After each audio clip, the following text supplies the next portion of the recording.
Okay, I'll get folks to take their seats, please. I will call the meeting to order. Good afternoon and welcome to the February 25th, 2026 City Council meeting. I'll ask everyone to please rise if you are able for the Canadian National Anthem.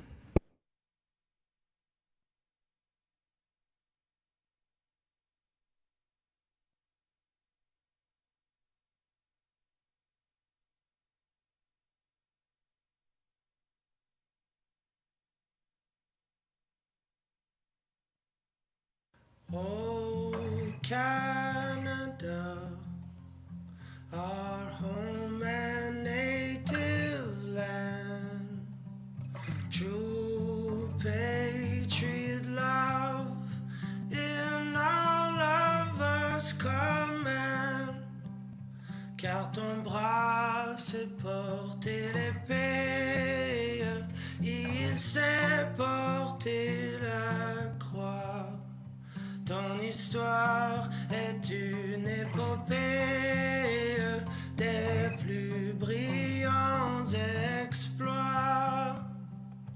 God, keep our land glorious and free. Oh, Canada, we stand on guard for thee. Oh, Canada, we stand on guard for thee. Can be seated. We acknowledge that we are on traditional lands of the Treaty 4 territory, a treaty signed with 35 First Nations across southern Saskatchewan and parts of Alberta, Manitoba, and the original lands of the Cree, Saulteaux, Dakota, Nakota, Lakota, and on the homeland of the Métis Nation. The City of Regina owes its strength and vibrancy to these lands and the diverse Indigenous peoples whose ancestors' footsteps have marked this territory, as well as settlers from around the world who continue to be welcomed here and call Regina home. Some members of City Council and City Administration may be attending the meeting today through video conferencing. I'd like to remind those members of the following. Please ensure that your video camera and microphone are turned off. And when speaking, remember to unmute your microphone and enable your video camera. And some delegations may be attending the meeting today by teleconference to address City Council on various items on the agenda.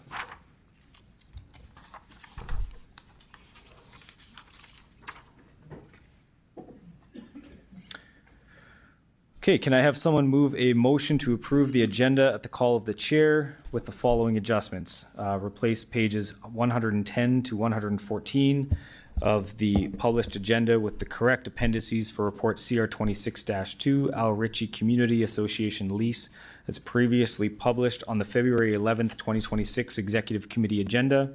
To add the registered list of delegations, withdraw delegation D 26-10 Atticus Colodi Watt, Better Bus Youth Regina SK from item 2026-12, the Regina Transit Fare Amendment Bylaw 2026, and add the written submission as communication CP 26-9 and affirm item MN 26-2 continuous improvement in construction practices be deemed read into the record to give notice that it will be debated by council at its March 11th, 2026 meeting. Councillor Zakidniak, go ahead.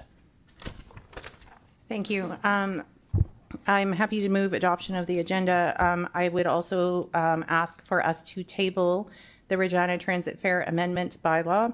I am asking for some additional time to seek additional options to address the concerns that have been raised with this bylaw. So I'm just asking for a bit more time from my council colleagues. Okay, and I believe administration just wanted to comment on, just to make sure it's clear, any implications of that. Mr. Doney, go ahead. Through the chair, just so there's clarity, it'll take us about 1 month to implement the fare increases. So they were planned for April 1st, then if it's delayed, of course, we'll just be delayed corresponding amount. And then there's approximately $36,000 in lost revenues for every 2 weeks that we delay beyond April 1st. Okay, thank you, Mr. Doney. So with that, can I get a seconder for the approval of the agenda? Councillor Radens, thank you. Or sorry, Councillor Flores, I didn't see which hand popped up.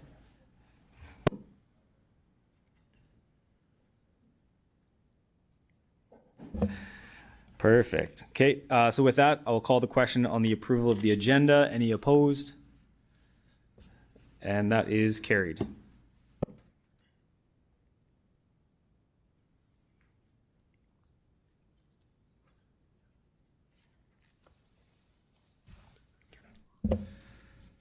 Okay, so the Regina Transit Fare bylaw is removed, so I'll just get the clerk to clarify what that means. Thank you. Through you, Chair. This means that the bylaw will be considered at the March 11th meeting, which also means that any of the associated registered delegations that have registered to speak to that item today would not be heard until March 11th. Okay, thank you for clarifying.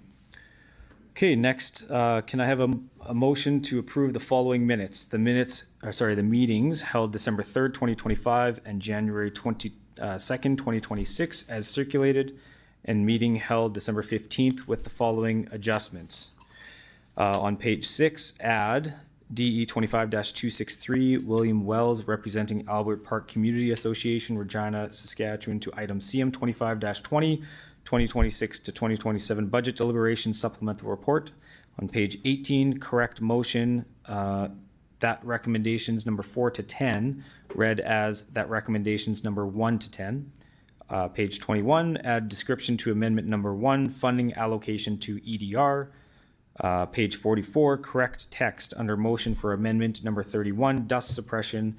Items number 1 and number 2 of amendment number 25 should read as items number 1 and number 2 of amendment number 31. Page 53, correct motion, item number 28, review the items outlined in Appendix L should read as remove the items outlined in Appendix L. So with that, does anybody, sorry, I'll look for a mover for that. Councillor Flores, thank you. Any errors or omissions? Oh, sorry, seconder first. Councillor Rasevich, thank you. Any errors or omissions? Okay, with that, I'll call the question. Any opposed? And carried. We will now consider the consent agenda. The consent agenda is moved and voted on without debate as one item, regardless of the number of agenda items it includes. The following item is deemed to be automatically removed from the consent agenda as delegations have registered to speak to it, and that is item CR 26-11, Official Community Plan Growth Plan Review. The consent agenda for this meeting includes the following items: CR 26-5, Professional Services City Council Approval; CR 26-6, Boundary Alteration 2026 Property Tax Exemptions; CR 26-7, Community and Social Impact Regina Inc. Dissolution and 2025 Final Audited Financial Statements; CR 26-8, Investment Manager Agreement; CR 26-10, 2026 Playground Upgrades; CR 26-9, Wildlife Control Authorization. So I'll ask now if any member wishes to remove any items from the consent agenda for consideration and debate at this meeting.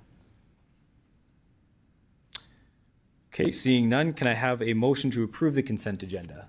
Councillor Seclees, and a seconder, Councillor Burton. Any opposed? And carried. Okay, we will now consider public notice bylaws, and I will ask Deputy Mayor Radens to do first reading of bylaw number 2026-3, the Water Network Expansion Project and Unfunded Development Charge Project Sinking Fund Debenture Amendment Bylaw 2026. I move and seconded by Councillor Burton that bylaw number 2026-3 be introduced and read a first time. Thank you. I'll ask the clerk to start the vote on the first reading.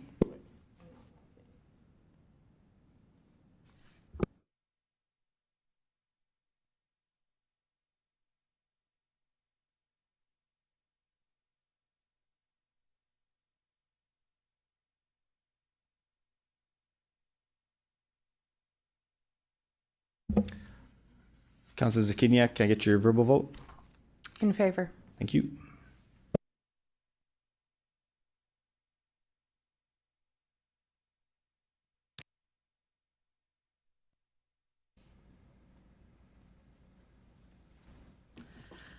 Through you, Mayor, first reading of the bylaw is carried unanimously with all those members present voting in favor. Thank you. Deputy Mayor Radens, can you please do second reading of the bylaw? Seconded by Councillor Turnbull that bylaw number 2026-3 be read a second time. Okay, I'll ask the clerk to start the vote.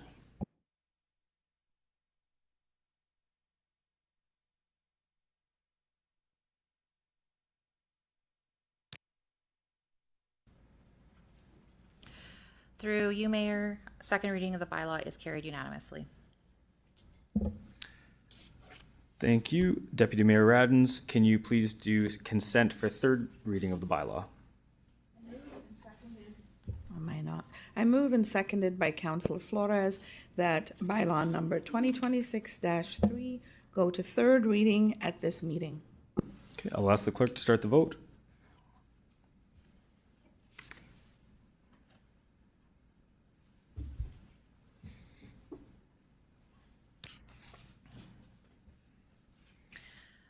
Through you, Chair, consent for third reading of the bylaw is carried unanimously as required by law. Deputy Mayor Radens, can you please do final reading of the bylaw? I move and seconded by Councillor Zakiniak that bylaw number 2026-3 be read a third time. I'll ask the clerk to start the vote.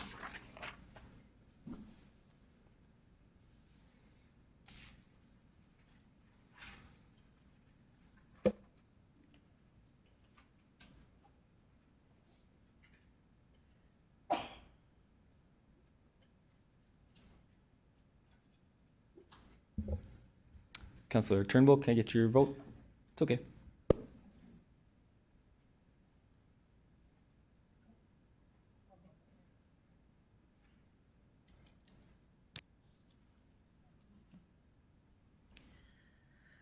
Through you, Chair, and final reading of the bylaw is carried unanimously. Thank you. Okay, we'll move on to delegations related to items CR 26-1. And first, look to call upon delegation D 26-1, Crystal Mitchell.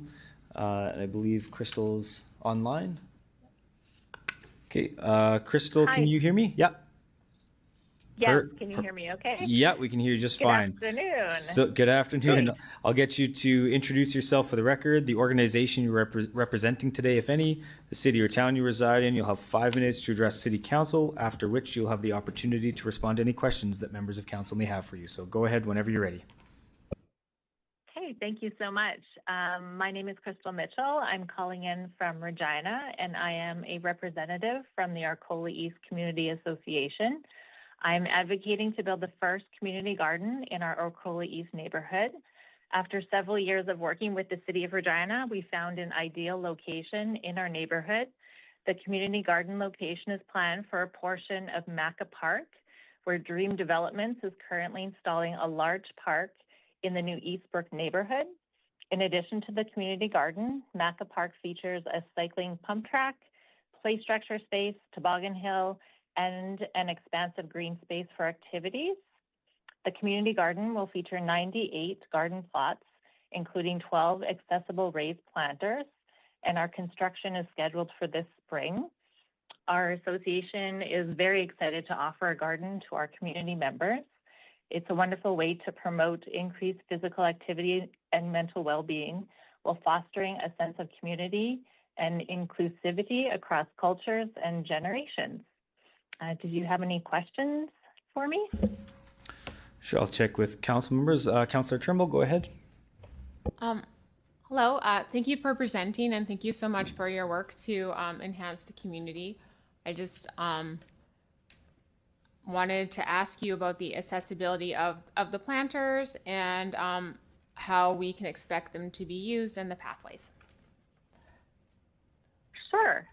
We've been working with the city architects to find a good balance between the raised planters and a good mix of the ones that'll be at the regular grade level. And so we're following kind of the city specifications. So there will be pressure dust along the pathways, and then we kind of position the raised planters. You'll see in kind of the diagram, I guess, in your package, in Appendix B, I believe it is, the concept plan, but the raised planters are kind of off on the right side, and we tried to create as much space around them as possible, while still filling in the space with an optimal number of planting plots for everyone. Well, your detail is noted for all generations and for all abilities. Did you find it was a hard thing to achieve to make it accessible for everybody? Well, we're kind of working through the details with our potential construction installer. So we are planning to have two heights for the raised planters as well. So one will be, slightly taller than the other one. So we were just trying to find what might be a suitable mix for our community. Well, thank you so much to you and the administration for doing such a great job and really reflecting our community needs and doing this. Thanks so much. Thank you. Okay, don't see any other questions from council members. So Crystal, thank you for your presentation today. You are free to log off. Thank you. Have a great afternoon. Thanks, you too.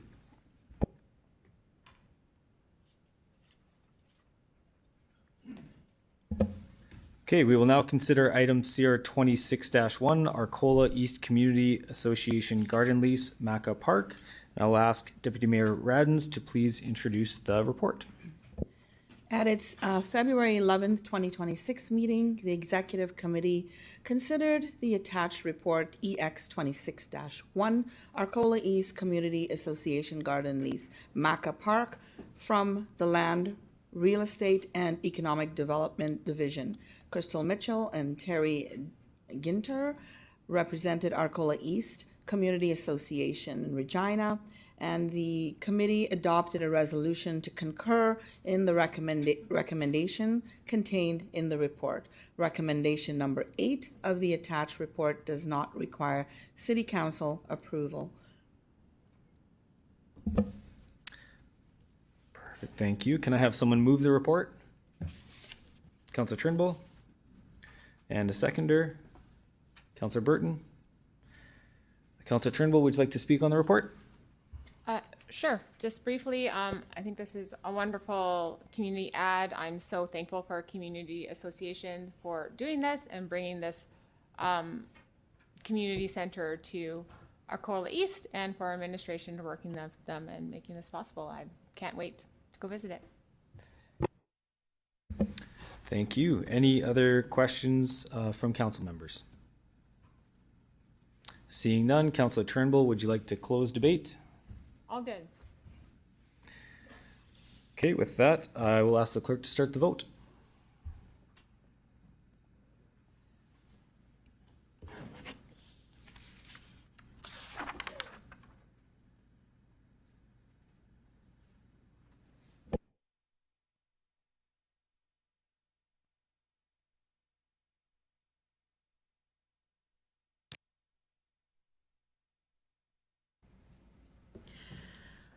Through you, Mayor, the motion is carried unanimously.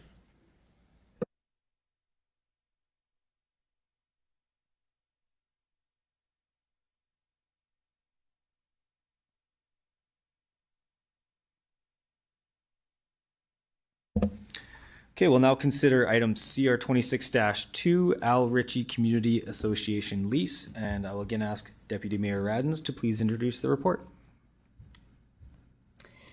At its meeting on February 11th, 2026 meeting, the Executive Committee considered the attached report EX 26-2, Al Ritchie Community Association lease from the Land, Real Estate, and Economic Development Division. Dennis Simard, representing Al Ritchie Community Association, addressed the committee. Committee adopted the resolution to concur in the recommendation contained in the report. Recommendation number 4 of the attached report does not require City Council approval. Okay, thank you. Can I have someone move the report? Councillor Burton, thank you. And a seconder, Councillor Flores. Councillor Burton, would you like to speak on the report? Okay. Any questions from council members? Councillor Burton, any final words? Okay, thank you. With that, I'll ask the clerk to start the vote.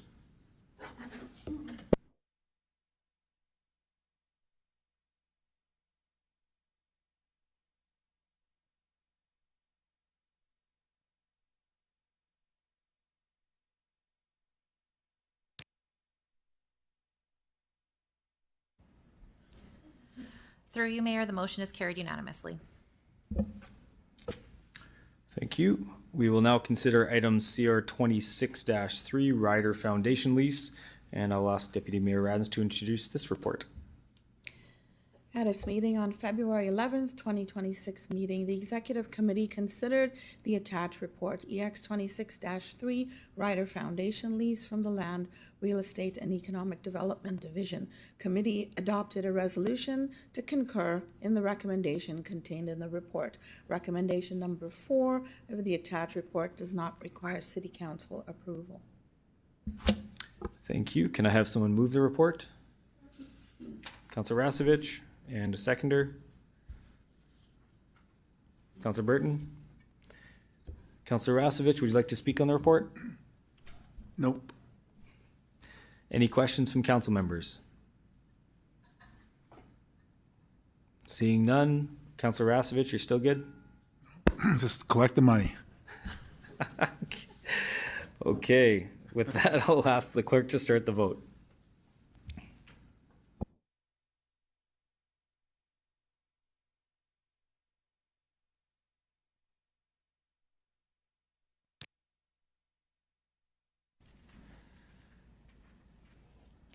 Through you, Mayor, the motion is carried unanimously. Thank you. And we will now consider item CR 26-4, Banking Service Agreement and Short-Term Borrowing. I'll ask Deputy Mayor Radens to please introduce the report.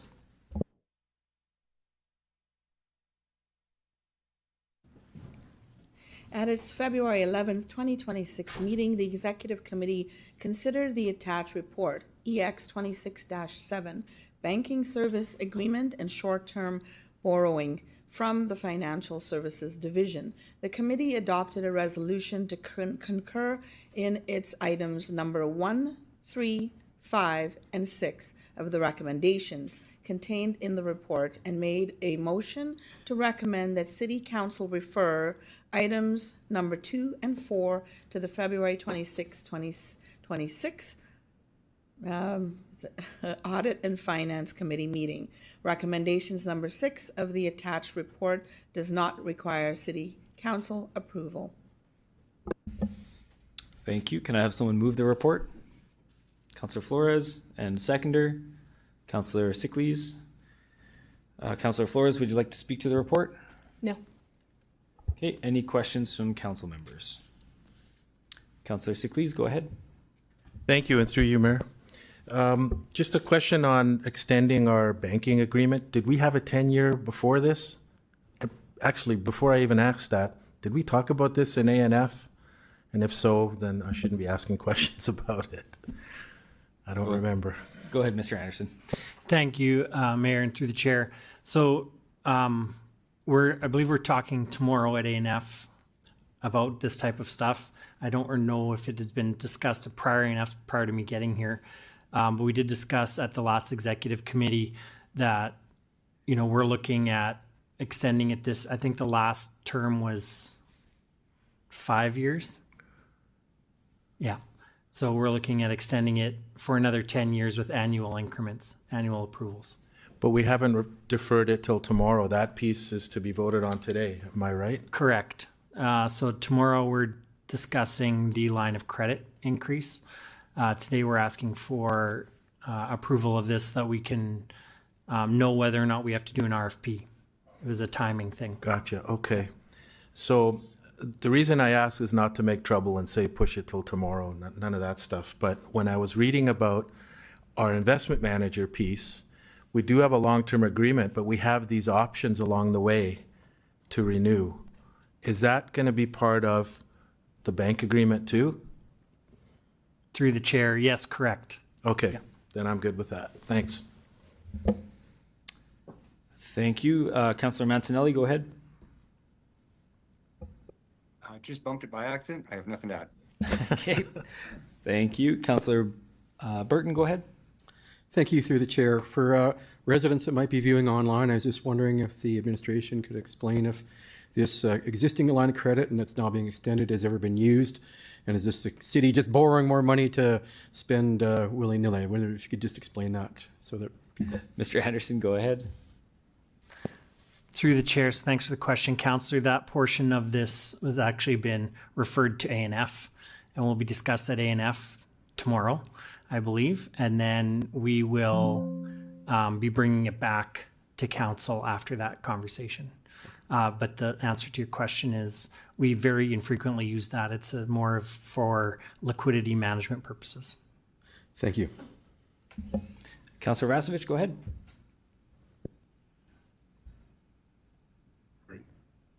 Yeah, Mike, I think my question's answered. Okay, sounds good. Thanks. Any other questions from council members?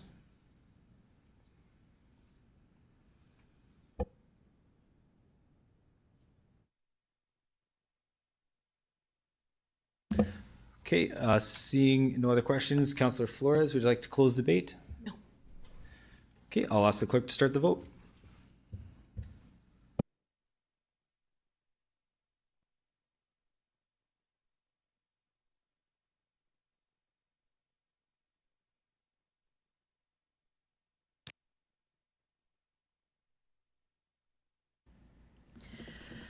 Through you, Mayor, the motion is carried unanimously.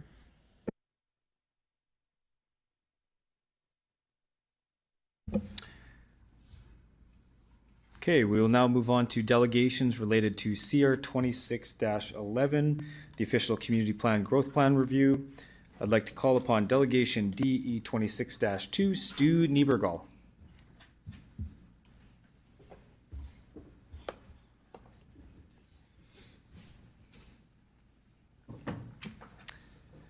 I know you know the drill by now, but I'm going to give you my spiel anyway. So I'll get you to introduce yourself for the record, the organization you're representing today, the city, town you reside in. You'll have 5 minutes to address council, after which you can respond to any questions we have for you. Go ahead whenever you're ready. Excellent. I'm Stu Niebergall. I'm the CEO of the Regina and Region Home Builders Association, and I live here in Regina. So my comments will be very short today because we shared a lot of our comments at the previous meeting, but our association endorses the new growth plan. Deb Bryant and Luke Grazier, who led this project and consulted with our association over the past couple of years related to this, certainly listened to much of what we had to say, and we think this growth plan is those items are well represented within this new growth plan. So again, we give a full endorsement to this plan. At the same time, listening to some of the delegates from the last meeting who represented, some of them are represented within our association. The development community also needs confidence that the administration will consider and allow interim solutions like wastewater when it can be demonstrated that the interim measures will have minimal or no impact on the system performance while a permanent infrastructure is being built. So those are basically our comments for today, and glad to take any questions if there are any. Great, thank you, Stu. I guess just a comment for me, is there, when you mentioned concern, do you think there's any concerns? Because I think last time we heard that, obviously we would be continually reviewing this plan as we move forward, as things change and adapt to demographics and grants and things like that. Given your work with administration, do you have any concerns about administration working with our development community, listening to that adapting environment and making changes accordingly? Yeah, I do think we've got a very good working relationship with the administration. So I think those items can be addressed, as we move forward. It is very important that this growth plan moves forward. Everybody on council knows the reasons why; those have been well explained in the past. So yeah, any delay to this would certainly have a trickle effect, really a domino effect. Back to the industry. So this is a good plan, and in fact, if you let me go on just a little bit more on that, which really brings our endorsement, more complete. As we thought about the different concerns and items that might have been raised, if the items that we still feel need some work on the implementation, if city administration didn't listen to any of those going forward, this is still a better plan than the previous plan. So, and if there are things that we can work on with the administration, this just becomes a better plan. So that's why this is important.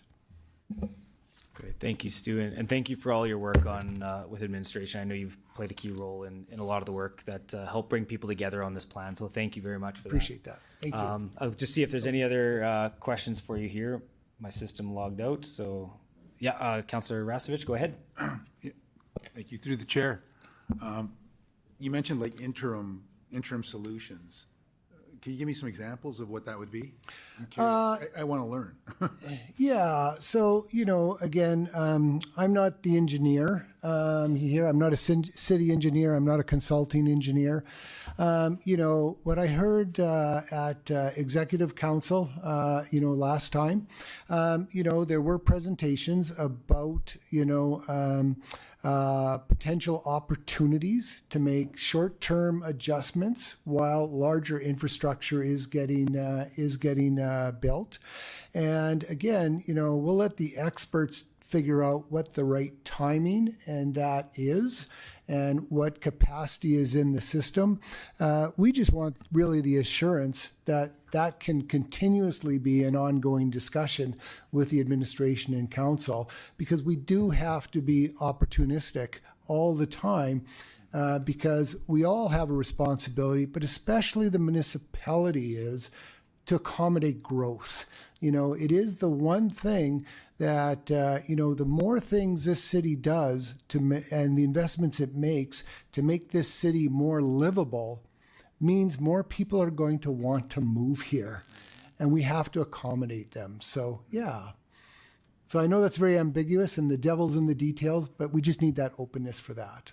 And I guess I've heard, again, I'm not an expert on all this stuff, but stuff that I've heard about in terms of, I guess when you mentioned interim solutions, would holding tanks be one of these solutions? Again, I know you're not an expert either. Maybe, yeah, you know, again, because I'm not the expert on that, you know, others can speak to the opportunity and ramifications of that. My big thing is, if people want to invest money in our community, you know, and if there are people coming to our community, we need to have places to put them. And, you know, we can have all sorts of ideological conversations about where, you know, those people should go when they come here. But again, at the end of the day, we just want to make sure that there is a place when the music stops, everybody has a place to sit. I guess basically what you're saying, let's make sure we have options open. Yeah. Thank you. Yeah.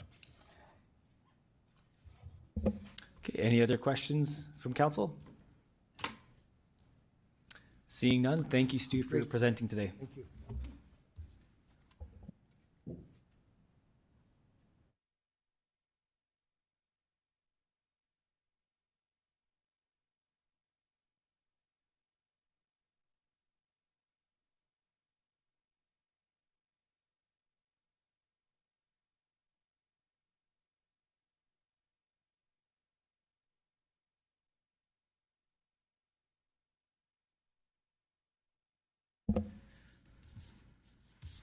Okay, next I'd like to call upon delegation DE 26-3, Evan Hunchuk, Bright Communities, and Mark Geiger from Skyview Developer and owner of Skywood Community Lands.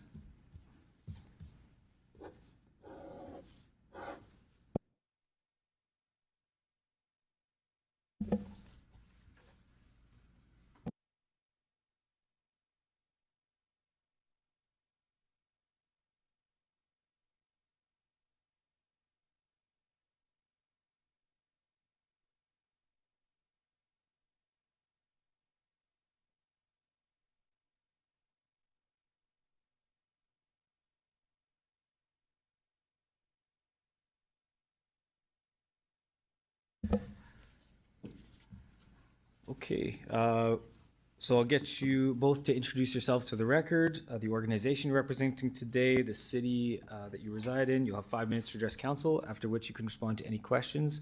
Go ahead whenever you're ready.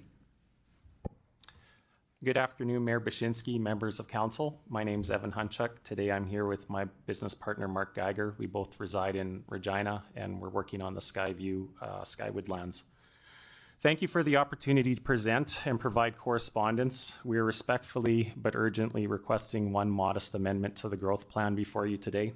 That is to move Skywood from short-term Tier 3 to short-term Tier 1 as a neighborhood. This request is based on historical approvals, fairness, technical feasibility, and the city's own previous policy framework. On this basis, we'd make the following arguments. Number one, Skywood has formal approvals in place that no other neighborhood possesses. Skywood is the only neighborhood in the growth plan that has an approved concept plan as of March 23rd, 2015. Has approximately 28 acres of approved zoning for roughly 150 residential homes, was originally designated as a Phase 1 neighborhood in 2014, was later moved to Phase 2 in 2015, and now is proposed to be delayed again as short-term Tier 3. No other area with this level of approval has been demoted in timing. To our knowledge, Council has never passed a motion rescinding Skywood's concept plan. If such a decision did occur, we would respectfully request the meeting date and resolution number so we may review it. These approvals remain active and historical, given that they were granted because Skywood was in Phase 1 sequencing under Design Regina OCP 2013 and the interim phasing and financing plan in 2014. The city required lands to be in sequence before approving concept plans, which still stands today. Skywood met the bar. Skywood earned that status. These approvals should carry weight before you as you look to allocate wastewater capacity. Number two, Skywood is the only neighborhood whose timing worsens under the new plan. Every other area in Regina either maintains its relative timing or moves forward. Skywood's the only neighborhood that's demoted and waits longer or loses development rights from its historical approvals. Some East Regina lands, long considered Phase 3, are now advancing ahead of Skywood, despite no approved concept plans, no zoning, no historical phasing designation. Skywood is the only neighborhood that has established approvals being pushed back. Number three, the past motion was political, not technical.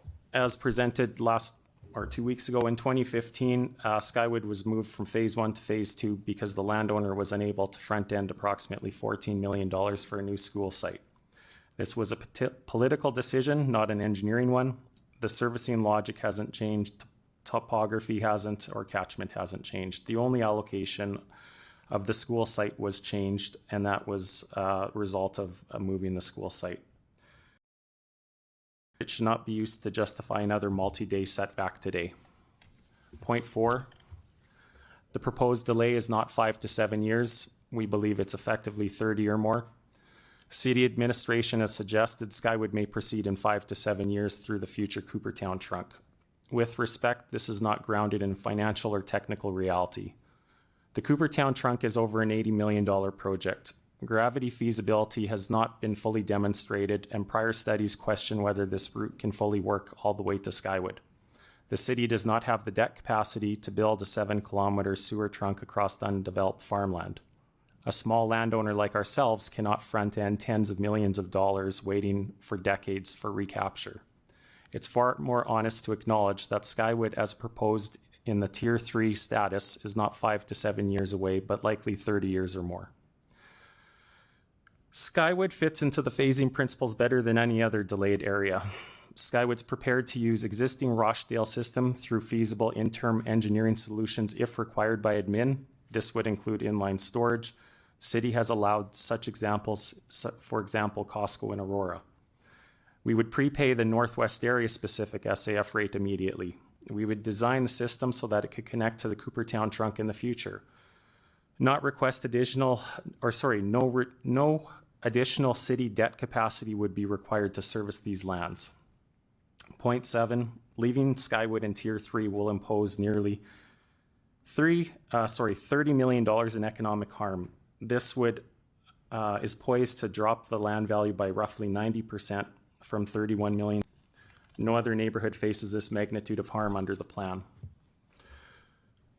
Finally, I guess back to just reiterate our request, we would respectfully request Council to amend Map 1B, reclassify Skywood's 206 acres from short-term Tier 3 to short-term Tier 1. We aren't asking for a favor. We're asking for fair, equal, principled treatment under the policy the city's adopted. Thank you for your time. Okay, thank you for your presentation. Go ahead, Councillor Turnbull. I thank you for presenting today to council. I want to ask you some questions. So I see your ask here is for council to change the tiers, but what other mechanisms are there if we don't like something in the growth plan? Is there like a appeals board or what are the mechanisms available? Thank you for that question. I guess I would ask a question of your question. I'm not sure as it relates to a phasing plan, what appeal process would be available. My experience as it relates to, say, an annexation or concept plan or zoning or subdivision denial by city council, one could go through the Saskatchewan Municipal Board appeal process. I don't know if that exists as it relates to the phasing plan and the parent approval process for an OCP in the city. So I suppose if we're unsuccessful here today, the question I would ask is what appeal process would we have specifically as it relates to the phasing? You know, we have, like I noted, we have zoning in place for approximately 150 homes that occurred 10 years ago and it still stands today. We have an approved concept plan in place. If the city chooses not to allocate wastewater capacity based on previous council approvals, what liability would that carry with the city, whether that's financial liability or legal liability or even just simply ethical liability? That trying to be transparent for business owners making business decisions and just being consistent with those previous approvals. Okay. So did you just find out from the growth plan, or how did the process happen that you found out about this change? Thank you for that question.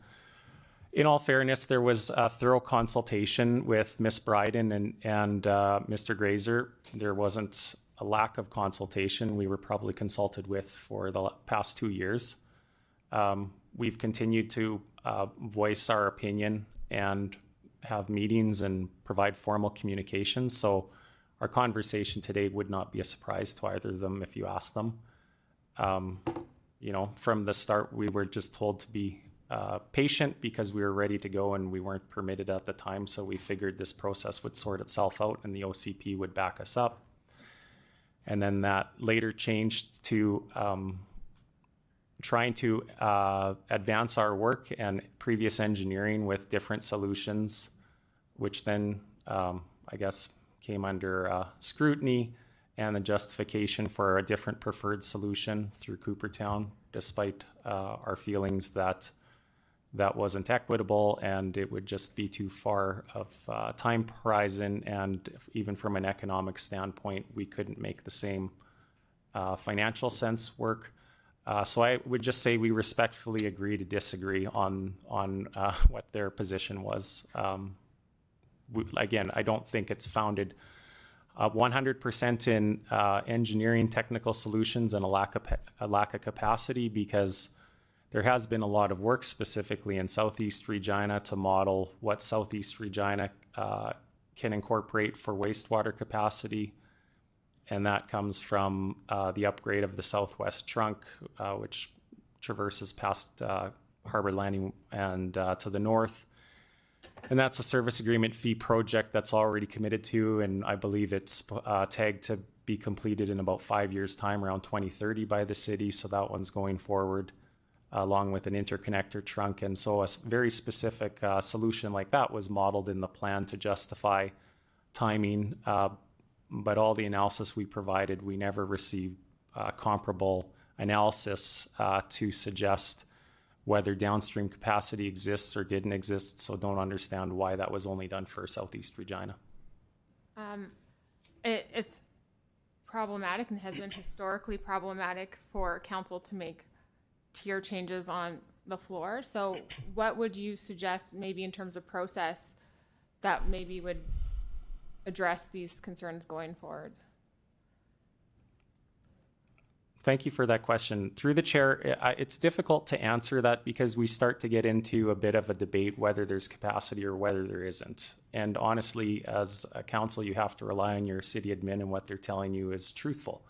And that's the case. So me standing in front of you, arguing whether capacity exists or it doesn't exist, that isn't something that council needs to understand or make a decision on that basis. So I'm not here today to suggest whether we can find solutions, but even if capacity didn't exist, it has been a recognized solution in the past to provide interim solutions if they're in line with permanent long-term solutions, because you're only allocating capacity on a finite time period. So whether that was allowing Costco and Aurora's development to proceed, capacity being available with, Havana rental homes and whatnot, that permanent solution will be available there in time, even though it isn't today. Or whether that means neighborhoods like Coopertown with their lift station, obviously that's going to take multiple years, likely I would suggest 5 years for that lift station to be constructed before it's commissioned and you're able even to put homes on that. So what are their options as it relates to our land? What are our options? Typically you can oversize some sewer in line, and as long as the drainage can be disconnected in the future so that it connects to that permanent solution, that would be an option available. I think from previous experience, it would be nice to figure out solutions like that quicker with city admin, because it does take a lot of time and cost and energy to bring forward technical work, and at times certain solutions are allowed for and at other times certain are not. But again, I would just come back to your question. The reason that I'm here before you today is not to argue whether there's capacity or whether the bathtub is full or not, but specifically we have approvals in hand. So what does that mean in the city of Regina with zoning in hand, concept plan approval in hand? Where is our place? And if our place is in tier 3, I guess the question I have is why were other neighborhoods provided a capacity allocation in advance of us if we have approvals? Thank you for that answer. Do you think that maybe some sort of appeals process or something should be part of our plan? Thank you for that question. Through the chair, I think the more transparent you can make a system, as Stu previously said, the growth plan today before you is a better version of the growth plan that was previously before City Council. This one is at least based on technical merit, which the previous growth plans weren't. It was largely a landowner negotiation as to where growth should exist around the city. So your administration is definitely moving in the right direction, and they're correcting errors that have been occurring since developer feedback in 2012. I remember making similar comments as we went into Design Regina 2013, and now we're in 2026. So they are moving in the right direction, but like any system, if you believe that it isn't being, that you aren't being treated fair or equitable, there should be some form of an appeal process. So if you could advise us what that would be, we'd like to consider what our options would be. Yeah, it probably shouldn't be here at the Horseshoe, I'm guessing. Yeah. So I guess otherwise, so when you're looking at the growth plan and you're a developer, do you understand the matrix and why certain areas are chosen over another? Do you find that clear and easy to understand? Thank you for that question. Through the chair, it comes down to city debt capacity and the ability to finance infrastructure. Most people wouldn't understand this, including the majority of council, but almost all infrastructure is funded privately through developers. But the city does help allocate debt in order to pay for that and recollects that loan, so to speak, over time. And interest is accrued, and that interest is collected through service agreement fees, which the developers effectively pay back, but the city ends up whole, that it doesn't cost the city or taxpayers anything, as long as development continues and you believe that houses are built those projects are financed through the city, and then that loan is repaid back through development. So part of the original issue with the previous phasing plan, back to 2015, is there was only $50 million in debt capacity allocated to the service agreement fee model. And because of that, that's incurred a backlog of quite a few infrastructure projects that should have likely proceeded over the past 10 years but didn't. And so the growth plan today can be summarized into two parts. You have the northwest neighborhoods, which makes sense. You have communities like West Era that have already invested in infrastructure with a lift station and force main. And in that area, there's the Northwest Regional Lift Station for Coopertown that will unlock the remaining lands in Northwest Regina. So that would be Northridge's land and Dreams land and Rosewood, and eventually Cowess's First Nation, Carry the Kettle First Nation, and last in line would be our land, Skywood. So that's one area that would be grouped, and the reason that is in the growth plan to your question is because that project is the next in queue to be financed. There's an application the city's taken forward with the province in hand to the federal government to try and seek 1/3 equal cost share on that basis. And if those funding partners can come through, and hopefully they can, then that unlocks a city or an area of the city larger than Moose Jaw. Coopertown itself, I'm going from memory, but is 45,000 population that would be provided with wastewater capacity. So that's the first element in the growth plan and why that exists if you were to try and put it in a matrix. The second would be the southeast, because within the overall technical servicing reports, it's hundreds of millions of dollars to bring wastewater capacity and water capacity to southeast. So there is a shorter interim solution, as there's roughly maybe 400 or so acres remaining between Costco and the Greens on Gardner to the bypass, if you were to try to picture that if you're in East Regina. And that area would be second in priority to go, because these other projects, the Southwest Trunk, like I indicated, an interconnector trunk, once they have capacity, they can alleviate the southeast. So that capacity is being given consciously by city admin to the east versus, say, Harbor Landing West, which the same trunk runs by. They could have easily said, well, Harbor Landing is getting that capacity versus southeast, but like I said, it's more expensive to service the southeast, thousands of acres, but there is a solution for roughly 400 acres remaining. And then that leaves the southwest out, because to bring on the southwest, you need another solution like the northwest Coopertown. You need a regional lift station, trunk sewers, $200 million. Thank you so much for the very thorough explanation and understanding it. As we're looking through this, as I've been talking to developers and reviewing this plan and thing, there's been a lot about flexibility and rigid and policy, and I would like to know your opinion on what levels of flexibility there should be or not be within a growth plan. Like, what is the right amount to not give up opportunities and things like that? Thank you for that question through the chair. I would just say that you want to ensure that, as any business, that you're not harming your growth because you lack debt capacity. So one would want to ensure that there's proper debt, and maybe it's allocated specifically in its own reserve for infrastructure, so that when other projects and priorities come up, at least City Council, it might be easier to say, well, that those funds are reserve funds, and we're reserving them for infrastructure, which is paramount, because without clean water and wastewater and other things that we rely on to be a third world country, then you start to lack those pieces of infrastructure. And that's where I think that flexibility needs to be, to figure out how to fund growth for what infrastructure is needed. Thank you so much for answering my questions. Councillor Burton, go ahead. Thank you, through the chair. At the start, or number 3 here, you referenced that the landowner was unable to front end the approximately $14 million for a new school. and that there was a political decision, not an engineering one.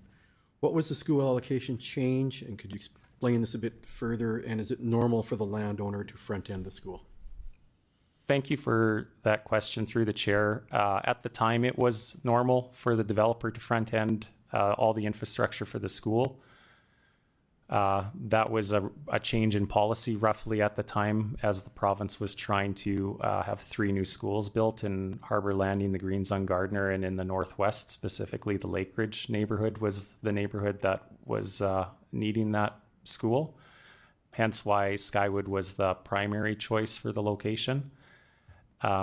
Previous to that, governments would have purchased the school site and paid for infrastructure. And as of today, the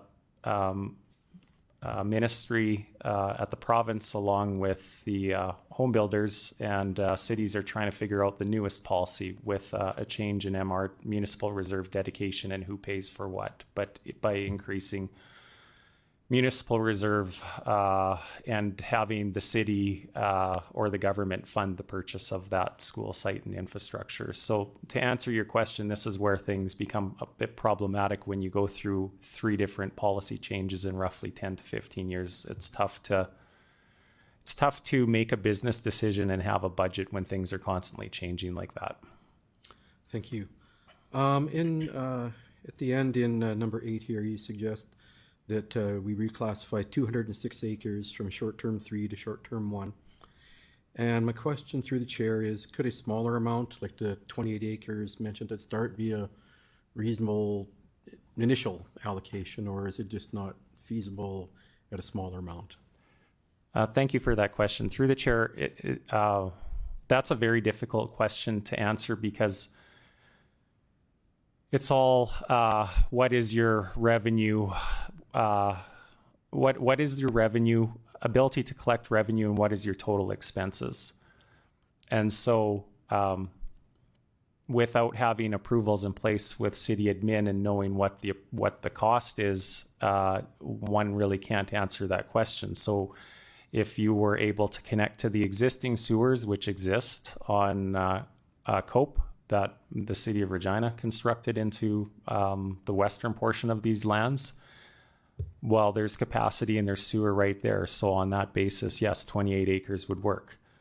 If in working with city admin, they continued to conclude that there was no downstream capacity and they wanted to see inline storage or some more expensive solution, which we're prepared to look at, and that was the information we originally gave them in the cost magnitude of $7 to $10 million.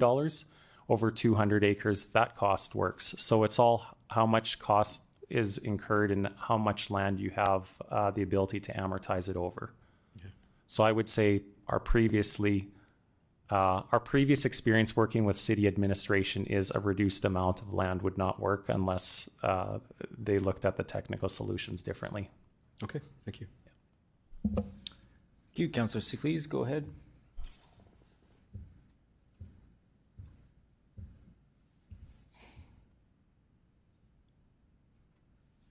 One second.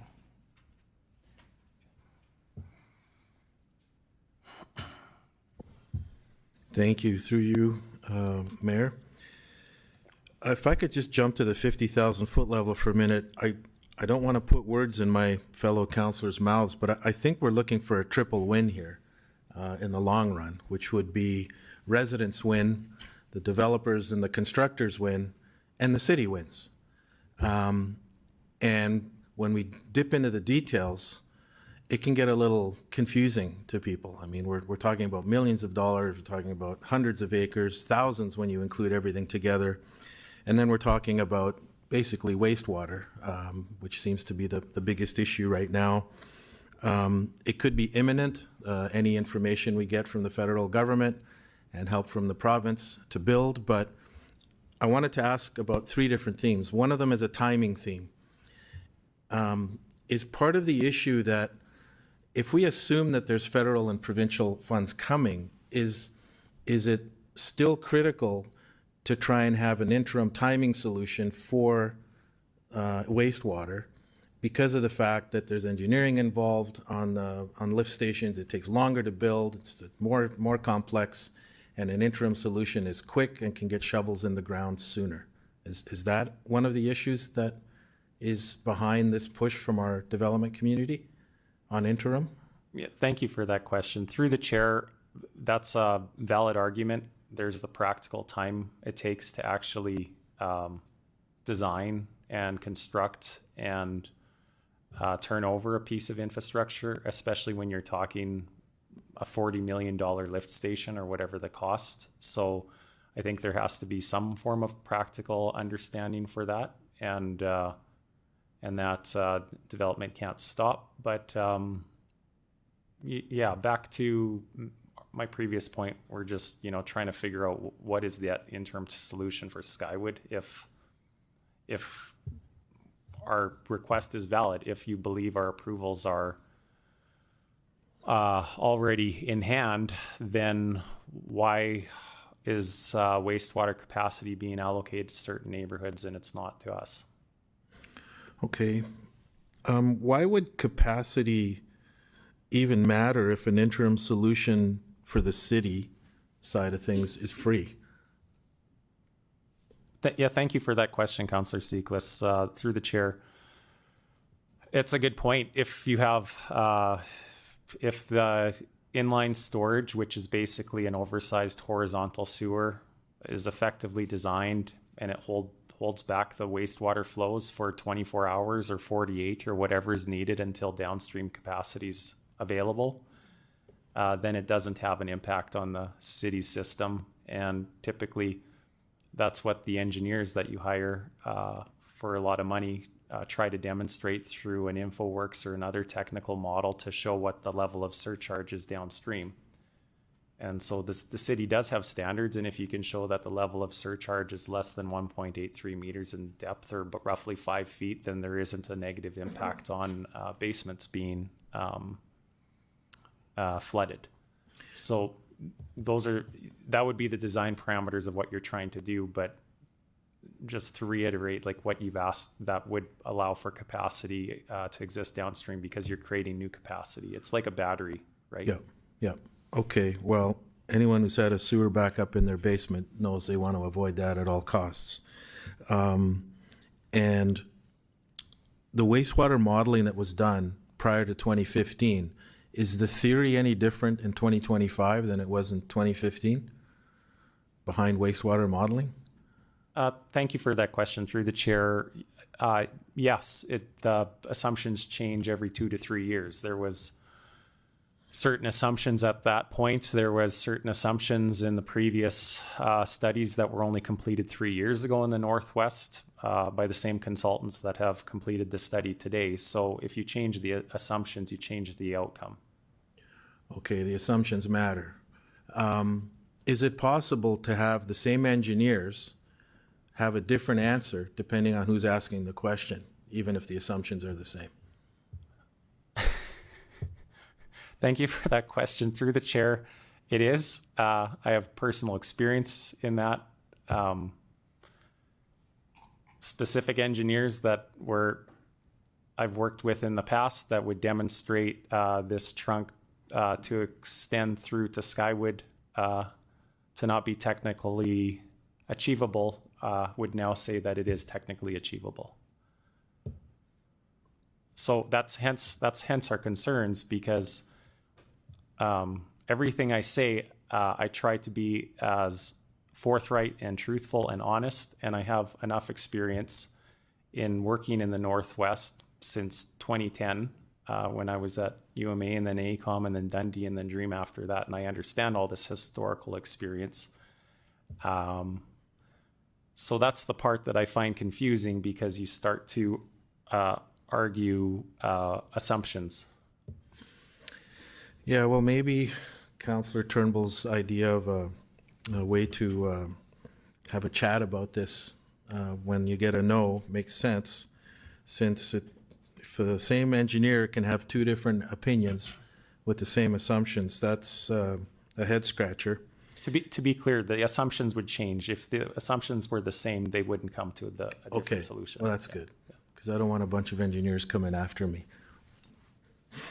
Can I, and I'm sorry for being long here, but we did unlock some time today. Let's talk a little bit from your perspective on the competitive environment. And I jotted down here, what do other municipalities do differently? And I'm not talking about Saskatoon that has its own, development operation, but are there other ways we can do this that are even better than this improved approach? Or are we on the right path? We just need to fine tune a few things like these interim solutions that you've been talking about today. Yeah, thank you for that question. Through the chair, I think city administration is 100% on the right path. That's good. They're late to the dance. This should have been done back in 2010, and that's why we are where we are today with the worry about wastewater capacity, because this work wasn't done 15 years ago and it now is. So it's good that somebody recognized that and you're trying to catch up as much as you can.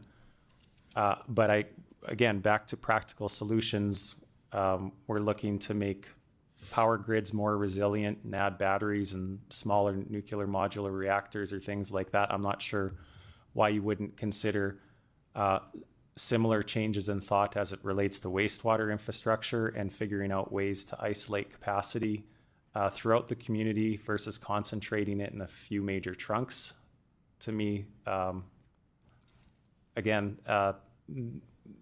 with an electrical grid, if you were to speak to power engineers, they probably wouldn't have agreed with that type of thinking 10 to 15 years ago. And now that seems to be the new norm. So I think as municipalities, unlike Regina, all have debt capacity issues, you should be looking to creative solutions to continue to allow the advancement of growth and infrastructure. Okay, well, it sounds like we need to come up with a way to unlock every opportunity we can. There are financial constraints, there are wastewater constraints, but there seems to be a way around them, I'm understanding, that would be an interim solution, and then it could be decommissioned after. That's a big fancy word. What does that mean? Yeah, thank you for that question. Through the chair, there would have to be assurances which your administration is exceptional in mitigating that risk. No different than our harbor landing development that we're working on, the gun clubs. There's all sorts of financial assurances that have to be put in place to hold the developer to account, and in case they went bankrupt or tried to disappear. Often you have to provide letters of credit or bonds or some form of security, and you have to make certain legal assurances that you're going to do what you said you're going to do through contracts with the city when the developer builds infrastructure. Those contracts are called service agreements. Right. And so in approving a design solution, the city has all the intelligence and know-how to put certain things into contract, and then the developer could make a business decision whether that was economical or not. And if they enter into that, then they need to be prepared that they're doing it at 100% their cost and no liability to the city, and they have to make certain promises and agreements to do what they promised, whether it means to remove that infrastructure in the future. Okay, one more question. The 30-year comment that you made, would that be applicable only to you in this development, or would it affect others when you mention that time frame? Why do you say 30 years? Yeah, thank you for that question. Through the chair, I'm just looking at it from a realistic and pragmatic view. It's 7 kilometers of very large sewer trunk through agricultural land, 3,000 acres of agricultural land. So the time horizon to develop all of that land is probably 50 or plus years. But if we just looked at what's included in the growth plan, we're the last in line. We're at the last 100 or 100 meters or kilometer of sewer to be built. So looking at it realistically, with the city and their debt capacity issues, to me as a logical person, it wouldn't seem reasonable that one would construct 7 kilometers of sewer through vacant farmland. After you've constructed the first few kilometers, you've unlocked more than enough land to satisfy, say, the next 10 years of growth. So the simple fact of getting it to the Rosewood community, I think that would be commendable. After that, I just don't see it realistic unless Mark and I went and front-ended tens of millions of dollars to complete the remaining 3 to 4 kilometers. And then at that, then there's the endeavor to assist policy the city has. We have to hold that debt instead of the city and try to recapture it from the other landowners, which, you know, that would be decades. So we just would not even make that business decision. It's not even, would not even be considered. Okay.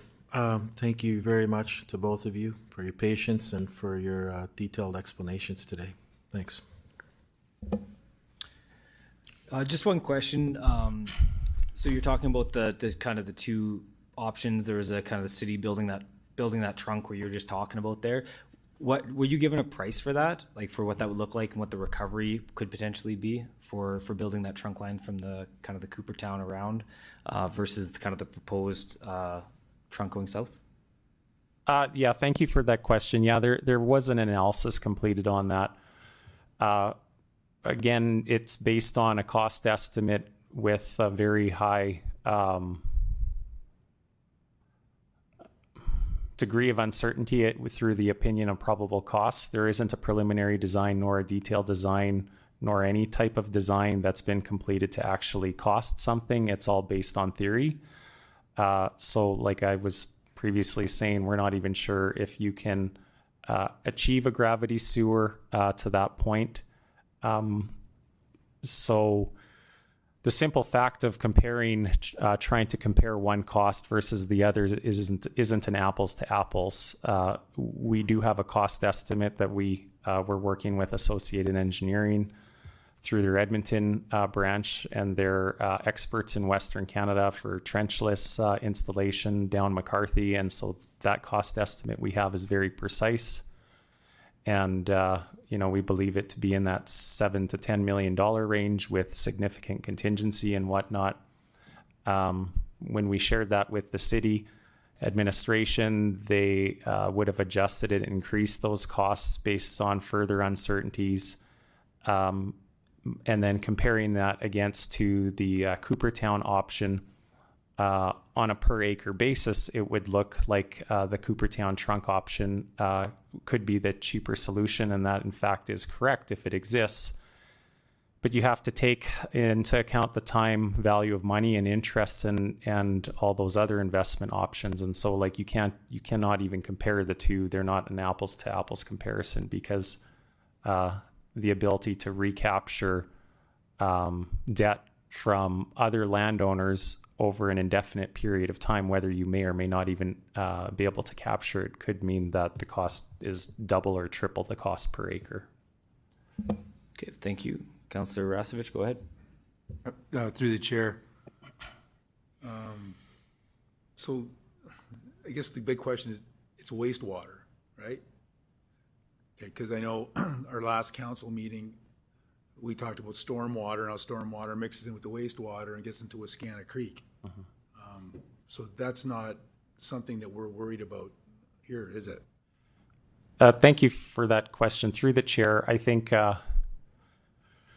when your city admin is working with engineers and they're trying to identify the issues at hand, it would be no different than going to your doctor and trying to look at your health and stay healthy.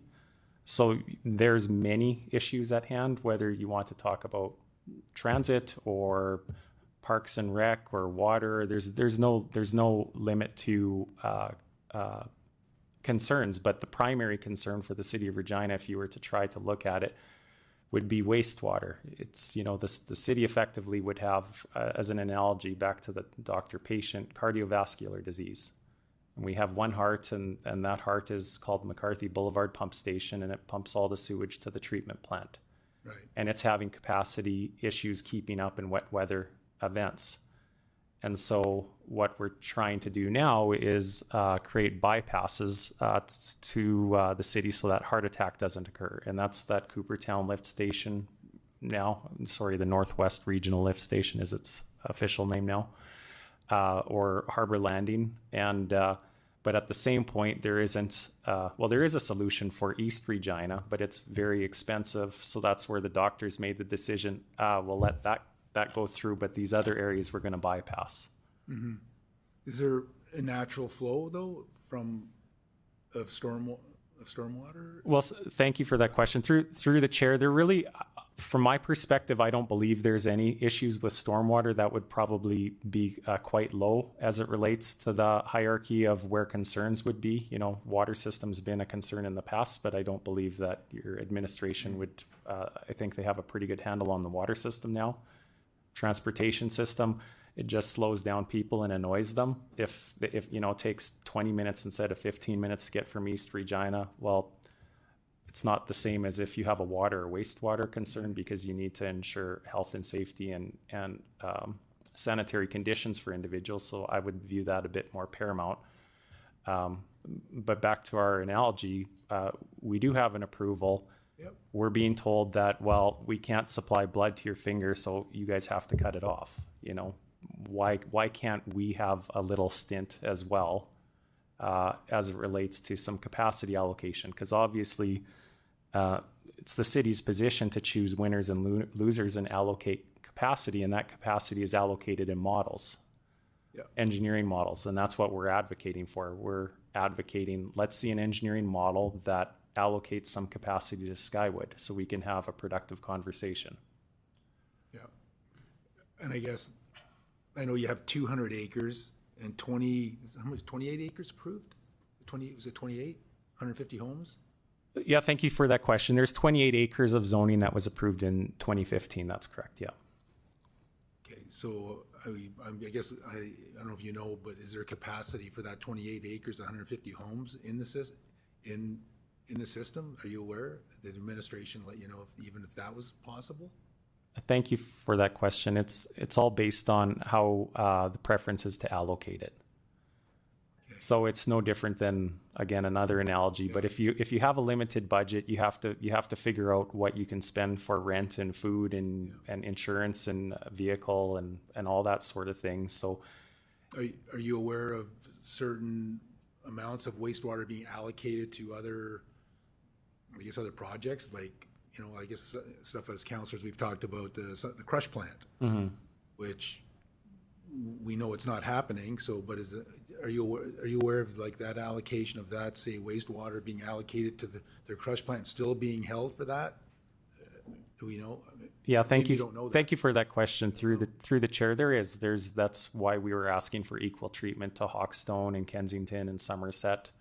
There are 3 residential neighborhoods that have been given an allocation that would have approvals, albeit, you know, Somerset's approval actually came after Skywood. Oh. But there would be other industrial lands in North Hawkstone yeah. So, again, I've heard through administration sometimes when we have to approve certain things financially that we need to keep the confidence of the markets. Would you compare this very similar, that we need to keep the confidence of the market in terms of being flexible and of the home builders? Yeah, I would agree with that. Thank you. Thank you. Councillor Bizo, go ahead. Thank you very much, Mayor. Through the chair yourself, Mayor, a couple questions I want to talk to you about. You mentioned the flow model. So we have a pipe.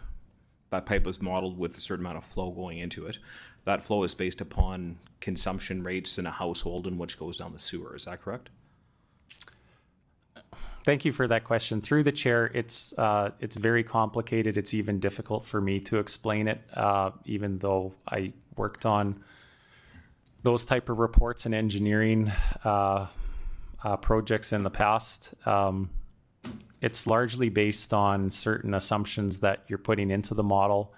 One of the main drivers would be how much capacity to allocate for intensification, as an example, versus new greenfield. So that's obviously an allocation of wastewater that needs to be recognized, because the city has targets for 40% of housing to be an infill. So you need to ensure that capacity allocation isn't taken away. But the large amount that would generate wastewater isn't necessarily the domestic use from flushing toilets. It's pretty, to describe it in lay terms, would be old leaky sewers. When you have large rain events, you have something called I&I, or inflow and infiltration, and that puts a majority of the water into the sewer. It's clean rainwater that mixes with sewage, and then that's what causes the issue. In your development, do you take that into consideration in your pipe diameter for your capacity? Yeah, thank you for that question. We do. It has to be modeled. Every phase has to be reviewed and agreed to by the city, and they have certain standards that you have to follow. And in fact, we've actually studied it in the past. And when you have new neighborhoods that have very tight manholes and sewers, the inflow and infiltration is quite low. So it's more so for older areas of the city where that is more applied to. So when you're talking about the allocation, so when we're looking at the pumping station, McCarthy pumping station, and we've heard the bathtub is full. Essentially, the bathtub is only full during these heavy rain events. We have this inflow into our system, right? Is that correct? Yeah, thank you. Through the chair, that's correct. There really doesn't, to my knowledge, doesn't seem to be an issue through through normal conditions, dry events. It's more so through heavy rainfall events where those issues arise, whether it was, I think Mr. Downey can comment to that, but the last time I think was in 2016 or so. Okay, thank you. You were talking about connecting to the Rochdale trunk. What else is on that Rochdale trunk, and is there any industrial lands such as canola crush plants that would be tying into that? Thank you for that question. Through the chair, ultimately, most of the north end would tie into the Rochdale trunk that eventually connects into the northwest trunk that drains to the McCarthy Boulevard pump station. So that would include land that was anticipated to be an employment node next to the landfill and the refinery, with the refinery expansions, FCL or canola crushing. All of those areas as far away as that would, I guess, effectively drain into the Rochdale trunk. Do you know if those plants in the refinery area, do they have allocation? Thank you for that question. Through the chair, I don't know under the current model what the last model suggested, if they were provided an allocation or not. I do know even the simple fact of draining into the Rochdale trunk isn't a crazy idea. It is the same as the southeast until the city changes the service agreement fee list of projects that are going to be funded. There is an allocation for upgrading the Rochdale trunk. Timing at this point, I don't know, but previously it was within the next 10 years. And when that upgrade to the Rochdale trunk occurs, it would unlock capacity for all those employment lands. Very similar to the Southwest Trunk and Interconnector unlocking the 400 or so acres in East Regina. It's the same kind of thing. Okay. Yeah. Perfect. So the assumption is we don't know. We'll have to ask administration if those two canola crush plants have capacity allocation. Now let's talk more about those details around what your design would be for this interim solution. So you're looking at essentially a pipe on its side to act as a major capacitor or the battery. Yeah, thank you for that question through the chair. I'm not suggesting that we do need an interim solution. We're just trying to find a compromise if city administration was to indicate there wasn't capacity. Our previous modeling suggests that there is, that we can just drain into the sewer as is without doing anything. But if it became a matter of disagreement on that, or opinion from administration that the cost to upgrade the trunk down McCarthy was too high, then a third option would be inline storage. And to your question, it's effectively a horizontal sewer, no different than in front of your house. That's oversized. So instead of being maybe 30 centimeters in diameter, maybe it's 3 meters or 4 meters in diameter, and it holds, depending on what the design is, thousands of cubic meters of wastewater capacity. Would that be sized for, what did you call it, INI? Thank you for that question. Yes, it would have to be. Okay. And then tell me how it drains. So after this major 1 in 100 year flood event or 1 in 25 year flood event, this pipe essentially becomes full. All these pipes around Regina become full. We got these major pumps that you mentioned are the kind of the heart of the system. As those pumps keep on pumping, what would the drainage rate on that be? Thank you for that question. Through the chair, I couldn't answer that. The drainage rate would be designed specific to every individual site based on what is there, whether it's residential homes or commercial or industrial. It would take in a lot of factors as to what the acceptable release rate would be, including what capacity would exist downstream. But you regulate it. You can regulate it in different ways. You can regulate it like it is, I believe, at the Costco location, where it's basically a keyhole or an orifice. And so you just have a small hole that's designed to release only a certain volume of wastewater over a period of time. And you can do it like that. That's as unsophisticated as it comes, where you're not relying on mechanical or electrical systems, but you could also utilize different floodgates as an example, like in the Lake Ridge Addition Pond in the Northwest, if you're familiar with that. That's a storm sewer solution, but it physically has a concrete box under the ground with big float valves. And if there's backstream surcharging that flows backwards, it lifts the valves, kind of like your toilet, closes off all flow, and it holds the flow back until the float valves drop. So there's probably an infinite number of solutions that you could come up with, but those are like 2 examples that I'm aware of in Regina. So with these infinite number of solutions, is there any cost to, I'm going to say me, the taxpayer of Regina, to that solution you're proposing for development? Yeah, thank you for that question. No, there isn't.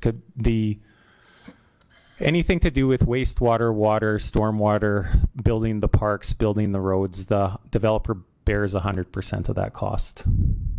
Okay. There isn't even debt financing from the city. The city only helps debt finance certain external projects, such as a lift station, or maybe the Wascana Parkway extension, or major arterial road expansions throughout the city that benefit the city as a whole. But when it comes to specific infrastructure in a development, the developer pays 100% the cost.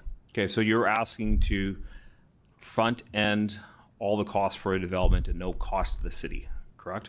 Yeah, that's correct. Through the chair, it would be just a reduction of our profit. And then you're saying, as part of the development, we would say make sure you put an oversized pipe in the ground for a simple term until you can connect to the other one that's coming in from Coopertown. Is that correct? Yeah, that's correct. Like what we're proposing, there's an image on the last page in the handout that I gave you, but it effectively, the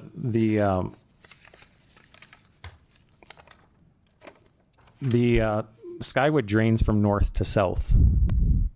And you can see there's that orange line that exists. That's McCarthy.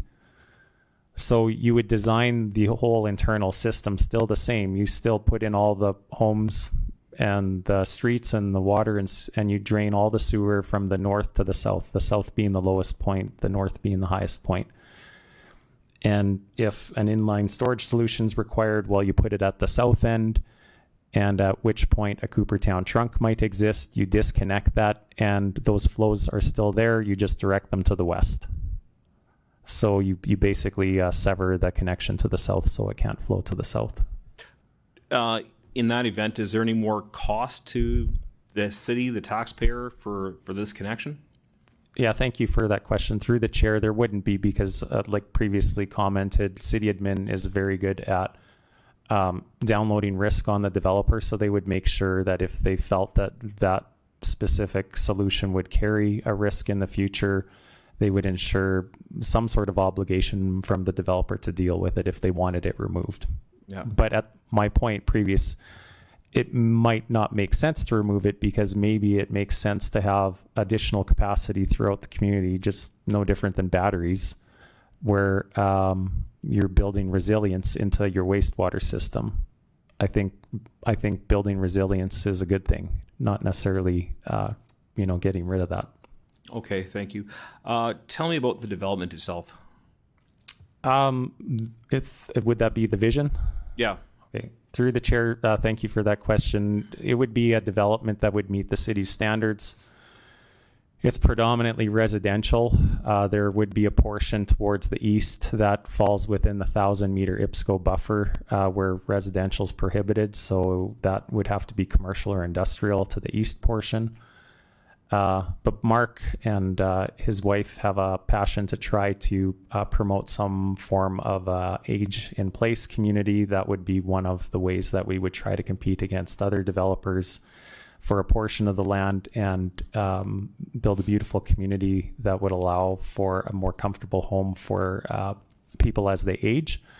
The north end there in Skyview and Lakeridge Addition, Lakeridge was quite successful to have some lower lot density as well. So we would want to have some larger homes and some bigger single family homes, and probably focus more on single family homes versus rentals. Okay, thank you. That age in place and the seniors living, we've heard from an administration on several reports that you have generational living now.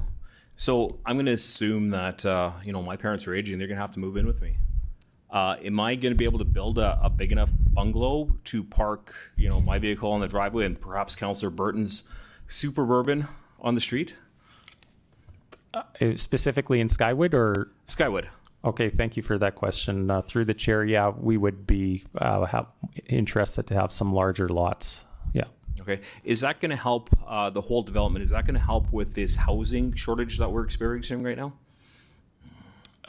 Thank you for that question. Through the chair, I would believe so. You would want a diversity of housing to try and keep as many residents in the city that would be paying taxes and paying their fair share for infrastructure versus trying to tell certain people that Regina isn't the place for them and maybe they should move elsewhere if they want a larger house or larger yard.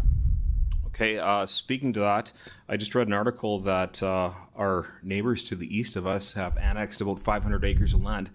What do you know about that? You're pretty close to the ear in the ground, what's happening out there. Thank you for that question. Through the chair, that application was ours. Okay. Yeah. So there's 500 acres of land being annexed by White City to expand. What is the opportunity cost for White City expanding versus Regina?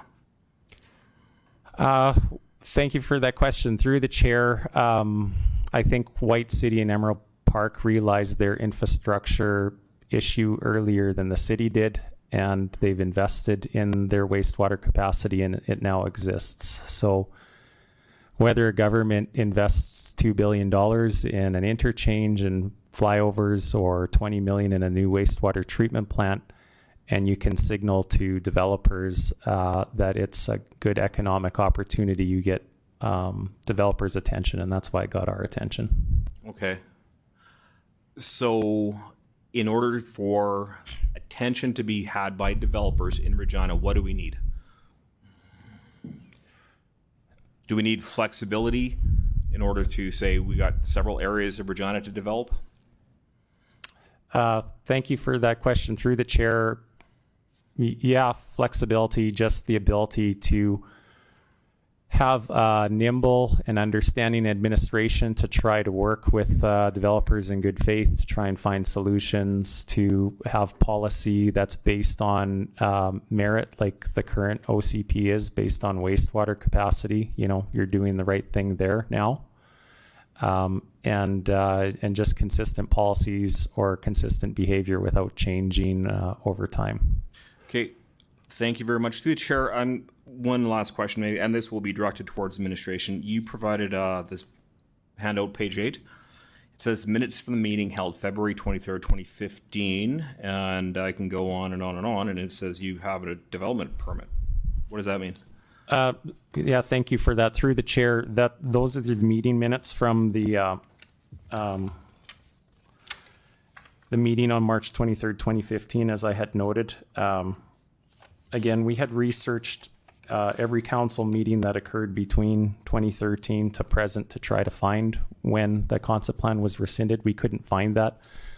Not to say it doesn't exist, but to the best of our ability to research what was online, these meeting minutes were the meeting minutes when the concept plan was approved and when the zoning was approved, and it was approved by City Council, and it directed the clerk to create the bylaw approving the zoning. And if you were to look on the city's zoning webpage today, which is current, anybody can view it. You can see the zoning exists. There's RU zoning, R1 zoning, RL zoning, allowing for townhomes and single-family homes to be constructed. Thank you very much. Through the chair, with the approval of the zoning bylaw, does this give you ability to build right now and connect? What was the terms of this agreement?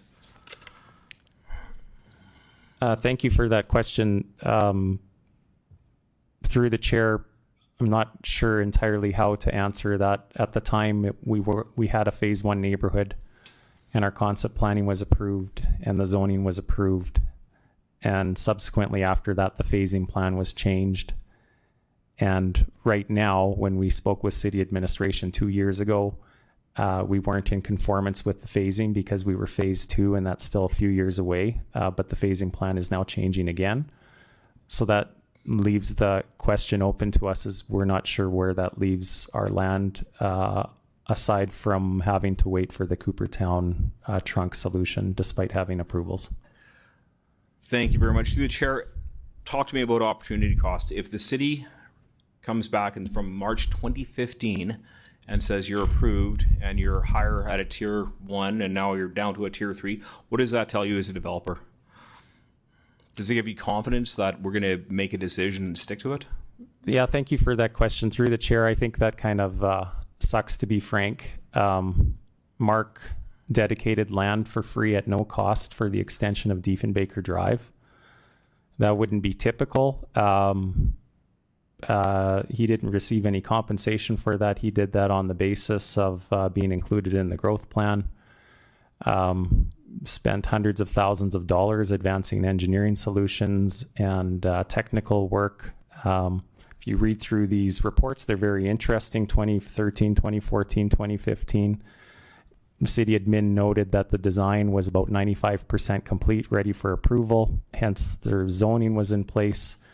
There was discussions with other landowners who came in to potentially provide some financial assistance to Mark at the time, and ultimately it was just a risk that he couldn't take to front end $14 million to have the school in the very first phase. Typically, you would have maybe 5 years of development before you would have a school site, so that at least you could start to be cash flow positive before you front end an expense like that. So I think, just back to your earlier question, from our perspective, it doesn't convey a lot of confidence when you're doing the right thing and you're going through what you're supposed to, and then all of a sudden you continue to be told, wait a little bit longer, and then the policy changes, and before you know it, no one in admin or on council has any history of that, and then you just get frustrated because the way it's supposed to operate is the Planning and Development Act is the parent legislation. And then below that, if you can think of a pyramid, is the OCP. And that's what this phasing plan is. So if we're not in phase in the OCP, that would mean what approval do we have aside from what was previously given? Because you can't get to a concept plan or zoning. Those are lower levels of approval. What is the cost of this development? Like, what is the economic spin-off for this development as you're proposing it right now? And what do we look at potentially losing if we do not let you connect to the Rochdale trunk? I wouldn't have those figures. I'm sorry. Are you like, your cost per lot times your homes plus, your labor? And... You're wondering what the economic spin-off to build the homes would be? Yeah.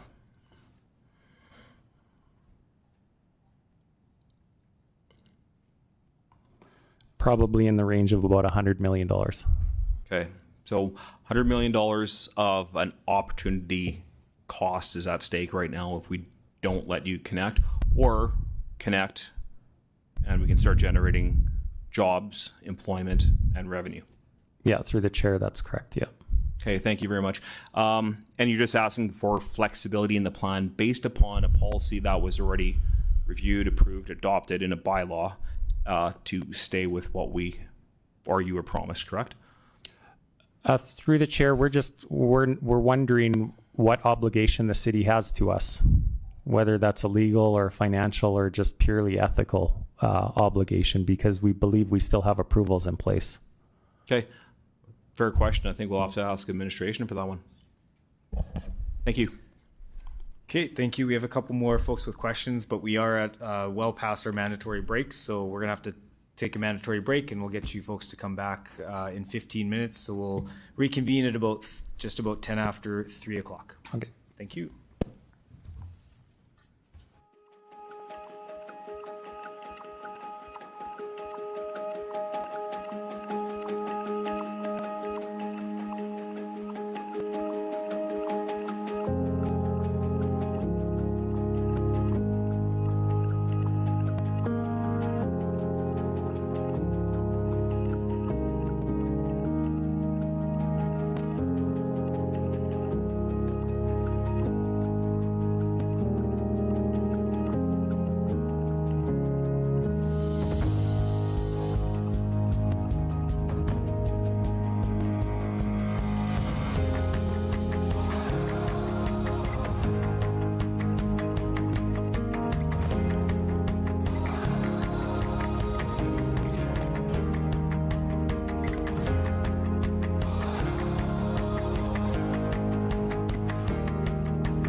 Okay, we'll call the meeting back to order. I will go to Councillor Mancinelli. If you're online, you can go ahead.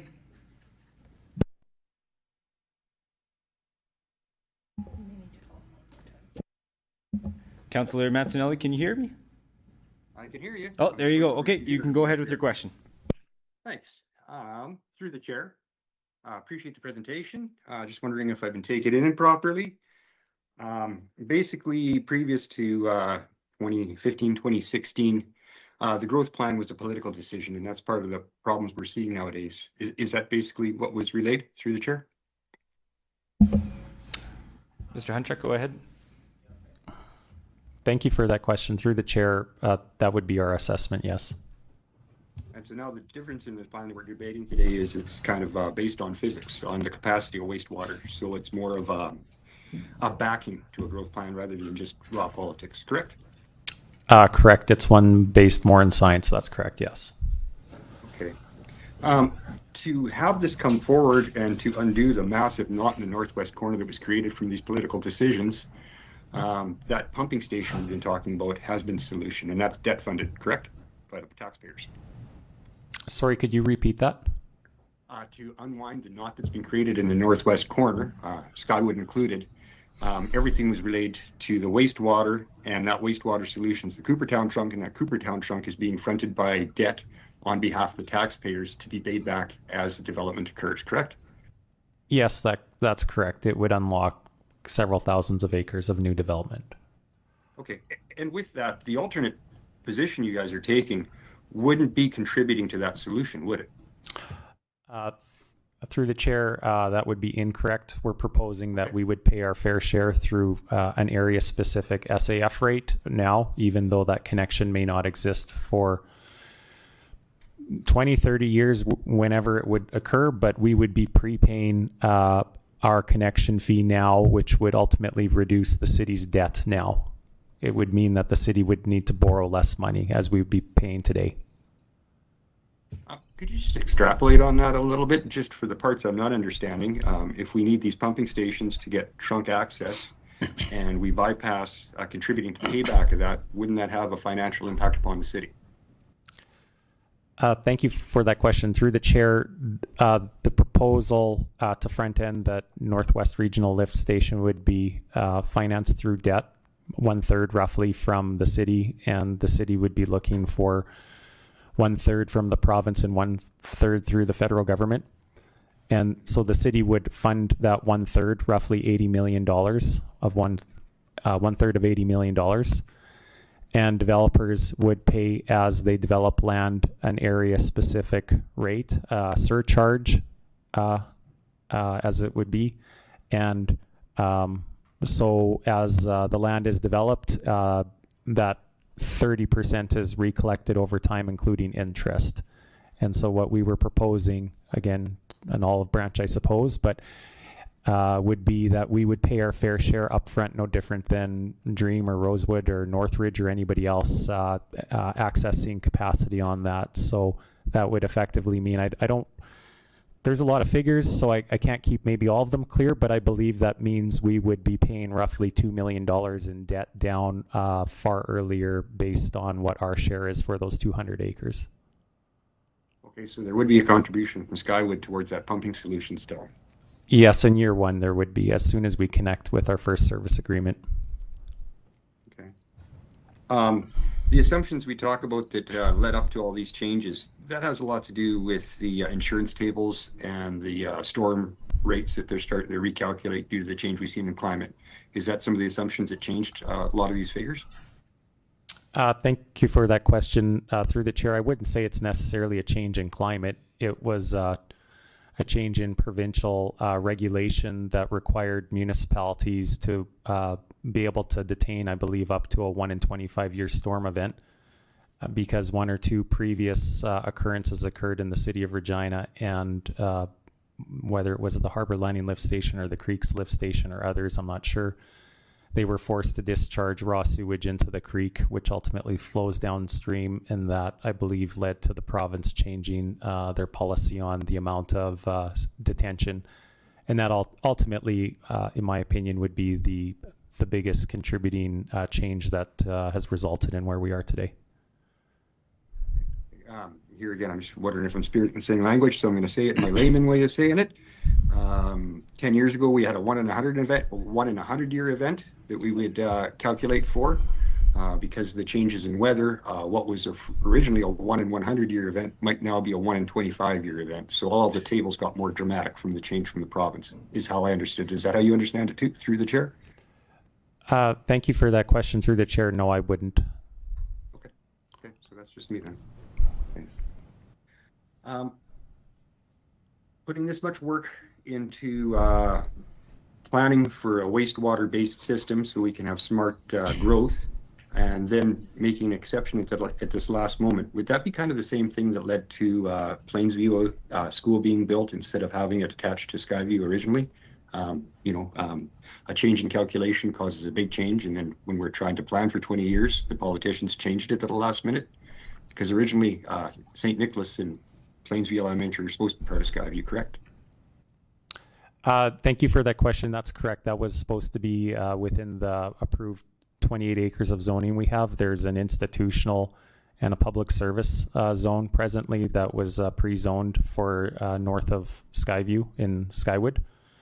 And if you read back in the meeting minutes and discussions, council over those 2 years roughly, it became evident at a certain point the developer just couldn't front end the $14 million asked of him. And so the city administration needed to find an alternative school site as the third school site for the P3 project with the ministry. So they identified the one in Rosewood. Okay. Thank you. The solutions you've talked about, are they used in other cities, or are these kind of new technology solutions with the battery analogies you've been using and such? Are there any other examples of those around our area that we've seen? And is it something we can look to learn from others, or is that just something that's coming to start to be dreamt and built now? Thank you for that question. Through the chair, I think there's other Western Canadian cities or Northern US that have winter climates that one could take example from. Stormwater facility, representative to Regina, it's very flat, a lot of clay, and they have found a way to manage stormwater, I think, very well, just because of that being a major issue for them with flooding from the river. But as it relates to every municipality is different, so it's a bit difficult to answer your question.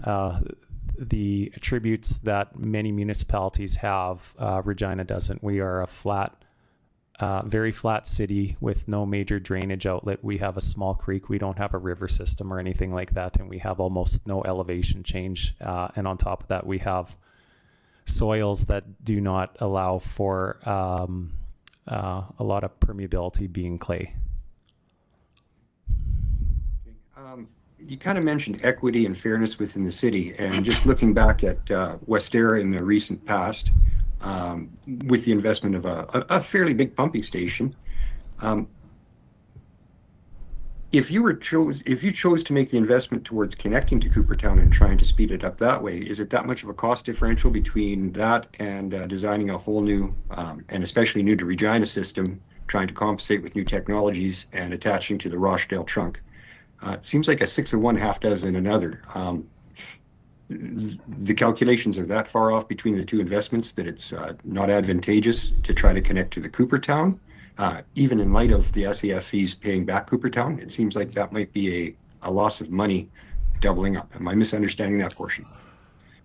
Thank you for that question. Through the chair, there's only so much profit you can make, and what we're proposing is to try to connect to the existing system, and whether that comes with a premium to allow us to go right now. We've acknowledged that. We've also acknowledged that we would have to pay the area specific rate, which comes at a further premium. If we were to try to advance several kilometers of trunks through other people's land and negotiate easements and worry about the recapture or repayment of that loan as a private individual and work it out to what that return would be, it wouldn't make any sense.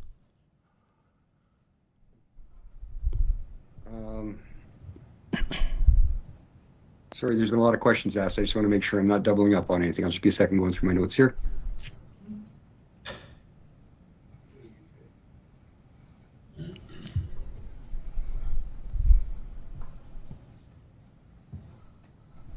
So one of the problems I've witnessed in the Northwest is too many startups at the same time. Rosewood gaining the start they did by providing the school put extra pressure on the wastewater system and also wrecked the transportation network throughout the Northwest end. A couple years into planning another growth plan, this one founded in actual capacity and technical issue looks to be a lot more promising. One of my worries is at the last moment, politically bypassing all that work once again. Having been around the city for quite a few years, no concerns that way from you? You've witnessed many changes through the city and worked through the problems you've alluded to through the 2015 phase. Wouldn't this be the same move that led us into this mess in the first place? Thank you for that question. Through the chair, no, I don't believe so. We're not asking for special treatment. We're just asking the city to honor our previous approvals. I'm not alluding, through the chair, not alluding to special treatment, just noting that much time was invested to try to stage this, knowing that we were going to make a debt investment to start construction, basically. We're kind of in the last moment, and we would be looking at turning our back on that planning, is the general way that this is reading out to me right now. Looking at how this unfolded back in the 2014, 2015 years, when Rosewood got Councillor, I'm started, just making sure you have a question. Isn't that kind of the same way that came to be a problem in the first place? Thank you for that question. Through the chair, I don't think it's the same situation. Okay. Appreciate your time, and I appreciate the information. Thank you. Thank you. Councillor Flores, go ahead. Thank you. Through you, Chair. Thank you for your presentation and for all that you've shared so far. So you've put together a package that you've shared with us. Now, my question to you is, you mentioned that you did meet with administration and you talked to them about your concerns. So were they able to address your concerns? And are we at a place where you're just not in agreement with how they've addressed your concerns? Yeah, through the chair, that would be correct. We just would be at an impasse. We tried to resolve them over time and share technical information and go back and forth on different options, whether to drain to the Rochdale trunk to the south or the Coopertown trunk to the west. And oh,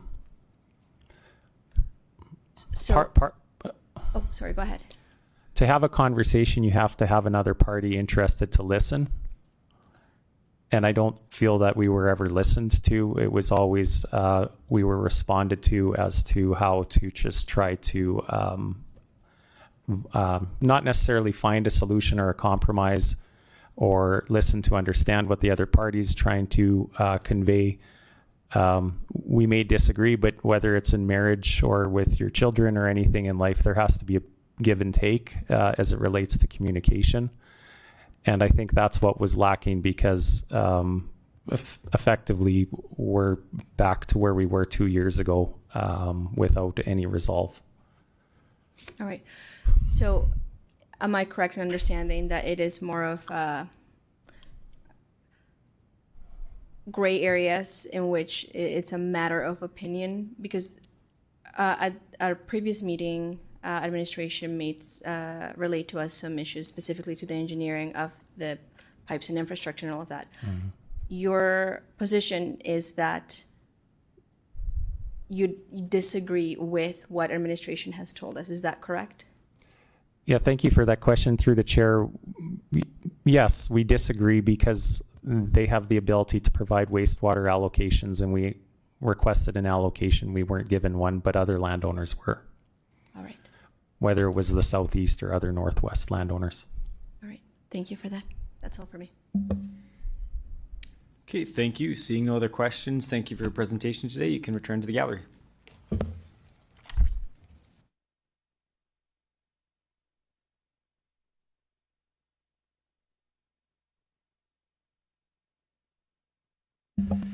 Okay, next I'd like to call upon Delegation D 26-4, Daryl Lucky.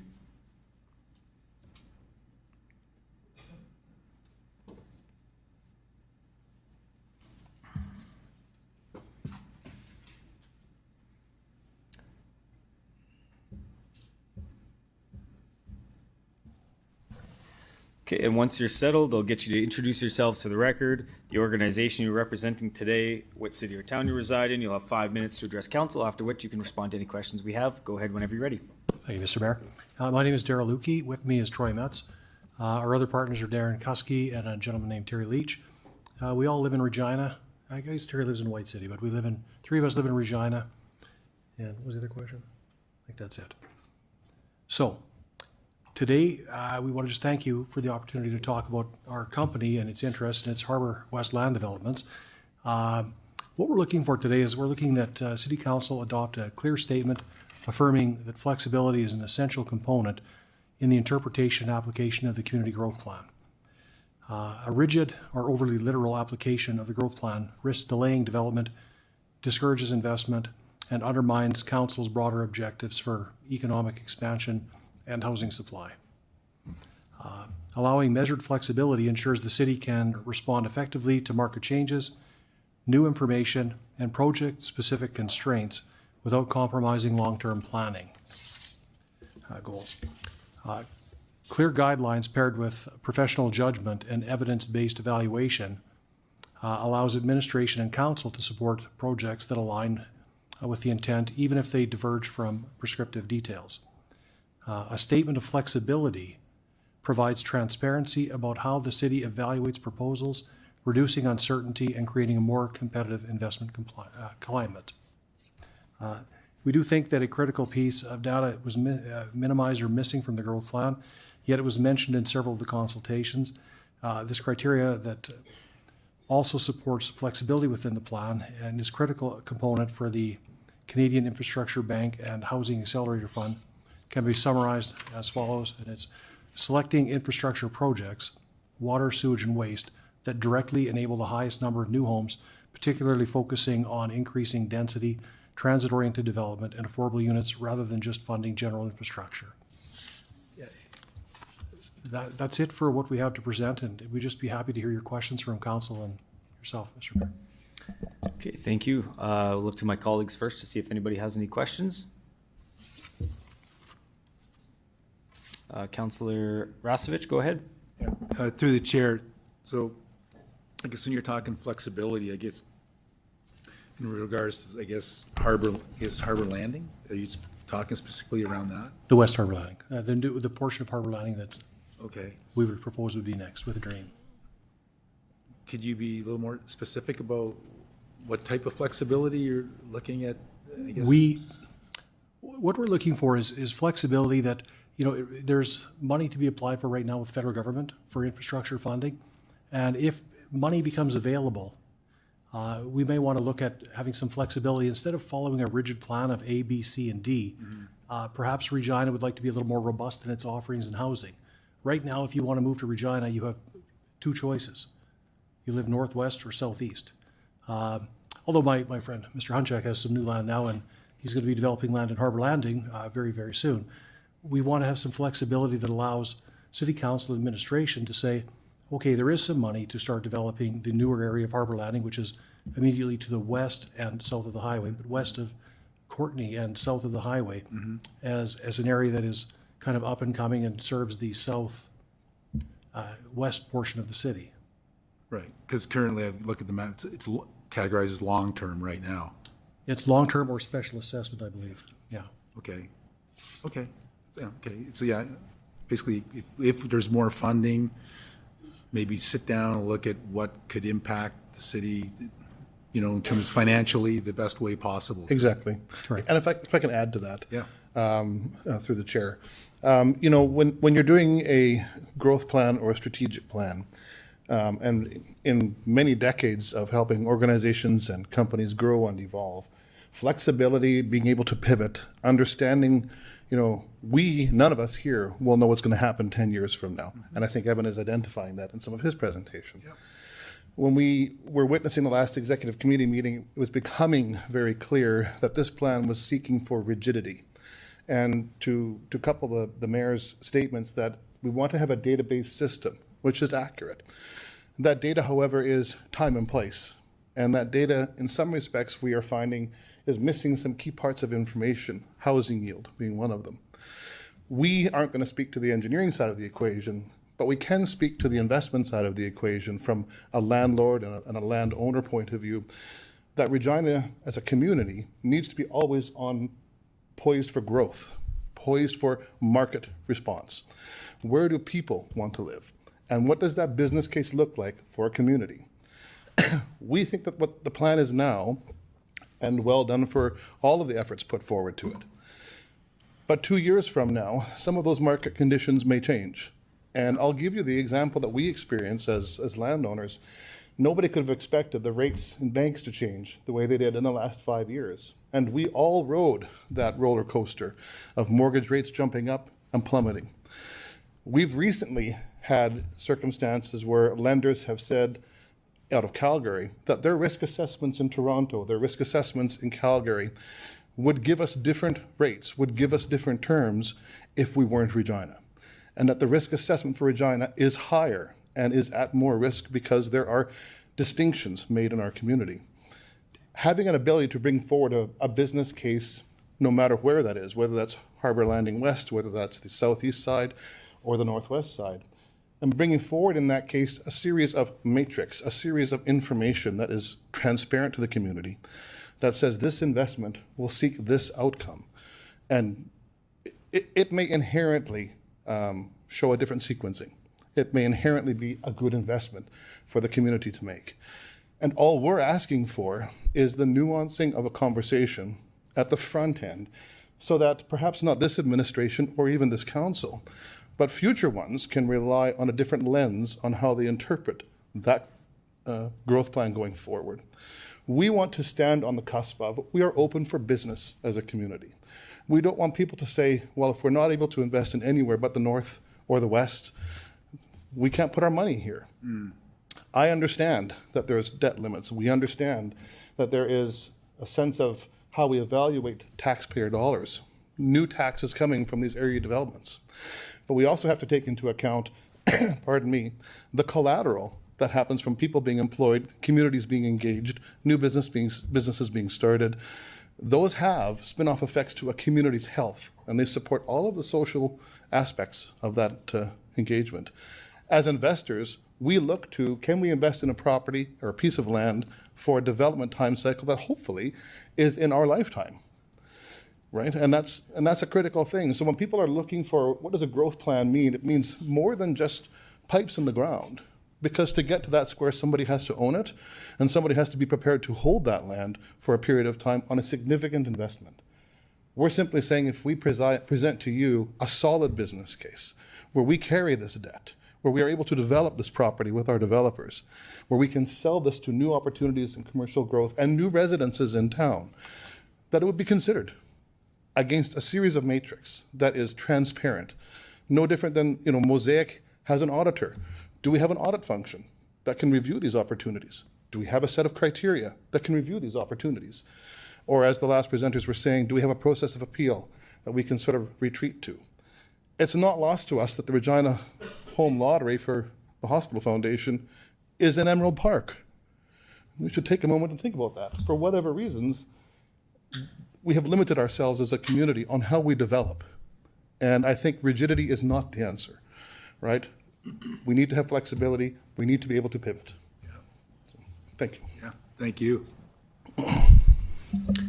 Councillor Beazle, go ahead. Councillor George was up next. Not according to my lights. You guys must have been close. So you can go ahead. Okay, thank you very much. Thank you to the chair, through yourself, Mayor. Just a couple questions. Tell me about market response. Like, what does that mean?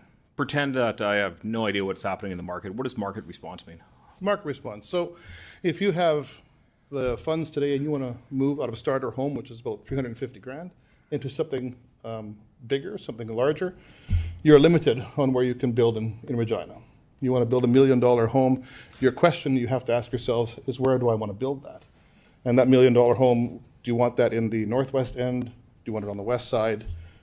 Or do you want it outside the city? To your question earlier, Councillor Beazer, when you were asking, or Councillor Stickley, when you were asking, what's happening in these neighboring communities? These neighboring communities, to reframe your question, are growing because they are the only options available for people to divest or invest their their financial plan, their houses. This is not to take away from the needs of a community or the needs of infill housing, but not having market choice prevents a city to grow. And that's what it boils down to. Okay, thank you very much. So just to paraphrase, your market response is the ability for the consumer to choose where they want to go. Correct.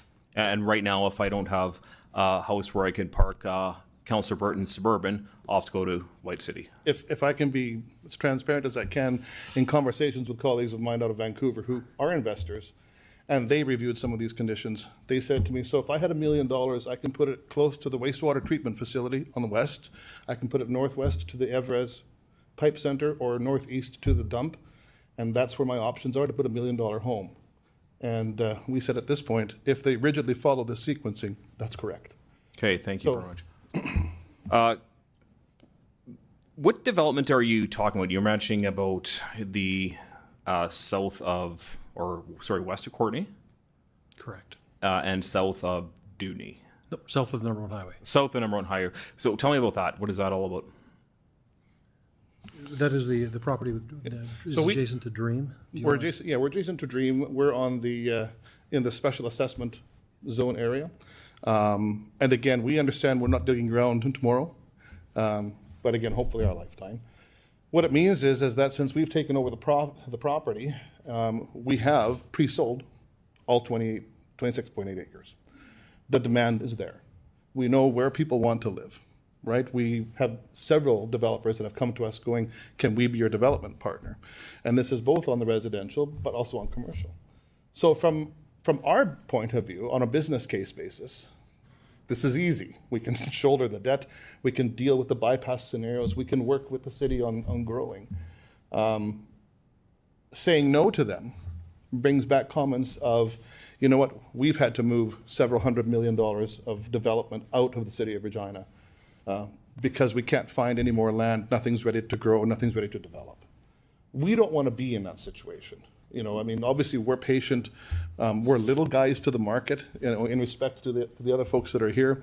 But I think our initiative is the same. We want the city to grow. We want to be able to support future generations and the tax base here. Reduce the burden so we're not in double-digit tax hikes every year. That's our intent. Okay, thank you. I'm not sure if you mentioned this or not. What is housing yield? You mentioned that in your statement. Yeah, so at the end of the day, housing yield is the market demand, right? That's the capacity of a community to take on those houses, the market demand to purchase those homes. There's quite a series of criteria, and it's quite explicitly spoken about in the infrastructure funds that are available to a community. So things like the Canada Infrastructure Fund, the Rapid Housing or Deployment Rapid Housing Fund. We were surprised that the growth plan was vacant of that information, and I think other presenters have spoken to you about extending some of that data to a couple of the mayor's comments, extending that data into more comprehensive or holistic data to be fully understanding of what that marketplace looks like. So. Okay, thank you. Through the chair, you also mentioned through your presentation risk assessment and talking about risk assessment and based upon I'm going to say what you said about lending and what's happening in the entire Canadian housing market. What is that risk assessment based upon? Like when you're saying a risk assessment, as a developer, you're not fronting this money out of your own pocket, you're borrowing it from someone. So again, I can't speak on behalf of the banks. You'd have to ask the financial institutions that. But I can tell you that we had term sheets that came out of province for some funding arrangements. And then when those funding arrangements were further assessed out east, they changed. The terms dropped down and the rate changed because of the location that we were in. And we're not the only ones that are experiencing that. I mean, that's not to do with our credit bureau, but it is to do exclusively with the location. And we were made very clear that is the reason why it changed. We want to change that. We want to help change that. And I think these kind of initiatives, we're not changing the growth plan. We're not asking for fundamental change. We're asking for an ability to have transparency, to have audit functions done on business cases that are sound for a community, that in the event they don't work, we have a process of appeal. That's really all we're asking for. Right? It doesn't mean that it's going to work, and it doesn't mean that we're guaranteed to build. but it gives developers confidence that community is considerate of the best practice option. Okay, thank you. Based along the line of the question on risk assessment, my concern is still, I'm going to say, related to the previous presenter. In the event that we have a bylaw that's approved and then rescinded through no act of council, what kind of risk does that pose for the developer? Like, is there, I'm going to say, there's a financial risk? Does that affect your interest rates, your ability to borrow? If city council says, go ahead, do a development, and then through a report says that, no, you're not doing the development, from a legal point perspective, if you have a bylaw and then all of a sudden you get another report that comes out and says, sorry, you're, instead of tier 1, you're down to tier 3, what does that propose? Like, from a legal perspective, does that have any implications to opening up the city to a lawsuit or anything like that? I mean, that's a tough one, Mr. Counselor. Really tough question. I mean, obviously I know a lot about liability in my day job there, and from way before when he was mayor, but he has a lot of land out there that they bought a generation ago when they moved to Regina, and they're still sitting on it. You know, and nobody, we don't want to sit on our land forever. We want to develop, we want to grow the city, and we want the city just to have flexibility. The plan as presented is good, except it needs to have flexibility. I mean, you know, as everybody said, flexibility seems to be the key here today. To have a plan is good. I mean, we've kind of had these ad hoc plans for a few years. This is it's good, but it just needs to be flexible so that the best business case can be made for the city of Regina, the citizens, the developers, and the taxpayers. That's all we need. You know what? We're more than willing to invest in. We believe that our lenders and our other friends that are developers will continue to look favorably upon the city if they know that the plan is in place, but there is some flexibility to say, hey, we've actually done our own application. We've got this money and we're ready to go here, and this can be funded, and it doesn't hurt the city. It doesn't hurt the taxpayers. It helps us. It helps everybody. We think that should be something that should be within the parameter of the city to approve. Okay, thank you. Through the chair, I've often heard sitting at in this horseshoe, and this is from our interim city manager, a plan is only as good as the funding behind it. So right now we don't have an infinite amount of money. We have a plan based upon a funding model. Are you asking for, if we get more financial contributions from different funds, say a federal infrastructure fund, to have the ability to at least pivot? I think it's a fair statement. I think what we're asking for is, if you get additional funding, or we help with that additional funding, or collectively we find some additional funding, that you would be receptive to a business case that supports its development. Thank you. Through the chair, if you're going to provide a suggestion of how to fund something, or to say the funding is coming, how would I gauge, from a city's perspective where I sit, how would I gauge how to invest that money for that lift station, that subdivision, whatever we're going to develop? How would I process and have the ability to think about processing the ROI on this? So if I'm putting $60 million in towards a pump station, right? How do I pay this thing back? What's my time frame of paying it back? And if I've got 3 or 4 of these things on the go, if I'm just spreading myself too thin, do I have the ability to pay it back? How would I manage that calculation to determine an ROI on this thing? Are you asking as a developer? Yeah, from like, how would I do that? Well, I mean, I guess the first thing is, we're not charities. So Yeah. at the end of the day, that business case has to be able to support a profit line for us to continue development and continue to do what we do, whether we're developing or whether we're land buyers. I mean, at the end of the day, it's got to be sound financial information that has assessed criteria. And most institutions, lending institutions, have very clearly defined assessments. Even CMHC has defined criteria on that. As it pertains to the city's evaluation of it, those criteria will be slightly different, because you will include social aspects, other elements of the city, capacity, long-term effect, et cetera, et cetera. Those criteria I'm not clear about, to be quite frank. And I think that's where, some of that clarity would be helpful. I think how it's reviewed, so that these things, to reaffirm what Councillor Mancinelli was talking about, to ensure that we aren't in political scenarios, I would assume that the Audit and Finance Committee or the auditor would actually have a role to play in how those are assessed, so that you get a proper advice as council. Okay, thank you. So just clarity, your takeaway is essentially it's a good plan. You like the plan. You just want the plan to have the ability to have a pivot, or within the plan have the ability to pivot based upon market conditions, financial options, financing. And what else would... That's exactly think it. that, yeah, And we a would want you dynamic plan. to have that ability too, so that you don't turn away opportunities that could be extraordinarily beneficial in any number of ways to a city. Okay. And in as well, through the chair, if we don't have that ability to pivot, we have an opportunity lost. Correct.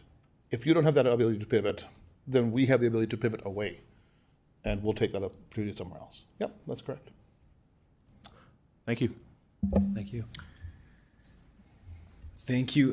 Just one question from me. Are you aware of point 1420E? You talked about flexibility. So one of the amendments that's proposed as a part of this says policy 1420D shall not be used to limit the development of new neighborhoods if it can be demonstrated to the satisfaction of the city that there are no planning constraints and growth enabling infrastructure investments are in place to support development. Are you aware that that's a part of the changes that we're making here to create flexibility? Yes, I am aware of that, and I think when Councillor Tsaklis asked that question at Executive Committee last week around the sequencing and would things be able to be taken out of sequencing, it was made quite clear that if anything, it would accelerate the sequencing, but they would not violate or change from the path that's in play. So that speaks to rigidity over flexibility. Okay, and I think one of the items you were talking about is if you as a developer made an investment that didn't go against your debt financing, you're asking if that would be considered if there was some option there. Is that correct? That's correct. Okay, I think that's something I can ask of city admin, and they can clarify if just to be clear, if we would be considering that as a part of this plan, just to clarify for you and everybody. So thank you for that. You bet. Councillor Tsaklis, go ahead. Thank you, through you, Mayor. You trying to give Audit and Finance more work to do? Yes. Troy, welcome. You and I have met before. Daryl, we've never met, so nice to meet you. I have to be really careful about my comments because obviously I'm the Ward 2 councillor, and I would love to see Harbour Landing grow, but I would also love to see other parts of the city grow. So I'll try and be as general as possible in my comments.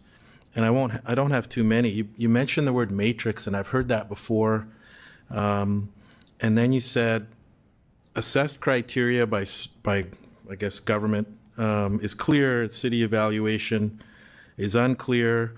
Although the mayor, I think, quoted something that sounds clear, and we'll figure that out when we'll get there. But development is a long game. A friend of mine told me that recently, right, Deb? It is a long game, and it's obvious to all of you.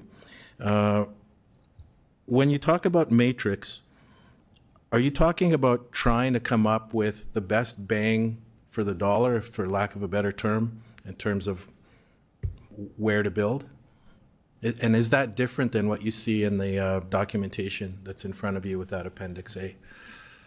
Yes, thank you for the question. It's a good question, and what I can say that the document presents a sequencing of events that says, in that circumstance, don't bring us the material, don't bring us the proposal, unless your sequence is kind of next to come forward. And to be fair, like you're correct, in your ward, in our area of Harbour Landing West, we are interested in seeing that development over obviously a shorter period of time than something that's out there. But I think what I'm trying to demonstrate is that if land is pre-sold and market is wanting to live in that area and not wanting to live in other areas that are identified in the sequence, and we're able to financially identify how we would move that development through its course of construction, and these families are coming in to live there, and the return to the city is such that there is a population that emerges where the collateral value of that development outside of simply just the city tax is felt by the rest of the community, that we'd like you folks to receive it and give it its fair assessment and appraisal. And if in the end it meant, you know what, this is a good opportunity, we should advance this contemporaneously with the plan that's in place. We're not saying dump the plan, But we are saying this may be an opportunity to do it alongside or along with the plan, that it may have complementary aspects that can dovetail, right? For certain, there may be some interim solutions that we have to address, but those are for us to address with the city as it looks to its long-term play for infrastructure. Yeah. Yeah. That's it for me. Thank you, Mayor. Thank you. Councillor Burton, go ahead. Thank you through the chair for your presentation. I'm going to build on one of your comments here, and I'm going to go way out on a limb and suggest that we want to attract doctors to Regina. We tour them around the hospital, around the attractions, around the neighborhoods. These people invested years of their lives to achieve their occupation. They may want to build a larger house and be within city limits in case they get called out. My question to you is, where can they currently build their house in the city of Regina? That's a very good question. We don't know. That's a good question. Yeah. And if you're actually asking me, I would say at this point in the game, unless you're tied into one of the newer areas and you want to live in them, you're probably building an Emerald Park. Thank you. You're welcome. Councillor Flores, go ahead. Thank you. Through you, Mayor. You talked a lot about stability. You talked about making sure that developers have confidence in their ability to build. Now, would it be fair to say that part of having stability is having an approved plan? That's again, I think you're if I can reframe the question, you're asking me if the plan itself is not that guarantee of comfort. No, I'm asking right? you if part of being stable is to have stability, we'd have to start with an approved plan that, given the comments from administration last week, mentioned that there is flexibility as we go, but we have to start with an approved plan. So my question is, would you agree that to have stability, we would have to at least get to an approved plan first? Correct. And that's, again, please don't misunderstand our comments. We're giving credit and acknowledgement that the plan is a great first step. We're simply saying that in our experience, and many of this table around us, we understand how councils and administrations change. And we are asking for the formality of acknowledging that this plan has flexibility and that it is not meant to be a rigid condition, and that flexibility may extend itself to a different sequencing in time and place and value. Thank you. Yeah. Through you, Mayor. So in that case, am I correct in understanding that you don't have confidence in administration when they say that there is opportunity for flexibility, and that given that we are putting forward a plan that is meant to be evidence-based and data-driven as opposed to at the whim of, as you just mentioned, just changes in council, do you just not have confidence in this process? No, and I think that I'll correct you on that. The process was very consultative, and I think it was extensive in its production. We are identifying some missed data pieces that are part of the funding organizations for which a municipality or a city would go to seek additional funding. They are important pieces when it comes to assessing a document or assessing a business plan. And they are important aspects that when that assessment is taking place and our documents say, hey, Harbor Landing West in that area is actually a better, to use your terms, bang for your buck than other locations in the city, that the city is willing to consider it. That's what we're trying to say. Okay, so you have brought forward that feedback to administration. We're doing that now. Okay, so and before today, you haven't brought forward that feedback to administration. This is our through first that. information. Okay. And again, it was based on some of the commentary made at the executive committee last. All right, so today is the first administration hears about that, so they have had not an That's opportunity to provide feedback. That's correct. All right, thank you. That's all for me. Thank you. Councillor Zakiniak, go ahead. Hi, thank you. I'm just wondering, I believe you said that your part of Harbor Landing West is designated as a special assessment area. Is that accurate? Yes, that's accurate, yeah. Okay, and so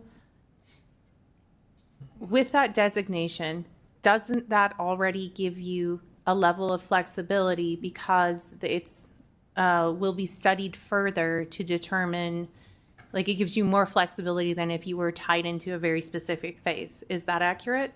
Or is there something I'm missing? I can't speak to that. That's we've been asking ourselves that a number of times internally.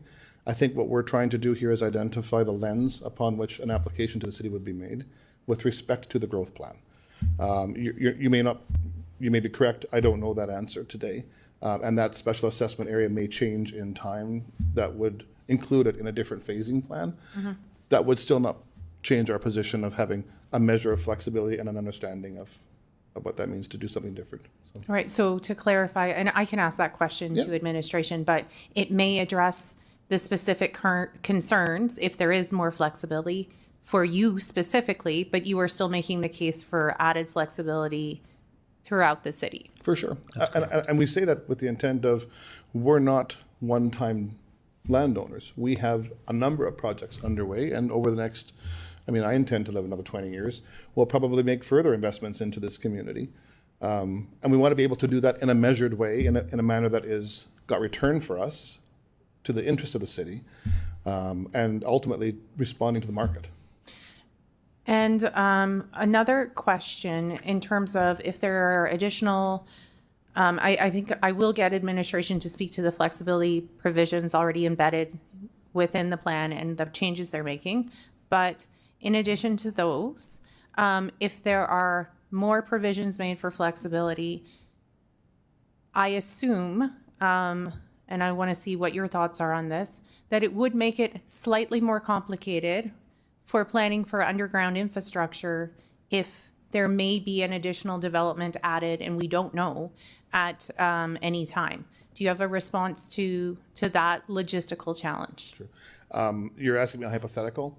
I would tell you this, that if we had a plan that comes forward that we believe is a stronger case to present to the city, it would include a response to your question, which says, how do we manage our investments and our plan for some of these greater investments with you doing something on the side?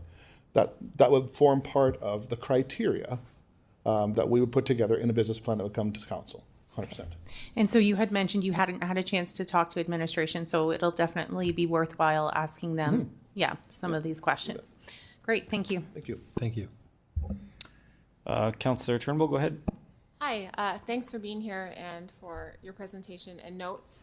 A lot of questions have been asked, but I want to ask a little bit about the process. So right now, when you do want to present, let's say, a business case or opportunity, what would be the process of doing that? Well, from our end, we would put together what is typical for a development business plan, right? Google that. That's pretty simple to find that out.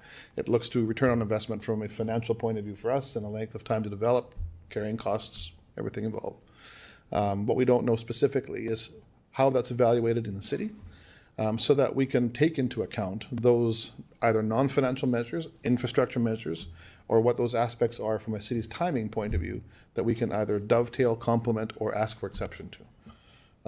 And we would want to have that done in a manner that is potentially non-political, right? I say that to a council of politicians.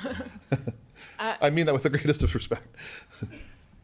So are you saying you just kind of want more clarity on the matrix and what's involved in it and where you sit on it, and possibly what is involved in it? Correct. I think if you look at it from the other point of view, if there is flexibility and administration confirms to council that there is flexibility in how these are assessed, we would ask, can you provide us with the criteria on the assessment?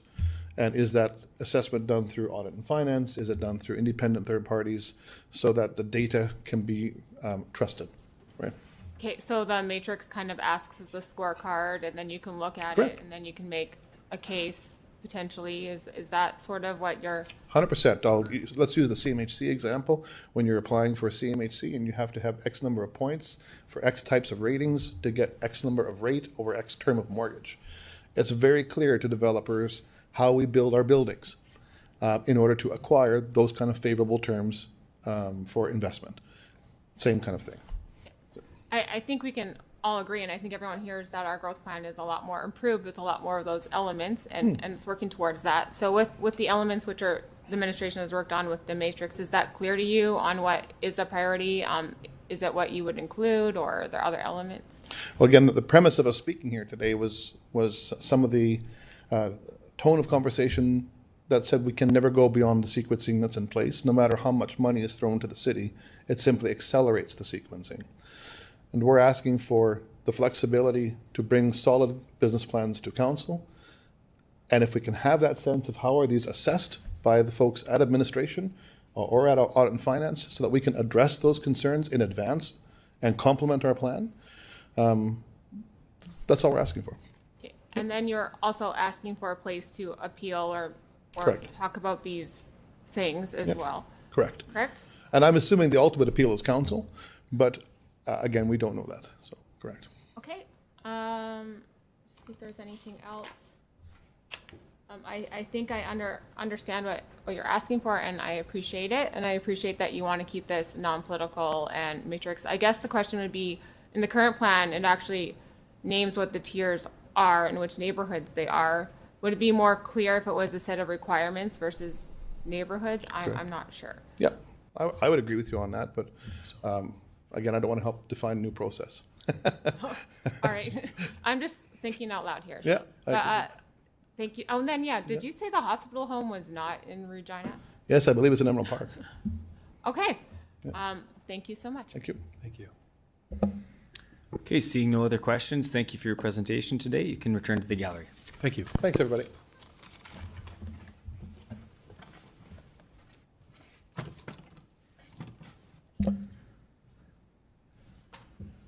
Okay, next I'd like to call upon Delegation D26-5, Vanessa Matthews.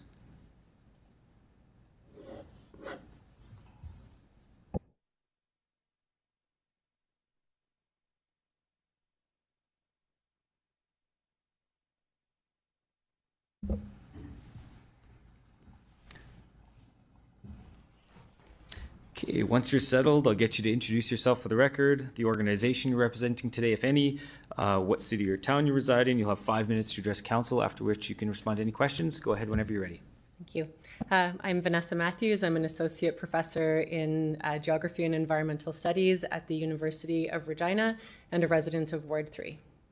Good afternoon, Mayor Baczynski and members of Regina City Council. I'm speaking with you today about some concerns that I have with the OCP growth plan review. Specifically, I would say that I appreciate the sequencing and the discussion around new neighborhoods, but I was disappointed to not see more specific targets in terms of intensification. So I wanted just to read out a commitment in the energy and sustainability framework that outlines the need to direct population and commercial growth to established areas. This is a direct quote: adapt the city's growth plan to allocate growth as follows: 15% new population to city center, 50% to intensification areas, specific zones along transit nodes, and 35% to new neighborhoods. So I'm very unclear as to why we're not following this action in our current growth plan update. I'm going to speak to some specific points that I hope that council will consider in your deliberations today. So number 6 in Appendix A, these are really specific points. The proposed policy change sets an intensification target of at least 40% new housing units or 30% of new population. And I want to note that this matches the existing OCP policy passed in 2013, but doesn't align with the target indicated in the energy and sustainability framework that indicates 65% of new population. The recent zoning bylaw changes under the Housing Accelerator Fund have certainly created more possibility and ease in adding density to the core. And so I'm asking that we are a little bit more specific and direct in ensuring that the growth that we are planning for happens in the way that we need to see it happen in order to satisfy the requirements of the energy and sustainability framework, as well as to grow in a more responsible way, because we know that not doing that and not building up has led to some financial difficulties. In number 9 in Appendix A, there was a previous target of 10,000 people for the city center, which offered a very clear target and goal. The proposed policy dilutes this by shifting the language to one of support rather than to a measurable outcome. It's noteworthy to mention, and I know that you all know this, that the downtown lost 36% of its population in the 2021 census. We will find out soon what happened in the most recent census when it comes out in May, but we are certainly on a trajectory where we are not hitting that target. I'd like to suggest that we put in a target so that we are actually indicating that we want the downtown to be a vital and an engaged part of our community, to kind of have something as a specific goal. And the energy and sustainability framework targets 15% new population to the city center. I know that we are required to kind of talk about things in units, but I would ask that, again, we have a very specific goal in mind for that downtown and city center area. Lastly, in point 10, the OCP indicates that council has discretion to waive requirements of being a complete neighborhood and to achieve a density of 50 persons per hectare if there's a special case. And the language of the proposed policy indicates that alignment must take place within the community priorities and broader goals of the plan. I mean, I'd like to encourage you to think about whether we should be building neighborhoods that don't at least get a particular density level, which is what we need for transit. So if we're building outward continuously and not building to those goals, then we are going to cost taxpayers a lot more money in the long run. So if our neighborhoods aren't meeting our demands for transit, if they're not providing local services, if they're not providing amenities, then I would ask that we do not have that flexibility as we are trying to build in a sustainable and affordable way. And I will maybe leave it at that, and I'm happy to answer questions. Thank you. I'll check with my colleagues if anyone has any questions for you. Councillor Zakiniak, go ahead. Thank you. Can you repeat the piece that you were talking about, the last one about council has the discretion? Which one is that? That's number 10 in Appendix A. 10 Appendix A.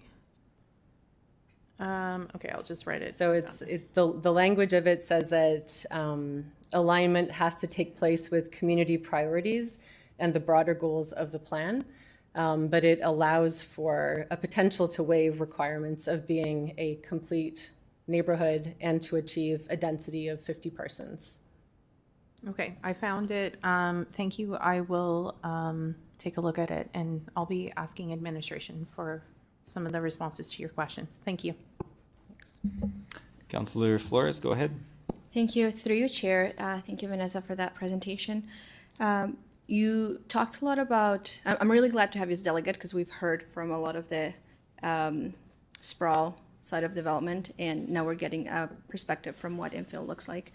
From your perspective, and from your professional background, when we're looking at developing a city, could you talk through why is it important to develop through density? How that impacts not only what you mentioned in relation to the environmental impact, but also something that folks often worry about, which is our taxes and the cost of that external or outward type of development. Absolutely. Thank you for the question. When we build in established areas, we are able to take on the infrastructure, which doesn't mean that there doesn't need to be investments into that, but we are able to use the infrastructure that's there. We are able to use everything that's already in alignment. There's already community centers, there's already schools, all of those things are already into place, which means that the value of the property tax coming from that particular lot is going to be higher for the city than at a competing rate in a suburban or a new neighborhood. One of the other things that we need to be careful of is that if we are continuously building outward without those investments in the core areas of the city, our populations for schools are going to continue to go down, as we're seeing right now. The level of demand for community centers and other types of services are going to continue to become weakened. And the question of transit is going to continue to be hard as well. So making sure that we are at a higher density level is an economically sustainable model. And we're not the only city that is struggling with this. I'd certainly say that a lot of the prairie cities have a similar kind of set of issues where you have a lot of surface parking lots, you've got a lot of waning demand in particular areas. And we've been sold this idea of what car culture means as a source of freedom. We've been sold an idea of what a good home would be. And we have been sold that idea for almost 100 years now. So we have to kind of start to shift away and create more opportunities and more investments into the neighborhoods and the residents that are currently living in the city. So a lot of the discussion before me was on, attracting new residents to the city and kind of thinking about that component. And I'm not saying that we don't have to also think about, options and we don't need to think about choice, but if we continue to do what we've been doing for the last number of decades, we are going to hit a point where it's these greater and greater economic costs to the people that currently live in the city. Thank you so much for that. Through you, Chair, so you mentioned some of the previous comments we've heard. Something I heard was let the market decide, that the market will decide where we need to build, and that's why we need flexibility. And in your comments, you're talking about building density. So could you please talk about, in terms of building the demand, what would that look like if we invest in density, and would that let the market decide? Like, do people want to live in these areas? Because I'm hearing otherwise, right? Like people are going to decide they only want to live in specific areas. And you've mentioned about, density. How do we look at this idea of letting the market decide and building density? Yeah, it's a good question. I think part of the issue is that we've had decades where we haven't been able to create housing diversity in the core areas of our city. So we have very much protected single family homes as the only type of development that can happen in huge swaths of our established areas. That has changed recently with the Housing Accelerator funding and the requirements that were part of that funding to allow more as of right units per lot. And so that is helping to build that density, which is also helping people to imagine something different. And it's going to take time to do that, but I think we need leadership and we need to have really clear directives that the city supports that type of density. Letting the market decide, the market isn't going to decide for environmental sustainability. It's not going to decide for, social and cultural well-being. It's not going to be able to make decisions on a whole host of things that might be priorities and goals for the city as well. So I would look at the plans that have already been passed by previous city councils as well, as these should direct the types of goals and the types of priorities that we have as a city, because these are the plans that residents in the city look at to say, this is where we know we're confidently headed in that direction. But if we continue to pass plans and don't actually support them, especially when changes come up in the OCP, then we're creating a lack of alignment, right? And so there has to be something more than market demand and market choice to kind of shift things. And that might mean investments into infrastructure in core areas to ensure that developers aren't facing the kinds of risks that they seem to sometimes perceive in doing those types of developments. And we've got some developments that are coming in where we're starting to see what that can actually look like. And so there's potential with things like policies around surface parking lots. There's a lot of potential around the underutilized lands. We've got, I think it's close to 900 that we have that are really also ripe for development. Thank you for that. Just one last question. When we are talking about development and making sure that our plans are in line with what we've agreed to, can you give us examples, or if you have any, of other cities where the type of development that you are talking about has been supported and worked well? Yeah, I mean, I think it's hard because I don't want to use comparisons that are really different than ours, right? So I think if we look at places like Edmonton, they are certainly coming up with some good policy in terms of their underutilized lands and their nuisance properties and that kind of thing. And I think that's showing a lot of leadership. When we look at something like somewhere like Calgary, they are investing in transit and they're investing in active transportation. And so they're, ensuring that that some of those things that they've committed to are also kind of coming out in that way.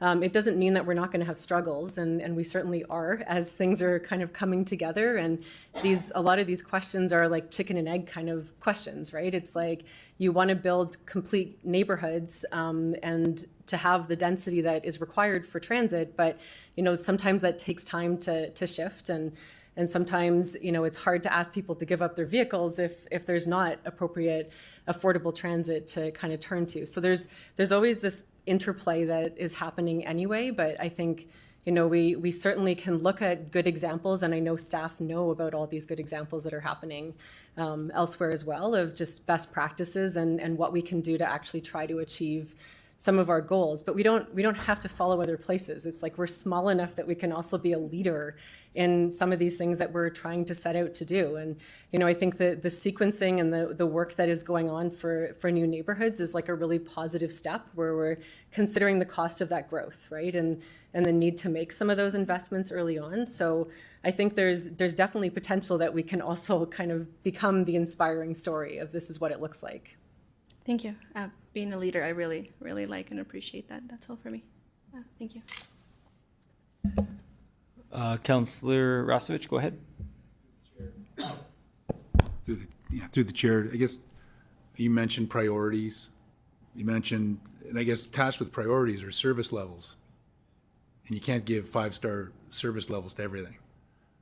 Because I agree, with in terms of density. I just want to ask you the question. So we'll say transit, for example.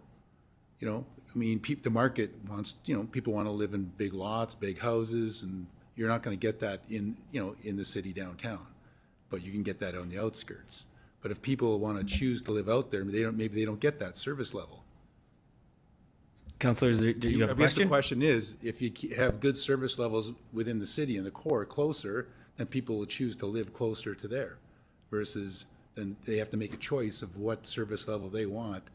Would you agree with that? I think there's always choices, and we're always setting out what the parameters of those choices are. We have for decades. So we're constantly making decisions about where people should live and what types of services that should be kind of going hand in hand with that. I think we've done a good job so far in many cases of building new neighborhoods that have higher density levels, so that we can connect to transit in a better way. If we take up the example of transit, new neighborhoods are, my understanding is when things get built, the costs of that infrastructure are taken on by the developer. But my understanding, and maybe I'm wrong on this, is that the city takes over the responsibility of that infrastructure after a year.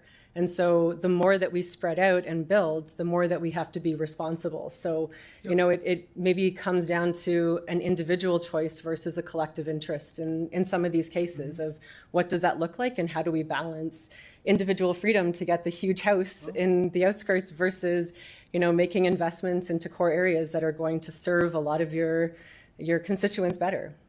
I guess my point was that Deloitte report we had is... Your question, you mean? Yeah, well, it's a question. It's just leading up to the question. Okay. But as a city, Regina is more spread out per capita than any other city in, I think, Western Canada. Yeah.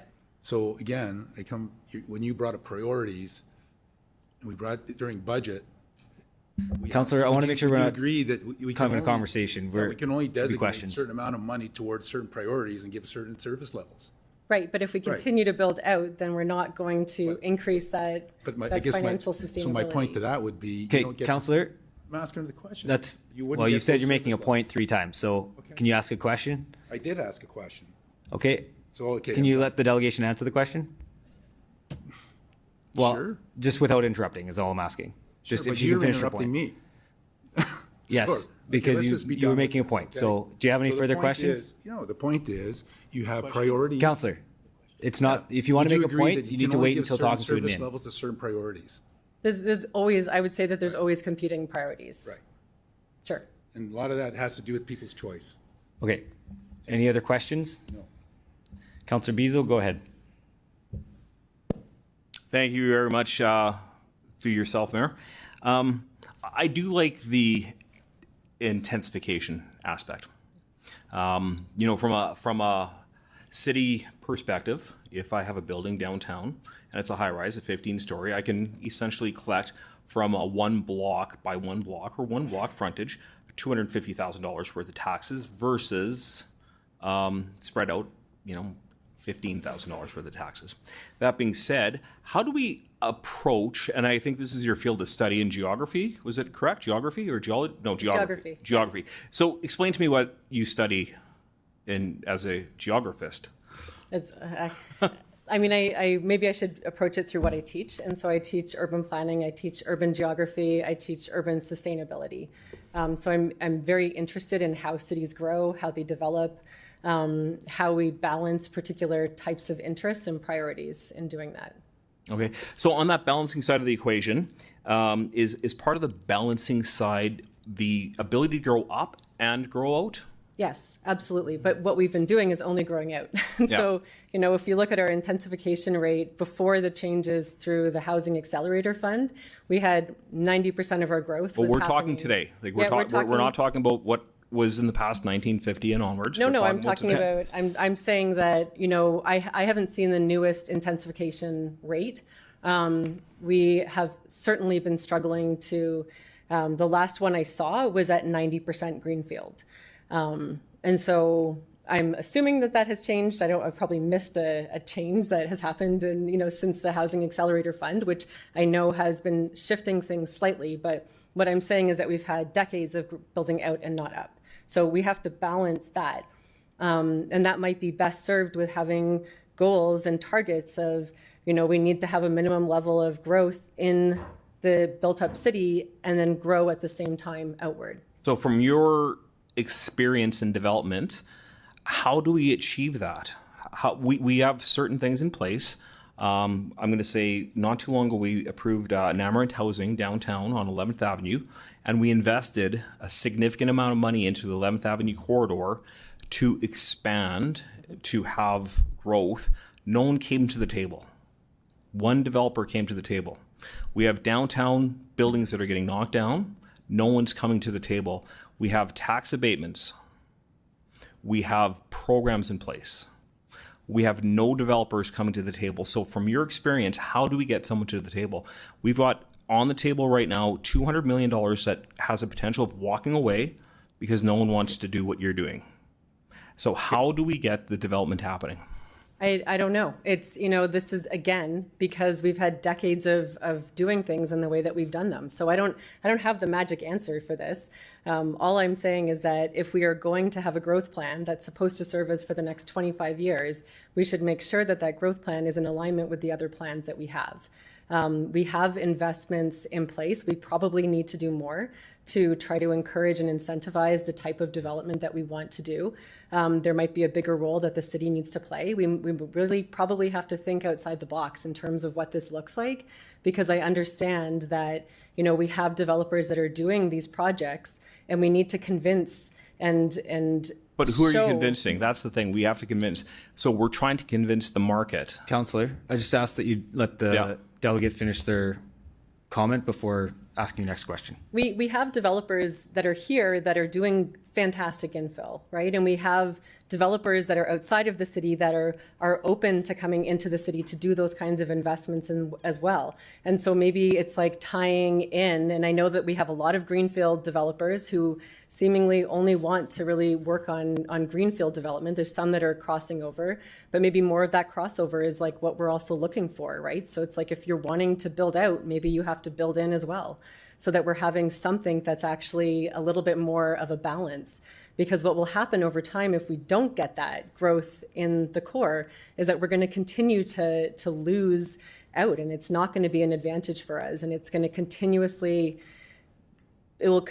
become worse and worse as time goes on. So it does need to be figured out, and there does need to be, leadership and goals that are set into this so that we don't have what you're talking about, right? So that when incentives come up, that people are taking up those incentives and people are imagining a different way of living maybe than what they currently have. And I mean, people listening into this discussion early on would have thought that if they were looking for a new house, there were two options, and both of them were outside of the city, and nothing is happening inside of the city. So part of this is also the way that we're talking about things. And that's why I think it's really important that as a city, there's an acknowledgement of the importance of intensification moving ahead.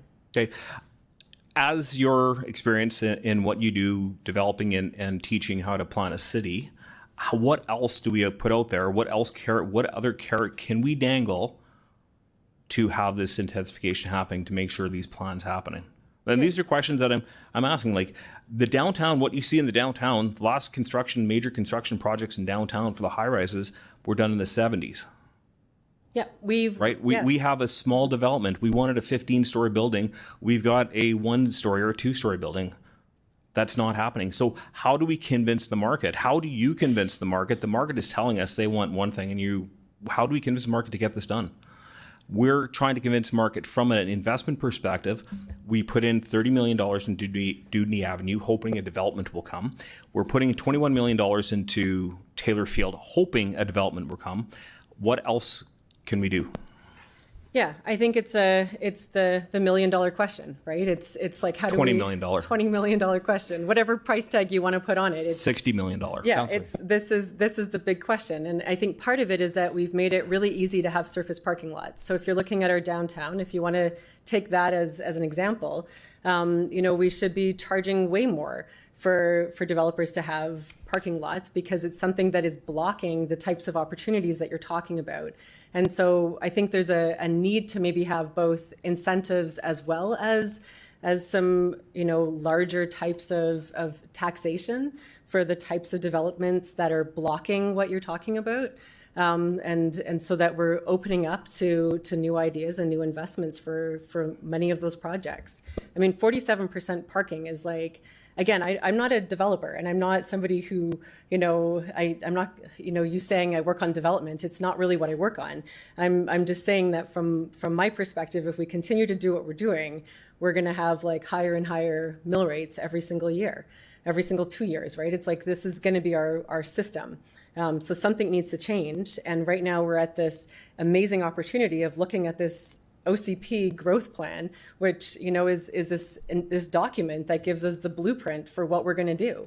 And so when we're looking at that and we're trying to figure out what to do, I expected to see more intensification as part of this. And I went to the sessions that I was invited to, and I've spoken about this. So I'm sure it's not going to come as a surprise that I feel this way, but it is trying to figure out how to incentivize that kind of development, and whether the city becomes more of a land developer, what that looks like, I don't know. It really is a big question, though. And you are aware through the chair that we are developing land? Yes. And we are developing downtown? Yes. And we're investing $60 million, or will be investing? I don't know about the $60 million, but we're investing a lot of money yes, in different areas of downtown. As we should, because that is the heart of our city, right? So, and if we want to grow tourism, if we want to grow all the other things, that is what we have to do. Okay. What else, I'm asking you from your experience, what else can we do as a city council besides, I'm not sure. Councillor, this is a $60 million we've question. had the same question about 6 times Yeah, now. we haven't got the answer at least once. Councillor, I think she's given her perspective from her experience. So I don't think it's fair to keep asking the same question over and over. So if you have a different question, please go ahead. But if not, then I think that we've exhausted the delegation's experience on this particular question. Okay, no, that's fair. The only thing is, would you agree to the statement that we need to have flexibility in this plan? It depends on what that flexibility looks like. So do I think that certain neighborhoods should be able to go out of sequence? No. Do I think that we should allow more outward growth without having that intensification? No, like not to things outside of how things are being sequenced. I think there was a lot of thought about what this looks like and ensuring that we hit certain levels before we continue outward. And so, yeah. So flexibility means no. Okay, thank you. Councillor Turnbull, go ahead. Hi, thank you for being here and talking about intensification. So I just wanted to be clear with what you are asking us to consider, and that is the other plans within the city. Is that what you're asking us to consider right now? Yeah, I mean, I'm asking specifically to have a higher target for intensification. I'm asking for some kind of number to be attached to the downtown. And I wanted you to have a conversation around, like for the city center, sorry, and a conversation around what flexibility in new neighborhoods and the way that it's discussed in number 10 looks like. Okay, thank you for clarifying that. I'm just getting muddled up in there. In the new plan, which I really appreciate the administration put forward, some of the phasing was to also help intensification as they were to pick the phases. Is that correct? Yeah, so it seems like I don't have a problem with the sequencing. I don't have a problem with all of those things. And I know that there has to be investments into infrastructure to also support intensification.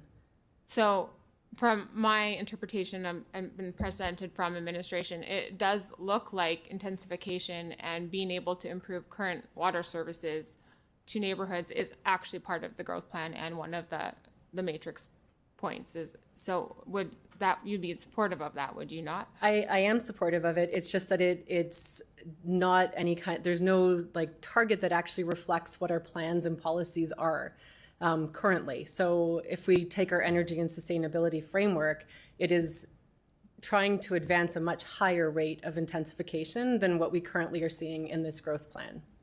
So you're looking for some more measurables in terms of our value statements and our strategic plans, such as the environment. I'm looking to align it with what we currently have. And I think the danger for me is as we move away from those targets, like I'm sure everyone remembers the whole statement from the previous mayor about how it's going to take 957 years to hit the target of 10,000 people in the downtown. Eliminating that goal entirely is worrying to me.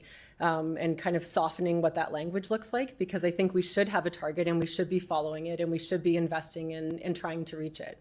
So what you're really asking for is for a community growth plan to reflect our strategic goals and the benchmarks within the values of that. Is that what you're here to advocate for? Basically? Yes. Yeah. Okay. I can get on board with that. Thank you so much for being here. And I appreciate your comments on intensification. Thank you.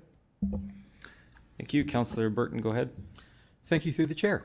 There's a balance to be found between planned and free-for-all. I appreciate your and support your comments about the need for density downtown. But your comments seem to restrict the options for various size housing in greenfield environments. And many families desire reasonably sized single-family housing. I have one that moved in near me from a denser and newer part of the city. They've expressed a lot of joy in their new house in the neighborhood. There is no new location with the requirements that they desired. My question is, how do you balance, I'm going to call it the Central Politburo design requirements with the ability and right for a person to choose? Yeah, I think it's a difficult question. And the ideal is that we have lots of choice, and we have lots of choice in both our new neighborhoods and in our established areas. We have only recently allowed more choice in our established areas. So I think that is starting to move, and we can certainly work to support it now. I would be worried if we head too far in the personal choice kind of model, especially because there's a cost to that. And there's a cost to it for the city, and there's a cost to it for the current residents of the city, right? So to me, that's the balance, is like how we do that in an economically sustainable way. And that's maybe how I would respond to that, is if we can grow outward while remaining economically sustainable, then that will allow for more choice, right? And I think that that's what is the attempt here, is to invest in infrastructure and to invest in things in a way that supports that growth in a different kind of capacity than we have in the past. So I think it needs to be more of a collective, like what's best for the community that currently lives here, as opposed to, there's a doctor that might be coming in that wants a big house. We have to change everything just in case this doctor comes. It is really necessary that we take care of the population that's here currently and that we make those investments for them rather than just continuing to sprawl out. So you're saying that you would not want to provide options for doctors to move into Regina if they desire? I'm not saying that. I'm saying that trying to chase a hypothetical when we know what some of the issues are in our community is maybe not the best way of doing it if we're not doing it in a way that's economically sustainable. Okay, no more further questions. Councillor Radens, go ahead. Thank you for being here. And happy that you're here talking about intensification. So on the OCP that's in front of me here, it says to direct at least 30% of new population to existing urban areas of the city intensification target. And so the proposed policy change is to set that intensification target of at least 40%. So what do you think the new target should be? Well, the new target is actually still 30% population. It's just that we've changed it into units, which makes it 40%. I would say that the new policy should, in all, in all accounts, match what is being stated in the energy and sustainability framework, which is 65% new population, which I can't remember what it is with units, but administration would know that. And I know that's going to be really unpopular because I went to the sessions and I was in the breakout room for that particular ask. And so I know that, there's concerns around doing something that's 65% population and what that means for choice. But that's the energy and sustainability framework that the previous council passed in 2022. That's what it says. So if we want to become a renewable city by 2050, I didn't create that number. That's where it comes from. So do I think it should be higher? Absolutely, than what it currently is. Okay, thank you. I think I agree with you. And so in terms of the alignment with the energy and sustainability and the OCP, there should be some kind of alignment, is what I hear you saying? Yeah, absolutely. Okay. All right, thank you. Okay, thank you. Councillor Flores, go ahead. Thank you, through you, Mayor. Just Councillor Radon's question made me want to ask you one more question. So in terms of that alignment, because you did say this could be unpopular, because it is a big jump, 30 to 65, and to be able to make that more palatable or perhaps attainable, what would you say would be a good journey up to there, right? Because it is a big jump. So how would that look like to be able to get to a closer place? I mean, what I would say is that we've always had that goal and we have never met it. For like a decade, we never met the goal that was there. So having a goal doesn't mean that we have to meet that goal. I'm not asking you to say, you can't, which you could say, we're not going to build outward until we hit that population. Like that could be a strategy forward. But if you're not going to take that, which I don't think you will, then it's an aspirational kind of goal, right? It's saying this is what we should be doing and this is what we support as a council to do.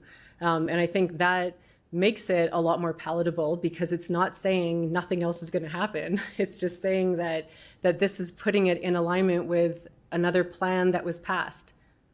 Okay, thank you for that. Okay. Okay, thank you. Seeing no other questions, thank you for your presentation. You can return to the gallery. It's 4:41, so we need to take our mandatory break. So we will be back at 4:56.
We're going to get started in a minute. If folks could take their seats.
Okay, we'll call the meeting back to order.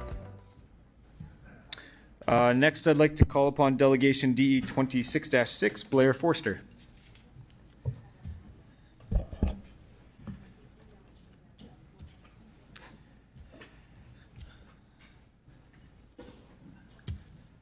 Okay, thanks for waiting. Your turn to come up here.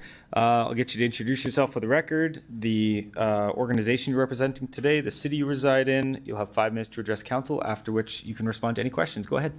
Yeah, thank you. Your worship, members of City Council, my name is Blair Forster. I'm the president of Forster Harvard Development Corp., and we are headquartered here in Regina. I'm here today to show my support for CR 26-11, the official community plan growth plan review. And for context, Forster Harvard owns approximately 400 acres within the city as impacted by the recommendations in this report. Firstly, I'd like to thank Deb Bryden and her team, especially Luke Grazier, for the work done to bring this report forward today. It is a complicated issue with a diverse list of impacting criteria and numerous divergent interests. You've heard many of them today. The report before you finds a balance between all of this. No one got everything they wanted, but most got what they needed, and those who didn't were given the reason why, supported by facts and data.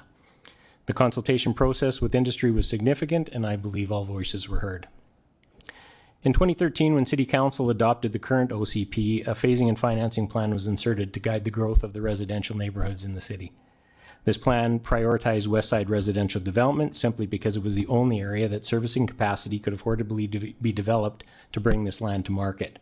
In large part, this was due to its proximity to the city's wastewater treatment facility.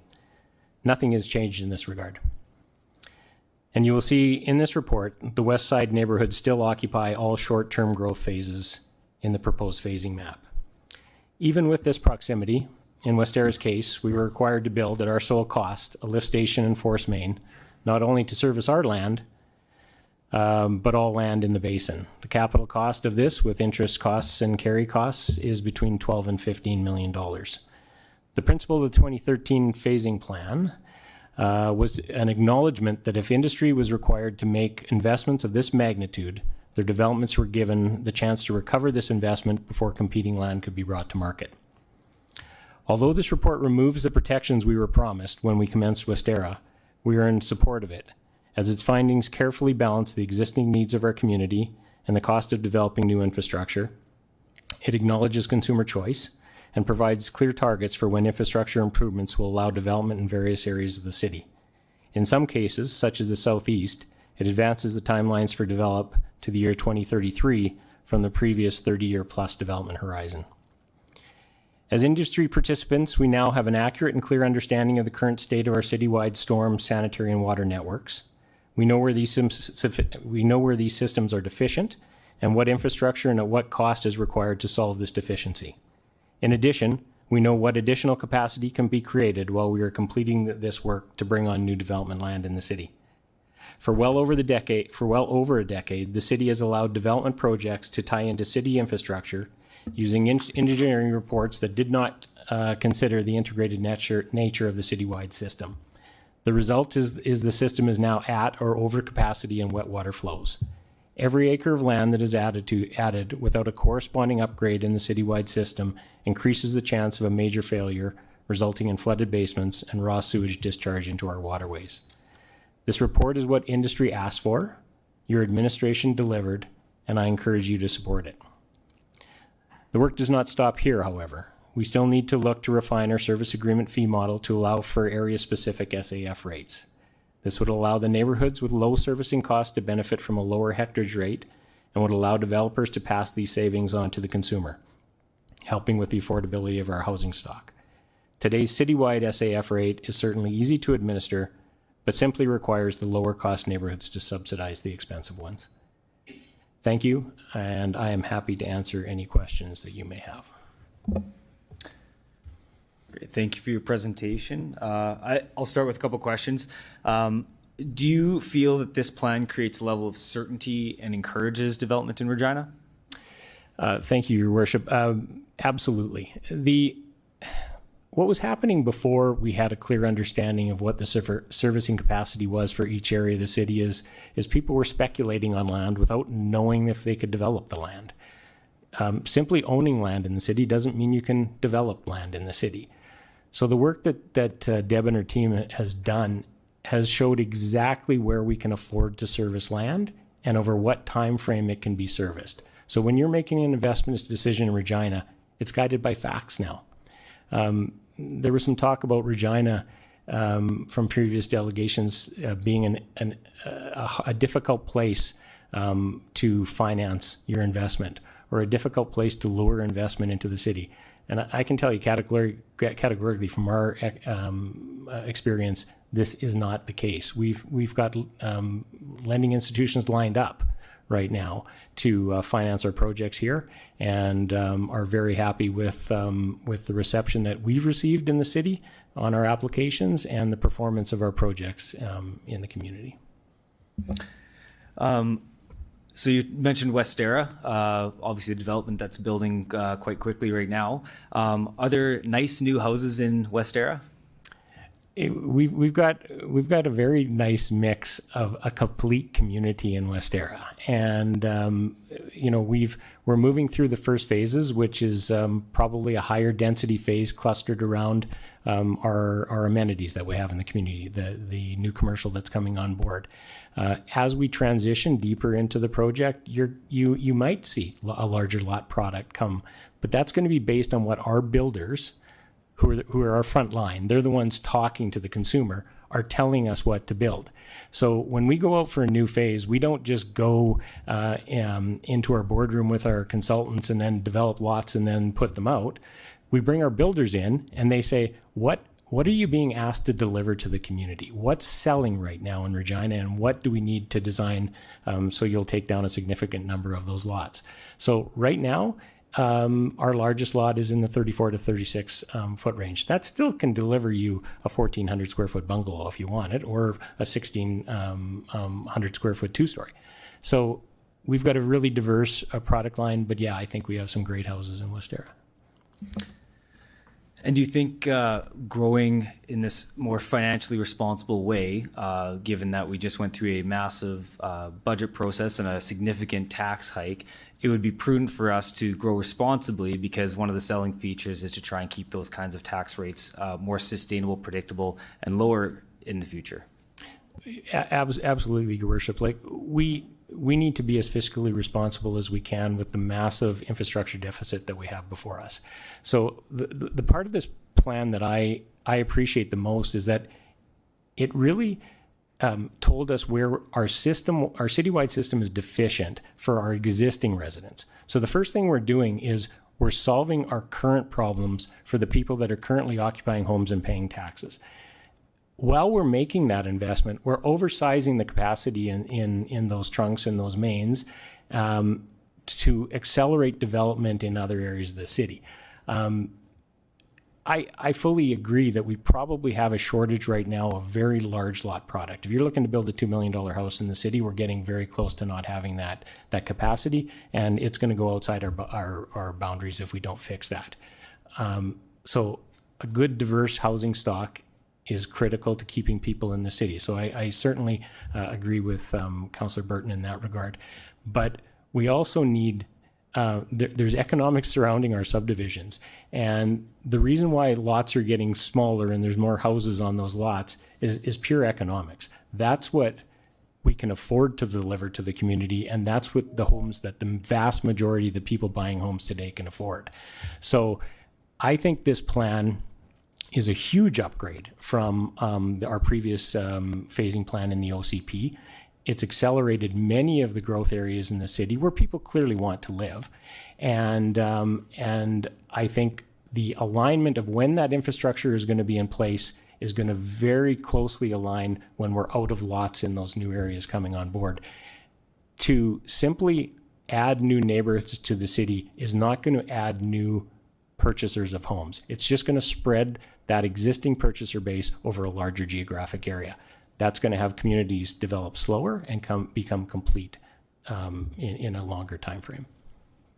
And one last question. You'd mentioned about 2033 was the time frame for the east lands. Is that right? Yeah, that's correct. I believe that the infrastructure in place is supposed to be completed by about 2030.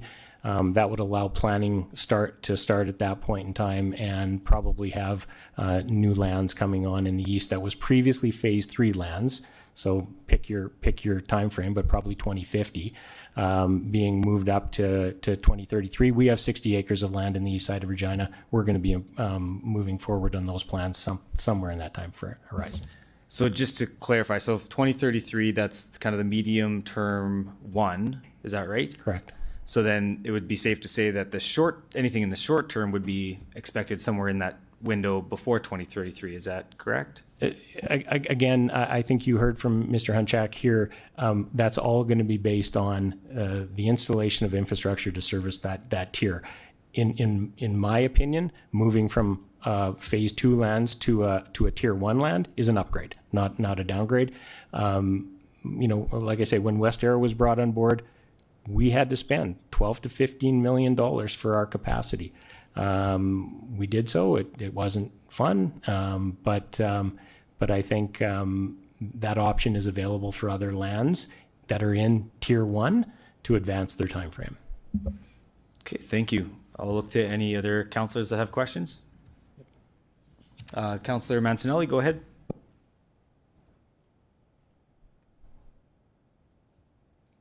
Thank you very much for the presentation. I appreciate the perspective. One thing in today's discussion that really caught my attention was the thought of a pivot. I think it's a very good plan. I think that we're aligning ourselves for success, and success means maybe moving a bit quicker than we thought in the past. What are your thoughts on the talk of a pivot? Do you see a pivot anywhere in this plan, and do you think it's something that the plan could use if you don't see one, through the chair? Through the chair, is this, sorry, Councillor, was this a pivot after adoption, or is this plan, as it stated, a pivot in itself? I believe a pivot after adoption was the conversation, or the point of the conversation in the discussion. Thank you for the clarification. I think I was involved in virtually every consultation meeting that was had with industry, with Dev and their team, and I'm a believer that in the event additional monies are found, those monies and resources are going to go to advancing the infrastructure installations that we have on the plate, which in turn would advance the lands that they would service on being able to come on board sooner. So I think the time and effort is being put into this, and I would encourage adoption as it is.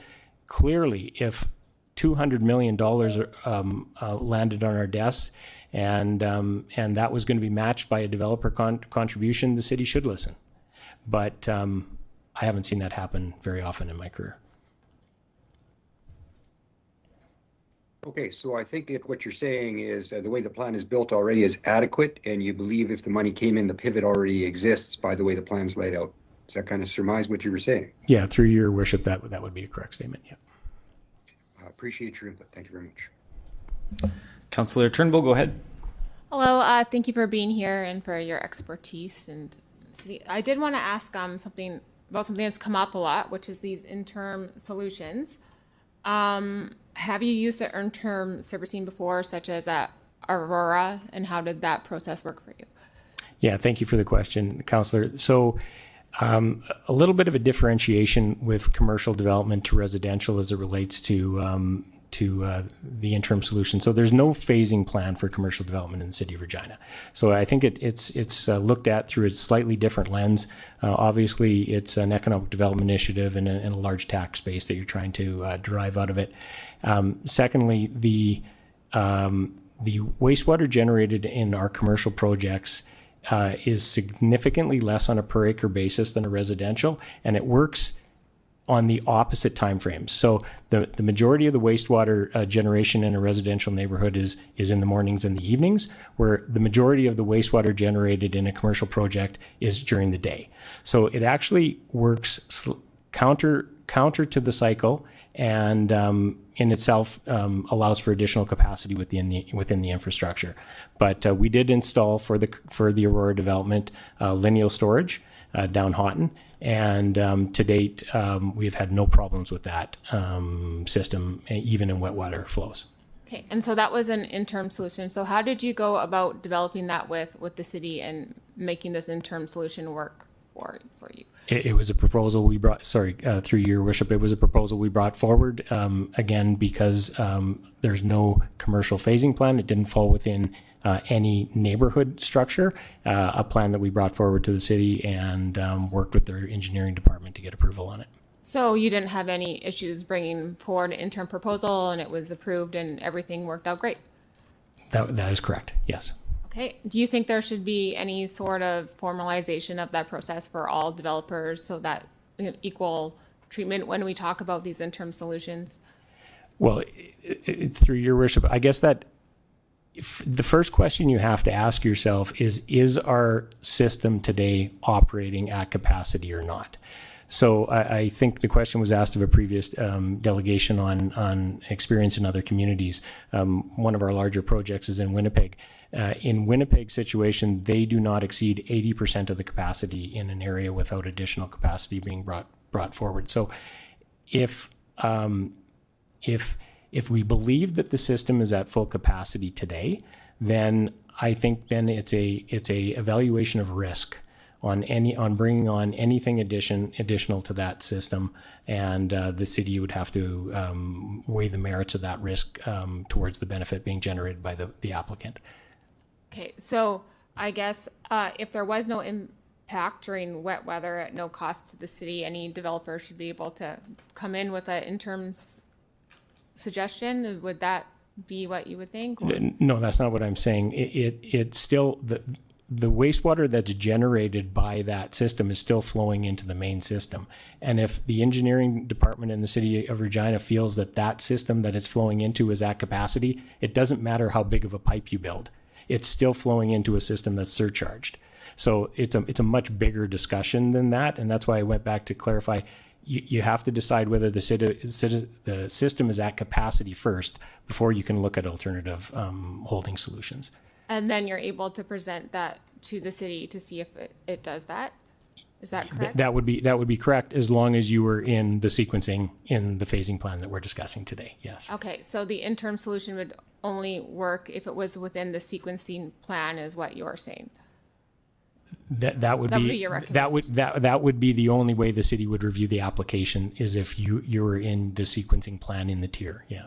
So if the sequencing, would you advocate for more flexibility in that if a developer were to come with their own dollar values and all of that for an interim solution, or would you think it should stay to the sequencing? Yeah, your worship, I believe that an ad hoc system that we have been using to date is what contributed to the problem that we're in right now. I think in every area of the city, you're going to get developers with engineering reports that support that an interim solution could be satisfied in their area. What the city is charged with, and the administration is charged with, is weighing all of that and doing what they feel is best for the city at large. So I think that work has been done. I think the city reviewed solutions like you're talking about, Councillor Turnbull, and has come forward with this recommendation based on that data. Okay, and so you have benefited from an interim solution, which before. So like all developers, if they have good ones, should be able to benefit from an interim solution. Like I said, I think the city has reviewed that solution in other areas and has put forward a tiering plan based on the best solutions for the city as a whole. I think that's probably a question you'd have to ask administration to see if there were gaps in that system and in the phasing plan that could benefit from interim storage to advance development horizon in different areas. Okay, so to remain non-political and to be equitable, maybe we should put together some sort of process, possibly, you think? Your Worship, I think this was the process that we went through. This was a 2-year consultation process to get to where we are now. I think that's what has just been done. Oh, I mean, in order for the exceptions for the interim solutions, because right now it sounds like you just go to administration with your possible solution. I think that's probably better directed to administration to get the answer to that question. Okay, but the goal is to be non-political, equitable, so we should look at maybe that sort of process. Your Worship, I believe this plan that's in front of you is non-political and equitable. Okay, well, that's so great. Thank you so much for your input, and I appreciate your guidance. Oh, I do have one more question, actually. Yep. We were talking about the capacity for lands and the lots. This is Regina, so there is a little bit of a north of Dudney and a south of Dudney attitude sometimes. And I worked as a designer for years and years and years. And some Eastenders are not going to go north of the tracks. That's just a social thing. So like when we are looking at housing and where people want to build, going to White City or Emerald City is more of an option than possibly going north to some of these attitudes. Do you find that? Do you find that there are these like social, economical, like where people want to live where they want to live? Yeah, Your Worship, I absolutely believe that. And just so we're clear, West Era is south of Dudney. So we're a sod. But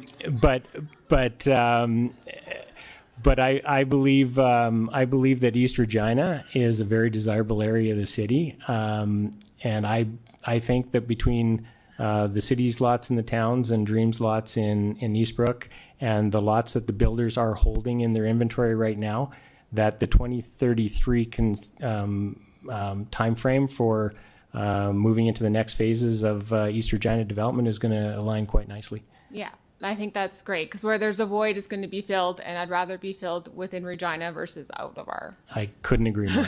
I couldn't agree more. All right. Well, thank you so much for your time today. Thank you. Councillor Sickley, go ahead. Thank you. Through you, Mayor. Well, you get the media quote of the day, I think. Thanks for coming, Blair. I wanted to ask about SAF rates because I don't really quite understand the variable piece. I think I do, but I'm going to ask you about that. But just back to this thing about capacities versus dry versus rainy weather, or not just rainy weather, but high rain times. So if there's capacity during dry weather, very near to max capacity that we're at, we don't have the 20% buffer that Winnipeg has. That's a new one for me. Thank you for that.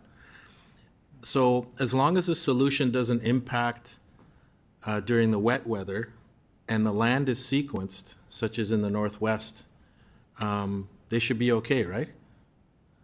Yeah, through your worship, that's I think the evaluation criteria is much deeper than that. You had the previous delegation here talking about intensification areas. There is a certain allocation in the model that's being given to intensification. There's a certain allocation in the model that's given to new industrial development that might come tomorrow that we don't know of today. Yeah.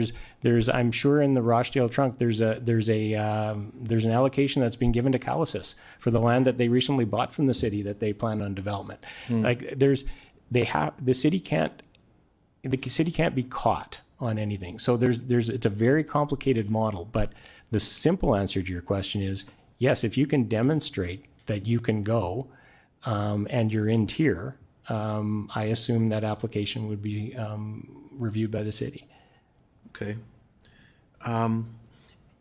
We brought up the example of the longitudinal oversized pipe that helped you develop Aurora.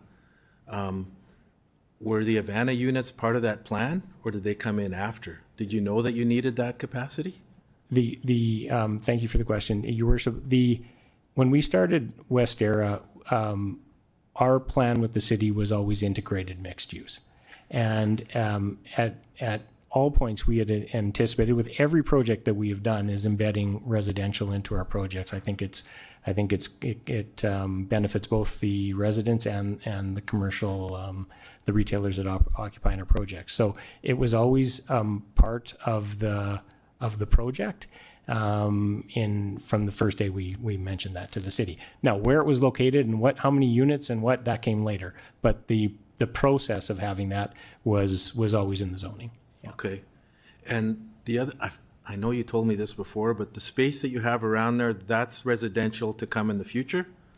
Or is that commercial too? Yeah, Your Worship, we have 60 acres south of Costco that right now is phase 3 residential lands, but would be now moved up to midterm lands in the. So in order to get those online, what has to happen with the beating heart, the way that Evan was talking the about? south trunk and the interceptor trunk have to be completed, and I you can ask administration, but I believe the time frame for that completion is around 2030. Okay. All right. So SAF rate. I don't want to get into too many details, but I think some people have asked me, just texted me now, what does that mean? And then when you said variable, that's based on length of how far you have to go to get to a lift station, or how does that work? Not exactly. Again, a complicated structure, but through Your Worship, the SAF model takes into all the costs that the city is going to incur to get to a population horizon, and the investment that it's going to take in transportation, storm, sanitary, water, everything that needs to be invested to get to that population. Then it says how many people per hectare are going to be how many hectares of land are going to be used to get to that, and then it's just cost divided by land equals a number. The difference is that each quadrant of the city requires entirely different infrastructure. The southeast, for example, has a bunch of transportation issues. We all know that right now, and is going to require a lot more transportation infrastructure to be completed than other areas of the city.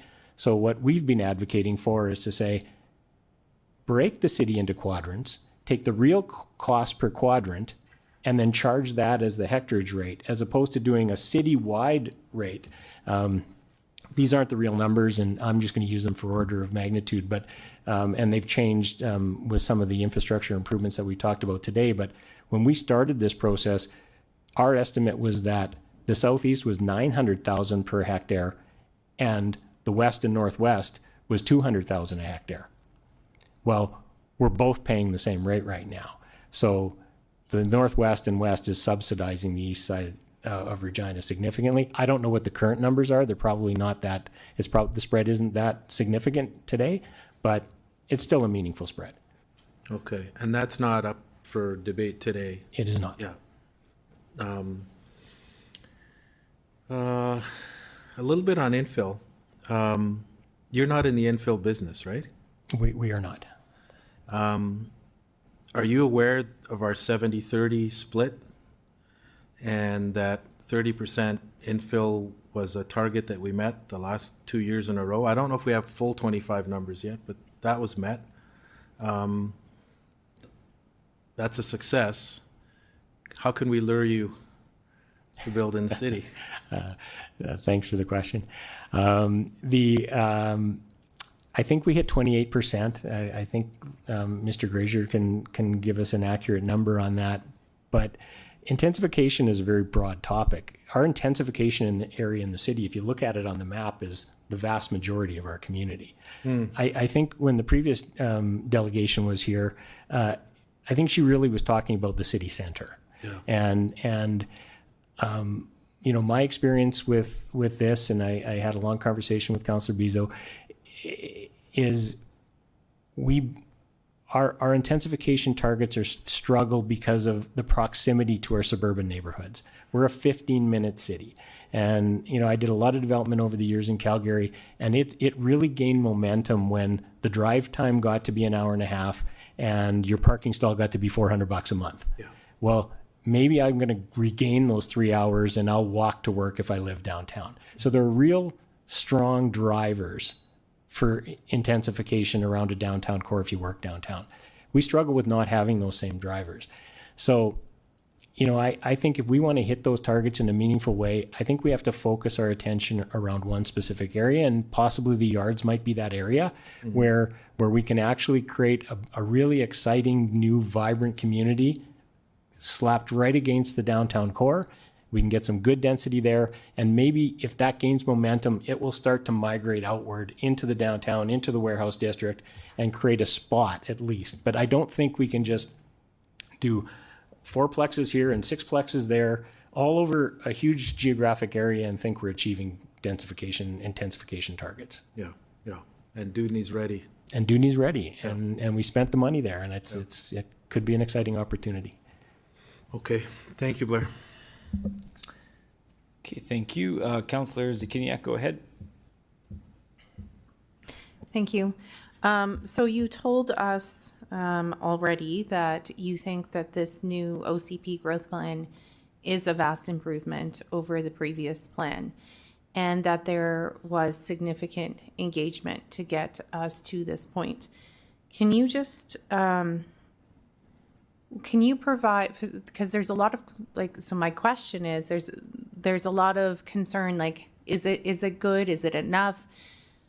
What provides you reassurance? Like, maybe if you could speak a bit to how it's vastly improved from the past, and what gives you assurance that it is has been a thorough and comprehensive process, just in case anyone has some lingering questions about that. Yeah, thank you, and through your worship. So when we crafted the 2013 OCP, we intuitively knew that we had a servicing issue, but we really didn't know the magnitude of it and where it was. So the time that administration spent from the engineering side in reviewing that gave clarity to what the constraints were in the existing system, and that's what formed the new tier system on the plan moving forward.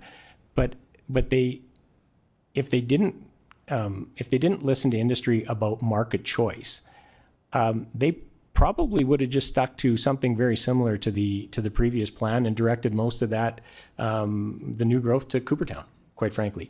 But they identified that there are people with neighborhoods that have good momentum, the towns in Eastbrook. We've got a high school going into the southeast. And there's, to Councillor Turnbull's comment, there's people that just simply want to live there. And this was, and I don't want to call it a compromise, because a compromise would mean that they negotiated something that wasn't in fact. But this was a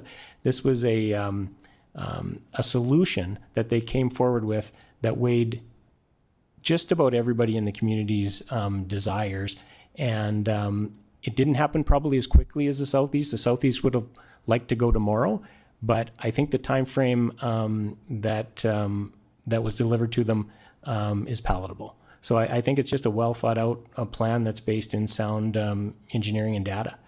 Okay. And how long was the engagement process? It was a couple of years, is that right? Yeah, through your worship. I think we started this much longer than that, but the real active engagement process, I would say, would be 24 months. 24 months, okay.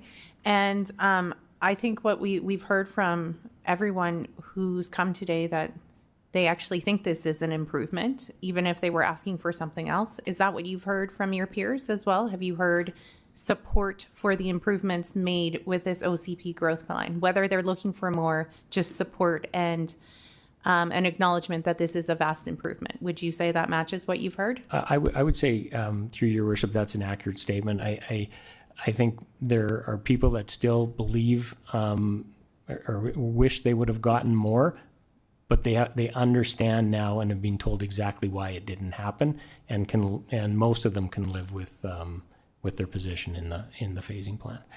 And regarding the request for more flexibility, can you speak to whether you see more flexibility? Because I believe there is. Do you believe that there's more flexibility embedded into this new growth plan that's being proposed? Yeah, absolutely. I think there's a tremendous amount of flexibility in this plan, and I would never tell councillor or administration that we shouldn't be flexible. And I heard the word pivot. We should absolutely be able to pivot if there's a clear and logical reason to do that. I do believe, though, that administration has looked at all those scenarios and has put forward in their minds, in today's climate, what the best plan is moving forward. If something changes tomorrow, of course we have to evaluate it. Okay. And then I believe you also said, like, because of all those things that you just mentioned, you don't see any need for any sort of additional appeal process. Is that accurate? I think one of the other delegations, Your Worship, said that the appeal process is City Council, and I really think that is what it is. If somebody comes forward to administration right now, theoretically, I guess if you're not in that tier, they're under no obligation to review your proposal. So that could possibly be changed such that that this body could give direction to administration if something came forward, but I don't know how this council could evaluate something that wouldn't be supported by its administration. Right. Because would you agree that we perhaps don't have the expertise to evaluate whether an appeal should be granted based on the fact that we're not experts in this field? Your Worship, everybody that was sat here said they didn't want a political process. I can't think of one worse political process than City Council making a decision and throwing it back to administration. Okay, thank you. Okay, I don't see any other questions from councillors, so thank you for your presentation, Blair. You can return to the gallery. Thank you. Thank you.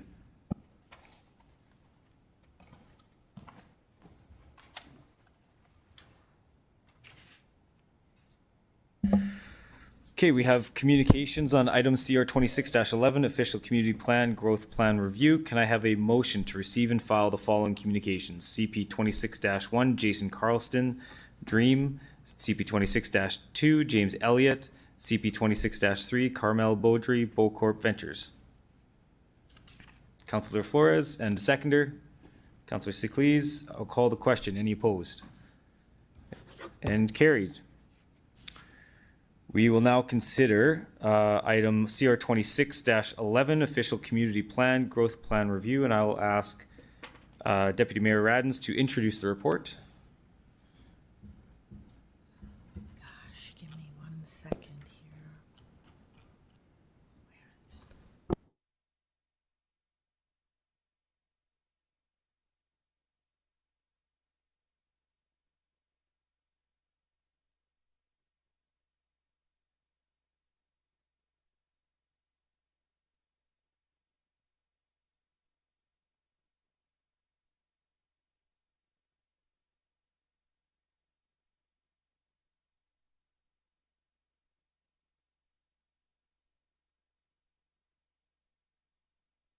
Okay, here we go. Okay, as at its February 11th, 2026 meeting, Executive Committee considered the attached report EX 26-11, Official Community Plan, Growth Plan Review from City Planning and Community Service Division. The following addresses the committee. Stu Niebergall, Regina and Region Home Builders Association, Paul Miraz and Bob Linner, representing Long Lake Investment, Evan Hanchak, representing Bright Communities, and Mark Geiger, land owner for Skywood. Blair Forster, representing Forster Harvard Development Corporation, Diana Harlech, representing Dream Development, William Wells, representing Albert Park Community Association, Carmel Beaudry, representing Bocorp Ventures. The committee received and filed a communication EX 26-15, Jenna Schroeder, Provincial Capital Commission. Members of administration gave PowerPoint presentation, a copy of which is on file with the Office of the City Clerk. The committee adopted a resolution to concur in the recommendation contained in the report. Recommendation number 5 of the attached report does not require City Council approval. Thank you. I am going to move this report. Can I have a seconder, please? Councillor Turnbull. And I would like to speak to the report. So, as a reminder, this plan was approved 2 weeks ago at Executive Committee. This plan's been developed over, as we heard, 2 years with extensive research, and we had around 5 hours of debate 2 weeks ago around this report. I can't imagine that much has changed in the last 2 weeks after 2 years of work that's gone into this report. This plan takes stakeholder consultation, and it's a plan that takes the politics out of the growth and leans into the data to ensure we get the most value out of the infrastructure we build. When we start with comments like, we're not the experts, but we should probably listen to the experts. And I've heard some comments around an appeal process. As we've heard, an appeal process would be political and add red tape. So when we talk about efficiencies, I would argue that we are doing two things that we talk about not wanting to do. We heard clearly this plan will be reviewed on an ongoing basis to ensure it continuously delivers the best value for our residents and adapts to any changes such as demographics or grant funding. And again, this data-driven plan will support intensification, address existing service level issues such as basement flooding, and unlocks greenfield development, and it strikes to find a balance between those things. Taxpayers pay for this and expect us to grow the city in a financially responsible way, and this plan does that. As I said at Executive Committee, other municipalities and other levels of government are paying attention to this plan. It's seen as forward-thinking, has clear outcomes for the anticipated housing it will enable. And when it comes to requesting funding from other levels of government, it gives us a competitive advantage as we're able to demonstrate those outcomes in relation to their goals, as well as create certainty for our developers. So with that, I have a few questions. One, we heard a lot about interim solutions. What implications would interim solutions have? And for example, what are the risks of using inline storage? Ms. Bryden? Thank you through the chair. So I'll start and then I'll refer to Mr. Doney to speak to actual risks of inline storage. So there is cases where inline storage has been used, as Mr. Forrester spoke about Aurora. What I would like to add is at the time that was incorporated into the system, and the work that we've done with our serviceability study includes that inline storage and that off-peak hour release. So what that means is there's a certain amount of off-peak hours when that inline storage can be released into our main system. And when we say the tub is full, I know you folks are probably sick of hearing that, but that includes the opportunity for those off-peak hours to release into our system. So off-peak hours are maxed in our system. The risks of inline storage throughout the city, I will refer that to Mr. Doney to speak to specifically. Mr. Doney, go ahead. Through you, the mayor, we've got a few different items that we're concerned about with inline storage, particularly as we get more and more of it. So what we're talking about is a very large pipe that's oversized, 20 to 30 feet under the ground. So we're going to have a lot of sedimentation and debris accumulating in that pipe, and it's going to need to be cleaned much more regularly than a normal pipe that creates the velocity to flow and clean it by itself. And so that increases our operating maintenance costs significantly, particularly as we add more and more to inline storage. The other concern we have is odor control. So when we're slowing down wastewater and storing it, it's going to stink. And so these are not ventilated systems. There's no mechanical options there. They're just pipes that are buried in the ground that need to vent. And so we're going to have increased odor as we have more inline storage. So those are two of the main risks that we see with inline storage as we get more and more of them throughout the city. Who pays for that cleaning of those pipes? Through the mayor. So once the developer turns the assets over to the city pays for that. So through our utility bill. Okay. If we didn't approve this plan, would that change our outlook on the serviceability study that we've done in terms of wastewater capacity? So whether or not we go counterclockwise, clockwise, up, down, left, right, does that change our outlook on where we have capacity in our wastewater system?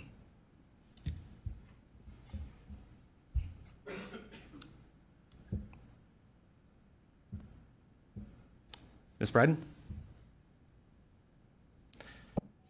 Sorry, just trying to get the mic sorted out. Thank you for the question. Through you, Mayor. Short answer is no.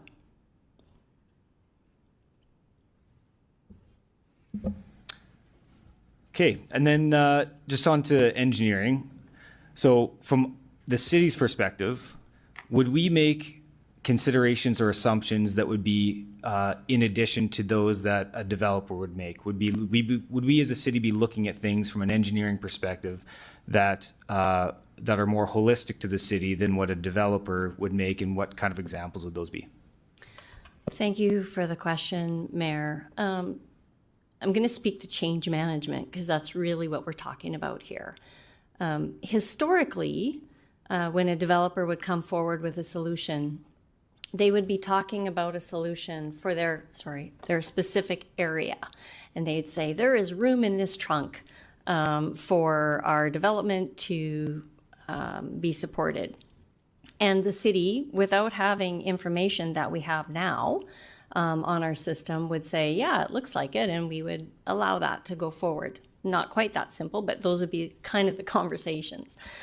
What I have heard in the last 3 to 4 years since I stepped into this role consistently was the city needs to learn about their system. The city should do their own modeling, and the city should have a good understanding of what our system looks like. That's the work that we have done. So we've got a citywide serviceability plan. So now when we're looking at applications, we're saying, yeah, there might be capacity in this particular trunk, but as you get further down the road, it plugs up. The system, there's no more room. And so when we talk about if we add development into our existing system, what that does is it has an impact on areas that require the existing system for their development. So I'll use the Southeast Lands as an example. There is no other servicing solution for the Southeast Lands. And so if we tip into our existing capacity or any capacity that we create by doing, say, the Northwest Regional Lift Station or the South Trunk, if we dip into that capacity by allowing other developments outside of what we've identified, there might not be capacity when we complete the South Trunk and the interconnector to allow the Southeast Lands to go. That's how the city's looking at our developments now as we move forward. Okay, thank you for that. As we receive funding from other levels of government, I just want to make clear, we will look at timing. We will look at the pace at which we do the project. Is that just to confirm that?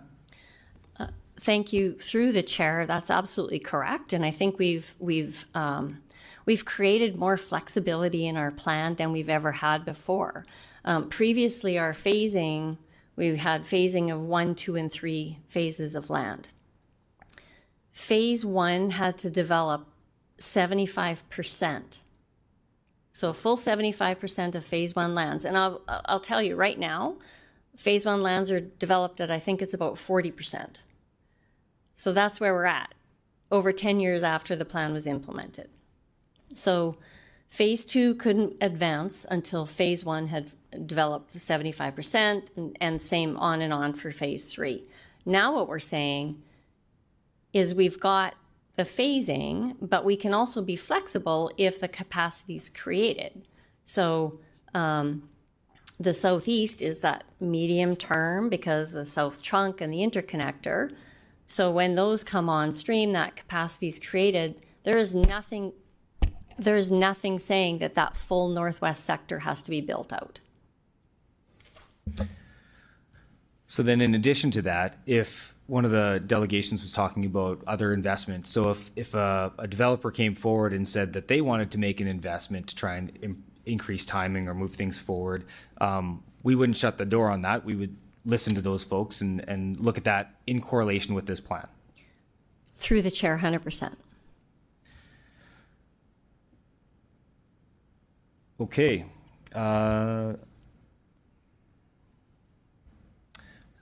That is all the questions I have for now, so I will move to others who have questions. Councillor Turnbull, go ahead.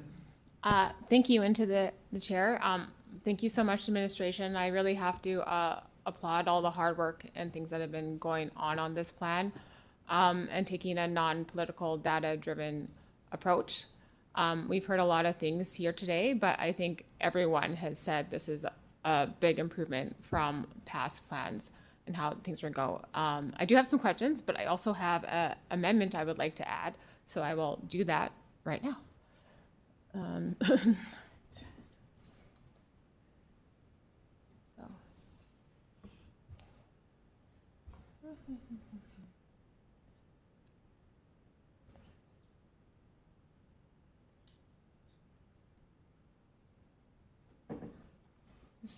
Where's my amendment? Oh, okay. Okay. Okay, so just read it. Councillor Sarah Turnbull, moved by. Okay, that City Council, pending approval of the growth plan as the guiding document, direct administration to apply for funding for all provincial and federal funding that aligns with the plan, and in addition, explore all funding opportunities to expedite all growth-related projects as per the plan, allowing Regina to accelerate responsible growth as funding is secured. Okay, I'll look for a seconder for Councillor Turnbull's amendment. Councillor Flores. Okay. And Councillor Turnbull, you can speak to the amendment. Okay, in the original motion, it had directed phases for funding, and this just expands beyond that. Regina faces a wastewater infrastructure deficit, and that deficit has been a barrier to growth and has forced us into the difficult position of prioritizing our limited resources. But what if we didn't have to choose? Ideally, the market and people would determine where they want to live, where they want to do business, and where they want to invest, whether that's north of Dusney or south, east end or west, or an infill with intensification. And it's not just new development, which I think is something admirable at our plan, but the focus also on improving our wastewater in current neighborhoods that will support intensification. Expediting improving water infrastructure in all corners is the most equitable and frankly the least political outcome. The truth is our lack of infrastructure is already costing us in economic investment and opportunity and in choice. There are East Enders who would rather relocate to White City than move north of the tracks, North Enders who choose Lumsden, and we are pushing growth out of our city when we should be welcoming it. And I believe that this moment calls for us to be bold. Through the collective advocacy of this council, our mayor and our administration, working alongside SUMA and meeting with provincial and federal representatives, we have really put our best foot forward. And I have personally met with numerous federal officials across multiple departments, including the Canada Infrastructure Bank. And I can say with confidence that the government of Canada does want to engage with us. They want to support Regina, and the message was clear that every room I sat in, and I know it was clear to other civic officials as well. We are being noticed, and our country's leaders recognize the value of Regina and of Saskatchewan, and now is not the time to ask for the minimum, and if we don't ask, we won't receive. This amendment gives us the ability to bundle our infrastructure projects and go for our full needs, not just the first tier, but the whole growth plan. It is not unreasonable to be audacious. In fact, right now, it might be exactly what's required. which is why I'm putting this amendment forward to be able to ask for the whole thing, I guess. Okay, I'll go to members of council with questions. Councilor Flores, go ahead. No questions. Okay, Councilor Zakiniak. Thank you. Councilor Turnbull, I believe you spoke with administration as you were crafting this, so I was just hoping they could speak to their role in that, and then I have a clarification question for you.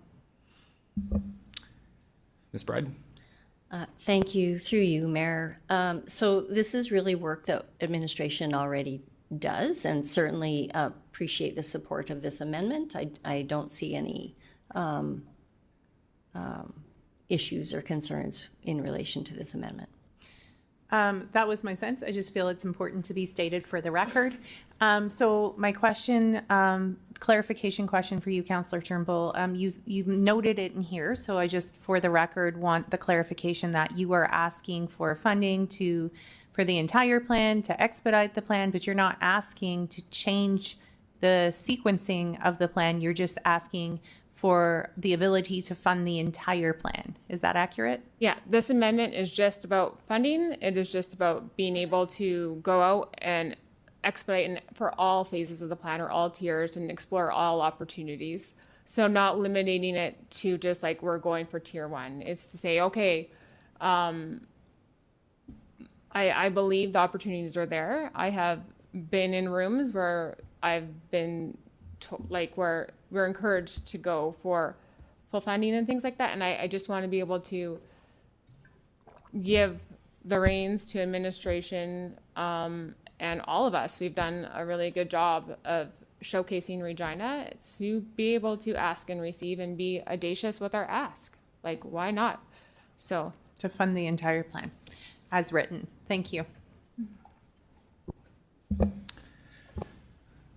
Okay, thank you. I'll just comment. I just want to, again, set realistic expectations that and just my comments, I'm in support of putting it out there just to show our commitment to looking for funding in that, and just realizing that there's always a sequence. And again, we can't do everything all at once, but I think it's a good signal to say that we're open to development. I see Mr. Anderson has a comment. Go ahead.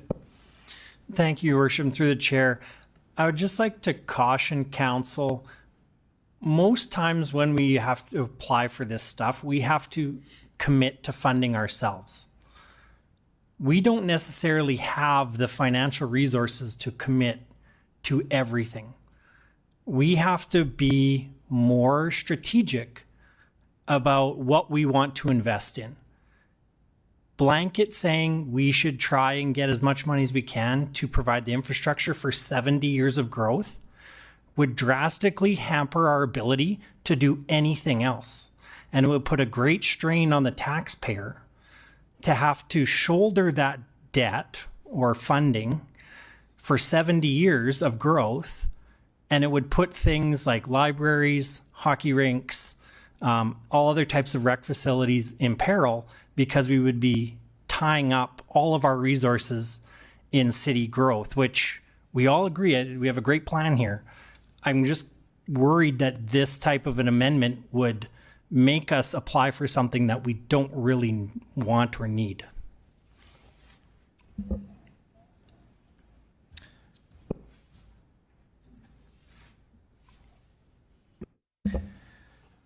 Okay, thank you for that context, Mr. Anderson. That's kind of the path I was going down and setting realistic expectations of what we can execute on the plan and through applying for funding. And it's a point well made that typically there's a contribution from the city, and we know our current debt limitations. So, Councillor Beazle, go ahead. Thank you very much. Through the chair, Councillor Turnbull, thanks for bringing this forward. Mr. Anderson, thank you very much for your comments. And I forwarded something over to our clerk for an amendment, if you'd be open. Councillor Beazle, we're on Councillor Turnbull's amendment. So it's an amendment to the amendment. Yeah, you want to do an amendment to this amendment?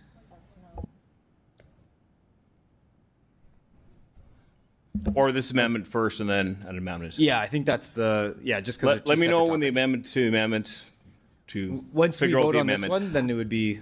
What's then that? Once this is voted Amendment, on. okay. Yeah, then we can move to it'll be back to the main motion, then you could. Make an amendment to You betcha. this, Yep. okay, thank you. Yep, no problem. Councillor Flores, go ahead. Thank you, through you, Mayor. Just curious, Councillor Turnbull, could you please address Mr. Anderson's concerns? Yes, thank you. I think this is why it says explore all funding opportunities. It certainly does not commit us to it. But if we are open and we're able to ask and see what those things are, and also it is not going against the grain, because either way we have to apply for certain processes.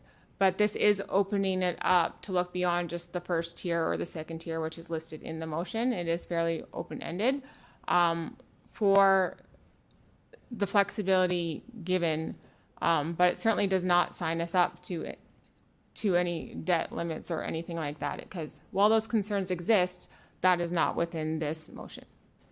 Thank you. And Mr. Anderson, just because I'm seconding, so I need to make sure that this is going to be good. I'm wondering, is that your interpretation of this amendment as a directive to seek all opportunities, but making sure that is within our abilities to take on debt and expenses as we get that funding, given that you mentioned that a lot of these grants require us to also shoulder a percentage of that as well? So, and just before you answer that, Mr. Anderson, I'd maybe just add to that question, if removing the word for all provincial, federal, if we took out all out of that, just so then it's not, kind of all encompassing. I'm just curious if that would satisfy, and then I can check back in with the councillor. So I'll just add that, if you don't mind, Councillor Flores. Yeah, for sure. Through the chair. So yes, my concern was around the statement of direct administration to apply for funding for all provincial and federal funding that aligns with the plan. That doesn't seem like we have much options there. And I just wanted to say that while that's admirable and we probably do apply for all funding, because I don't think this massive check is coming, I don't want us to be tied to having to do that, tying up our debt limit and having other financial consequences related. Councillor Flores, back to you. Yeah, thank you. So, Councillor Turnbull, could you please respond if you're amenable to removing that? Yeah, word? that all right there is fine. That can disappear. Okay. As a friendly amendment. So with that change, Mr. Anderson, are you, does that change or satisfy your worries from a financial perspective? Through the chair, yeah, administration would be happy with that change. All right. Thank you. That's all for me. Okay, thank you. Councillor Siklees, go ahead. Thank you, and through you, Chair, I have a huge problem with this, and I put some words together to be able to stay calm about it. If your goal is clear, professional, or conventionally correct English, always use expedite. Expedite exists as a rare, non-standard variant.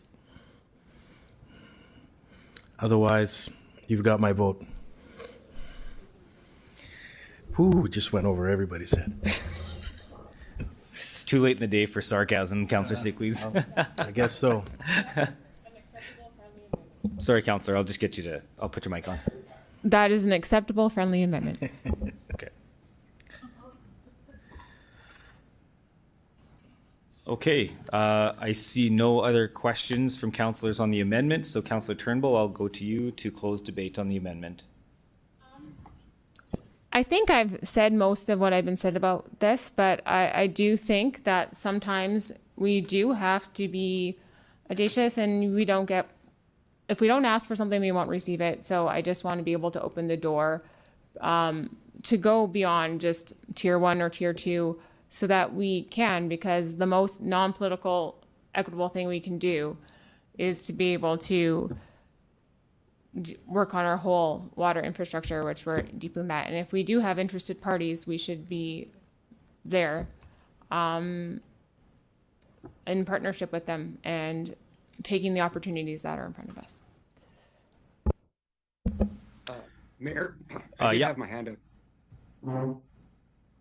Oh, sorry, Counselor. I didn't see your hand up before, and Counselor Turnbull's closed debate on the amendment. Okay, thanks. Yeah.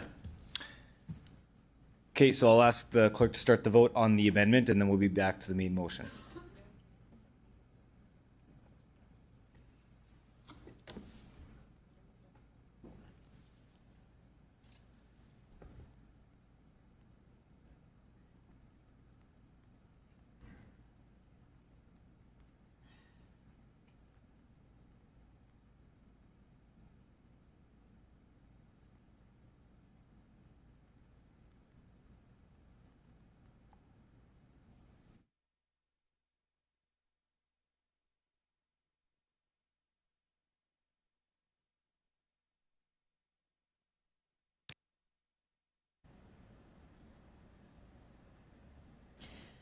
Through you, Mayor, the amendment is carried in a result of 9-1. Those voting in favor as follows: Councillor Turnbull, Bezo, Radins, Zakidniak, Burton, Rasevich, Flores, Siklis, and Mayor Bashinsky.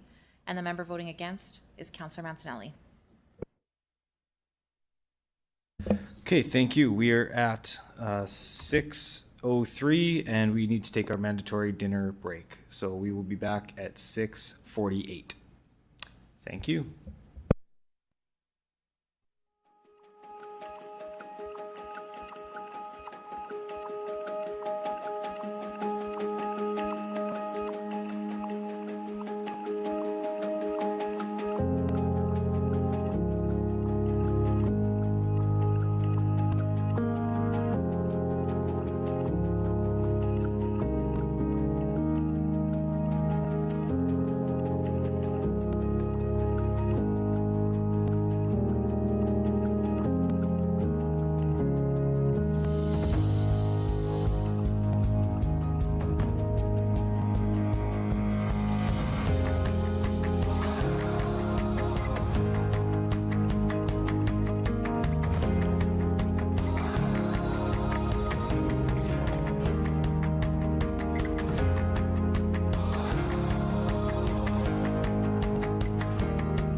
Okay, I'll call the meeting back to order.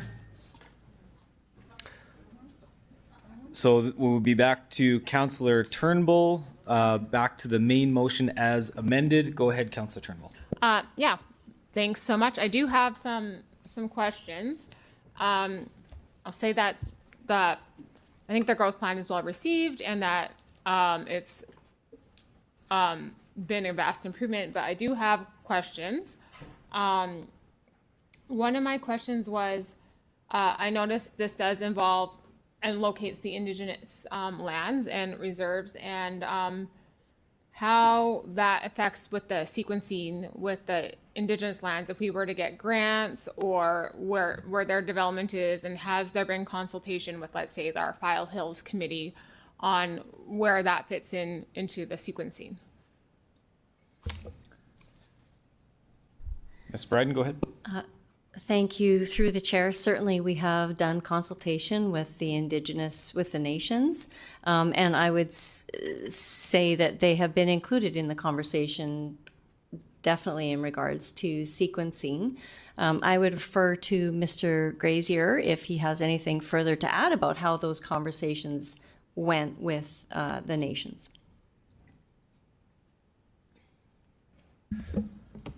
Mr. Grazier, go ahead. Through the mayor, yeah, thank you for the question. We did engage all the Indigenous rights holders and nations within the Treaty 4 territory as part of this work, and specifically the nations with landholdings around Regina and how they fit into the growth plan. Essentially, should they decide to choose to go to reserve status, they would not be subject to the phasing policies. However, they were also taken into consideration in our water and wastewater serviceability study. So those strategies and infrastructure solutions are all mindful of any potential economic development aspirations that they may have. Okay, just to make sure I'm understanding this correctly, they wouldn't be subject to the same sequencing depending on their status? That's correct? Through the chair, they wouldn't be subject to the sequencing. Their development would need to fit within our water and wastewater strategy, just like any other development. Okay, yeah, I'm just checking because I know that they would have access to probably a wider array and portfolio of grants and things, which could possibly give them opportunities which wouldn't necessarily land in the same sequencing order. And just wanted to see where that fit in with our flexibility. Thank you. Through the chair, and I do believe that the Northwest lift station does provide support to 3 different nations. Okay. And then I do have some more questions. So you guys have done a really good job of this, and it's much improved, but I do have some questions about some elements. For example, when we're looking at the East End and the road infrastructure, and we're looking at that southeast end, we have this Arcola corridor plan and this Victoria plan, and where does the loading on our roads go if we were to put more growth there? Like, have we looked at the road infrastructure to support possible new growth? Because that in the East End is a very high contentious area where we already have issues with Arcola and Victoria. What would happen if we were to be adding even more? Thank you for that question. Through the chair, we have done the Arcola East corridor study that does identify the transportation projects that are required for that southeast growth. So we have been doing the work. We started with a feasibility study on the Prince of Wales expansion. We're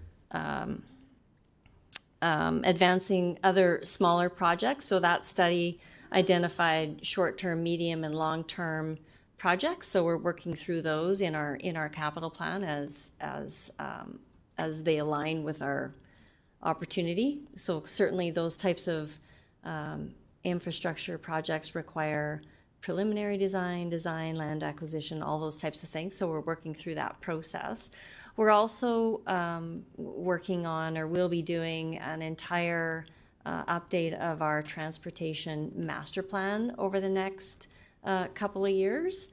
And so that will also feed into transportation citywide, not just particular to the southeast. Okay, so to summarize, it does, like, it would all be coordinated together. Like, when you're doing growth, you're also looking at the road loads, and they'd be same timing and all of that. Thank you. Through the chair, 100%, yes. Okay, great. Always have to watch out for the Arcola traffic. So just a hypothetical question. If a developer is in the queue as a short-term development tier 1 and they decide not to develop, do you just move on to the next one in the tier plan, or?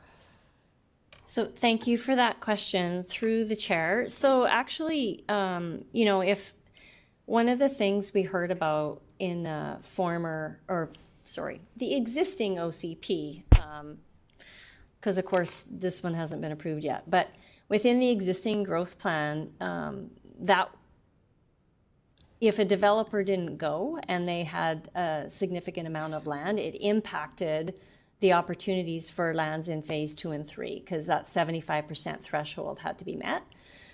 Within this plan, as you know, development can happen as wastewater, or as it allows within our serviceability plan. So if a developer comes forward and they can meet, so they're in our growth plan, first of all, and second of all, if they meet our serviceability plan, then they can move forward. Okay, so like one development won't hold back the next one or anything like that. That's correct. So if you look at the Northwest, we're working on that lift station, and certainly Coopertown is planning to advance right away. Certainly Rosewood's going to grow out further, but we know that once we complete the South Trunk and that interconnector project, that is going to create some capacity in the southeast. So those lands may well advance ahead of some of the lands that are identified in the Northwest.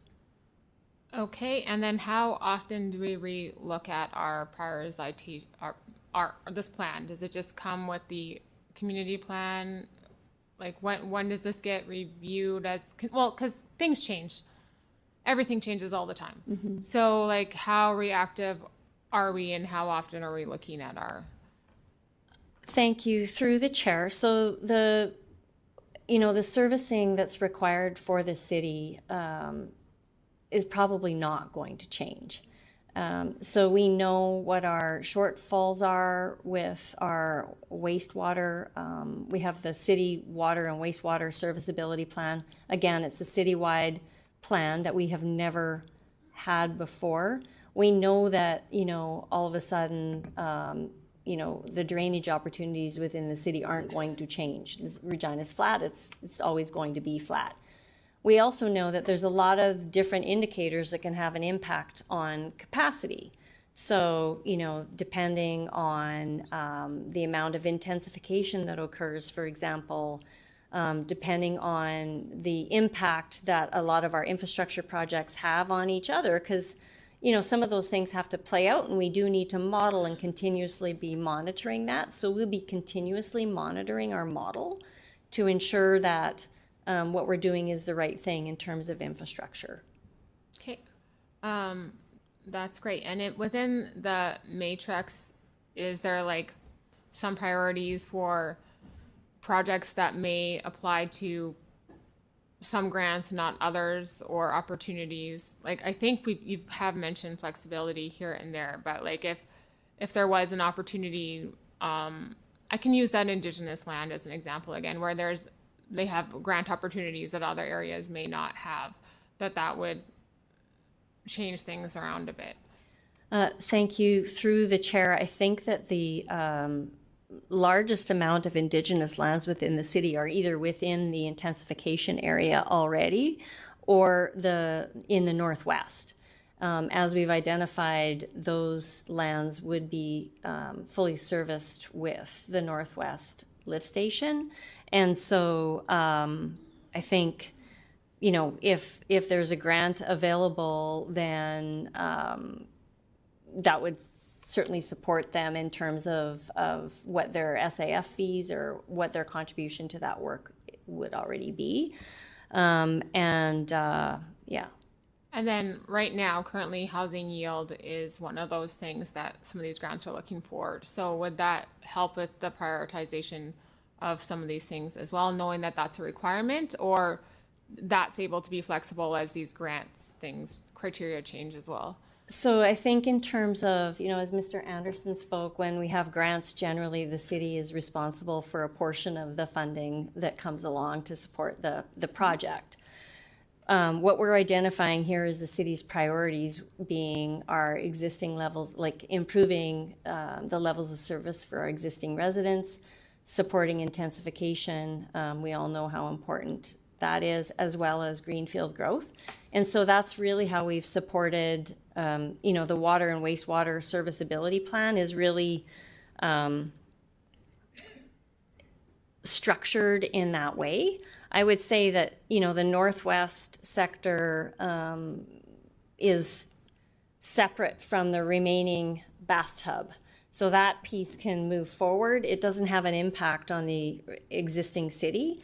The other projects, so the South Trunk, for example, has to happen before the interconnector can go. We can't do the interconnector if the South Trunk isn't there. So those projects are sequenced that way on purpose. Okay. Well, I guess I really appreciate the data-driven approach, the matrices, the equitable things. Of course, it's always going to be a work in progress, and nothing will ever be perfect and please everyone, but I appreciate the efforts. Yeah, thank you. I think if I ask more questions, it'll be repetitive, so I'll just let other people go. Thank you, Councillor Turnbull. Councillor Burton, go ahead. Thank you through the chair. In regard to Skywood, a lot of faces have changed since the meetings in 2014 and 2015, and a lot of time has passed. I appreciate the difficulty administration has in trying to determine what happened there.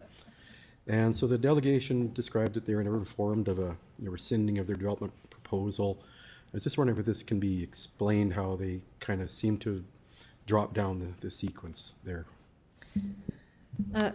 Thank you for that question through the chair. So the Skywood development, they spoke about having their concept, I believe it's their concept plan approved, and that was approved with the school. And attached to that was a serviceability plan. That serviceability plan, I think the estimated cost was around $14 million, as they identified, that would service their development, which included a school. They chose not to make that investment in their development for reasons. While I wasn't around at the time, my understanding is the decision was made to put a school at Rosewood. And through conversations in 2015, Skywood land was then moved into phase 2 of the growth plan, which would mean that 75% of phase 1 of the growth plan would have to be built out before Skywood could proceed with anything. And again, I want to reiterate, at that time, the city's approach to approving developments was really kind of on that individual look at that certain area before they could advance. And Skywood, that development, even though the concept plan was approved, the serviceability plan for that was never approved. So I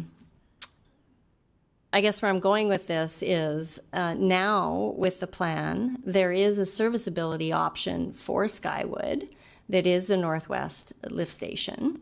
They can choose to opt in or opt out of that contribution to that trunk at any point in time. If the there's no time barrier based on other developers on when they can actually advance, they can choose to contribute now with an option of endeavor to assist eventually to make that cost recovery. And also the grant that we applied for, the CHIF grant that we've applied for did include the cost of the full trunk to reach to Skywood. So I would say that Skywood in this plan is in a better situation in terms of advancing than they were under the old plan. So through the chair, so the decision about the school location was not at our level of government, it was the school board and the province that would have made that decision, or how? Through the chair, I'm going to refer that to Ms. Dawson. I think she's more familiar on the file, but maybe not. Ms. Dawson, go ahead. Yeah. Through you, Mayor. At a high level, the serviceability wasn't, the serviceability of that particular property, there was no agreement on that. And so because of that and other reasons, the site out in Rosewood was chosen. And so advancing that site instead of the Skywood site was a council decision, but it did rely on some of that serviceability study stuff. Okay, thank you. Thank you very much, and I appreciate the difficulty, it said legacy items like this, to try and track them all down, and I very much appreciate that. The delegation did suggest that the delay would not be 5 to 7 years, could be effectively 30 plus years. And through the chair, I'd like to ask if you'd agree with it. Is that a likely scenario? And perhaps you could suggest cadence and timing of events, or it would be less so for that potential development that would be possible. Thank you. Through the chair. So certainly, as I said, if the developer wished to proceed with Skywood now, they can contribute to the lift station. They can front end the trunk past Rosewood, I would say, to advance that work. So that, I mean, you know, that could be done in the next 5 to 6 years if they chose to take that path. It would be an investment for them, much like Mr. Forrester spoke to his investment in his lift station at Westera.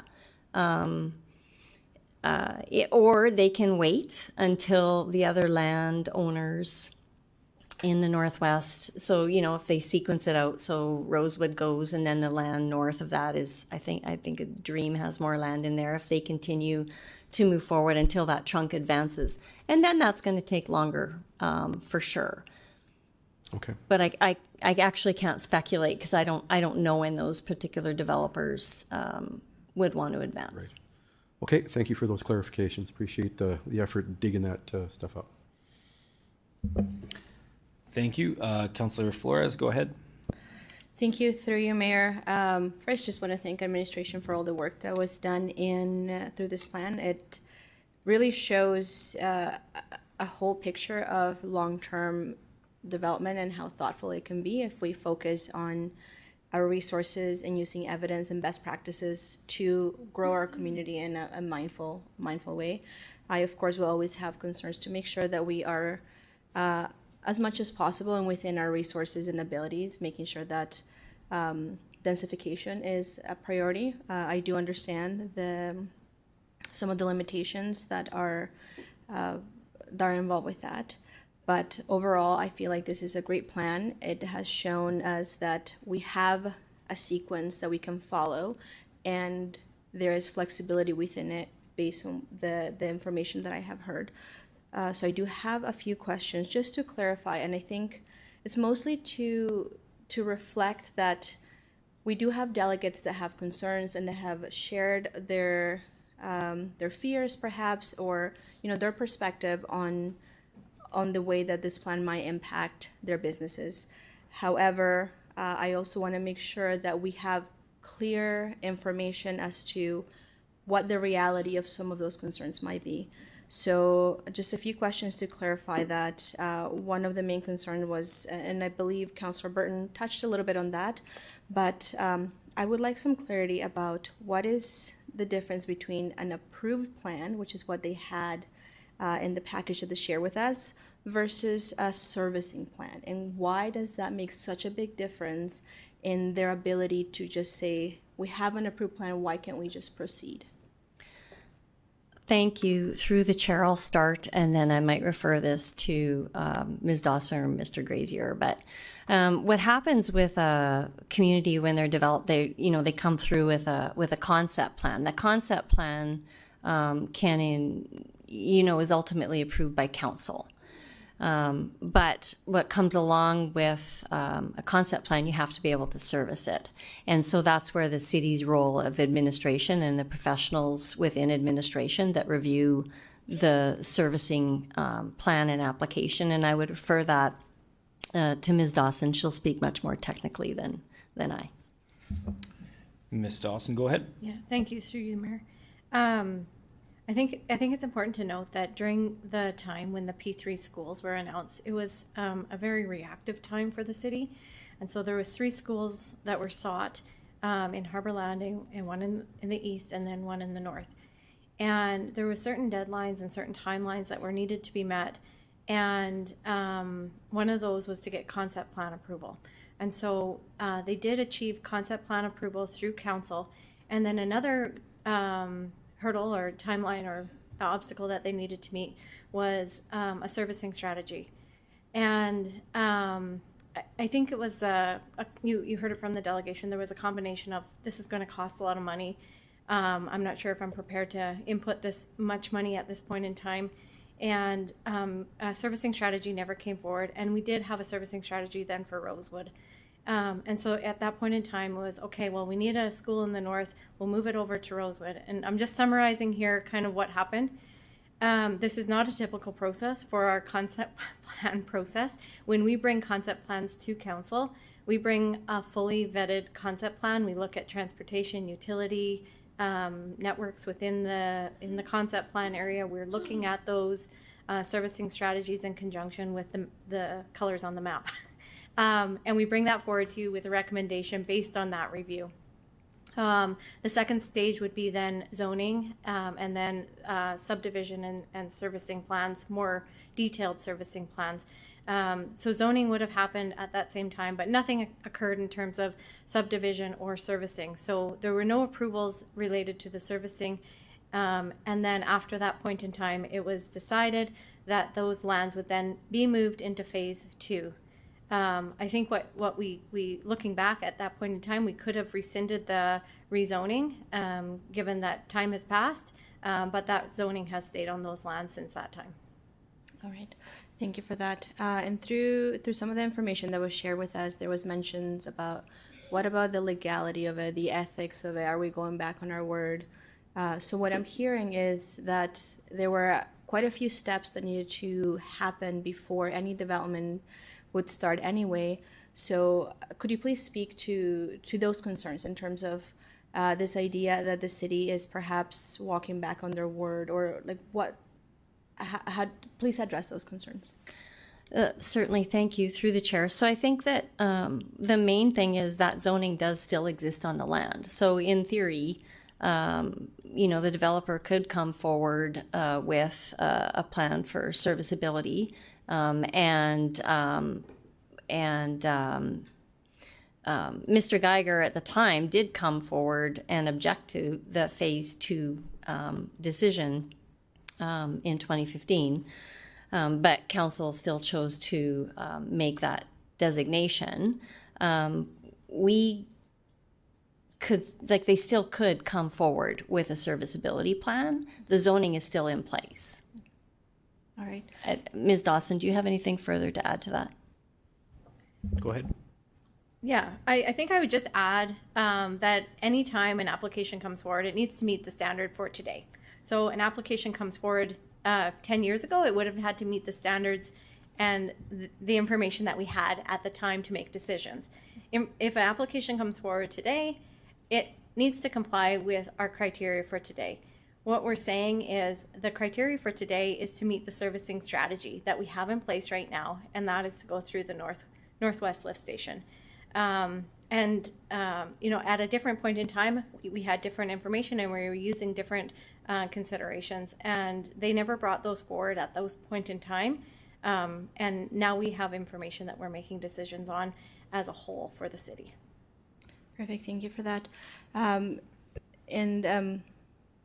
So what I'm hear over and over is that we have worked, and it seems like we have evidence here through this plan that administration has put in a lot of work to look at all the components that need to be taken into account when we grow our city, because it is not simple.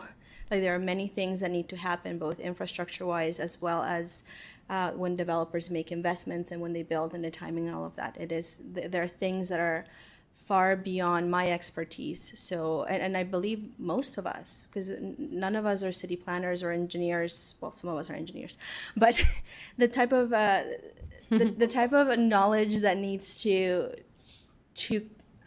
have to collectively put this plan together, it's not something that happened overnight. So I believe it's really important for us to trust that what was put in front of us is an evidence-based a plan that lays out the long-term growth of our city in a way that makes sense with the infrastructure resources that we have, and as we get funding and things like that. So overall, my concern is for us to make sure that we are listening and looking at the evidence in front of us, and we are looking at how this is going to have a positive impact in the way we grow our city, as opposed to try to make an exception here, or maybe like this could be different, or what if we just change this here a little bit because, you know, this person should go ahead of another. I think that puts us back in a process that we were doing, what we were doing before, and meddling with the plan would be more harmful than not.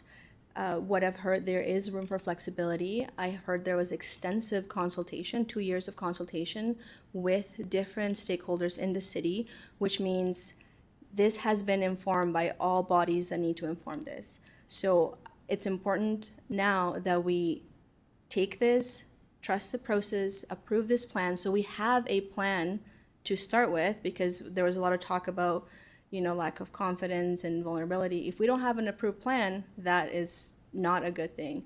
So I urge my colleagues to trust this process, and that we can move forward with this plan.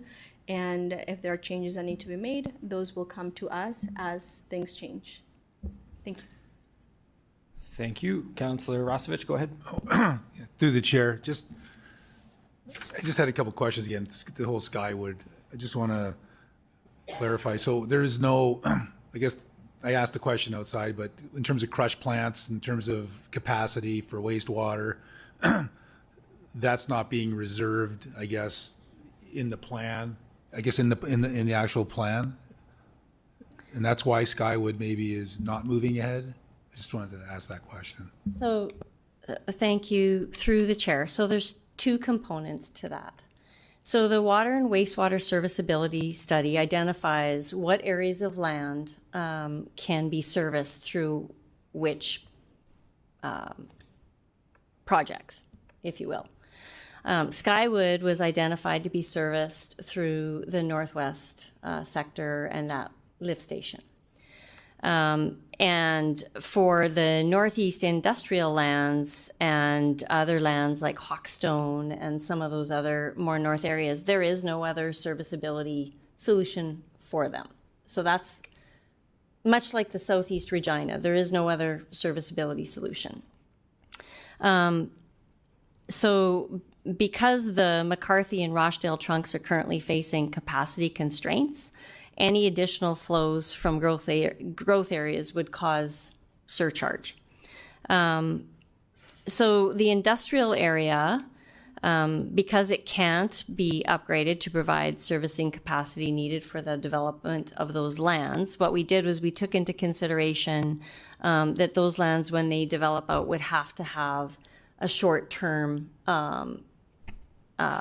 storage facility included within their development, and the release of those of that effluent would be that slow release, and that has been accounted for within our water and wastewater serviceability model.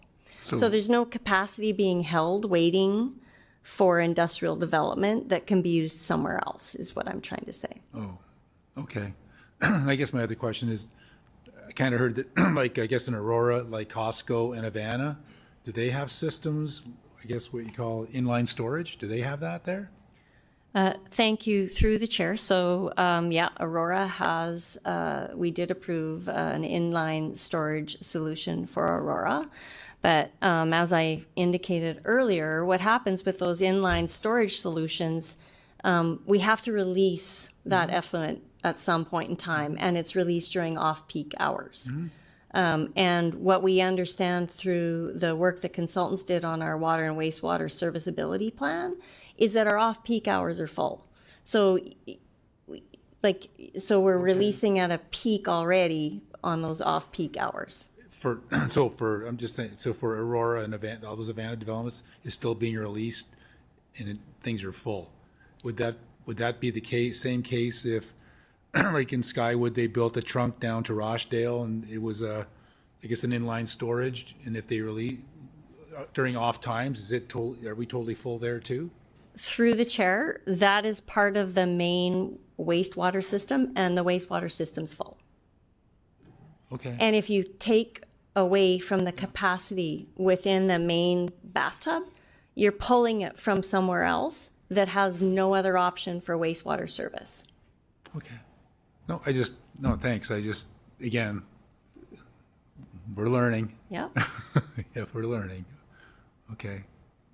All right. Well, thanks. Thank you very much. You're welcome. Okay, Councillor Radens, go ahead. Yes, Councillor Rasevich, we're learning a lot.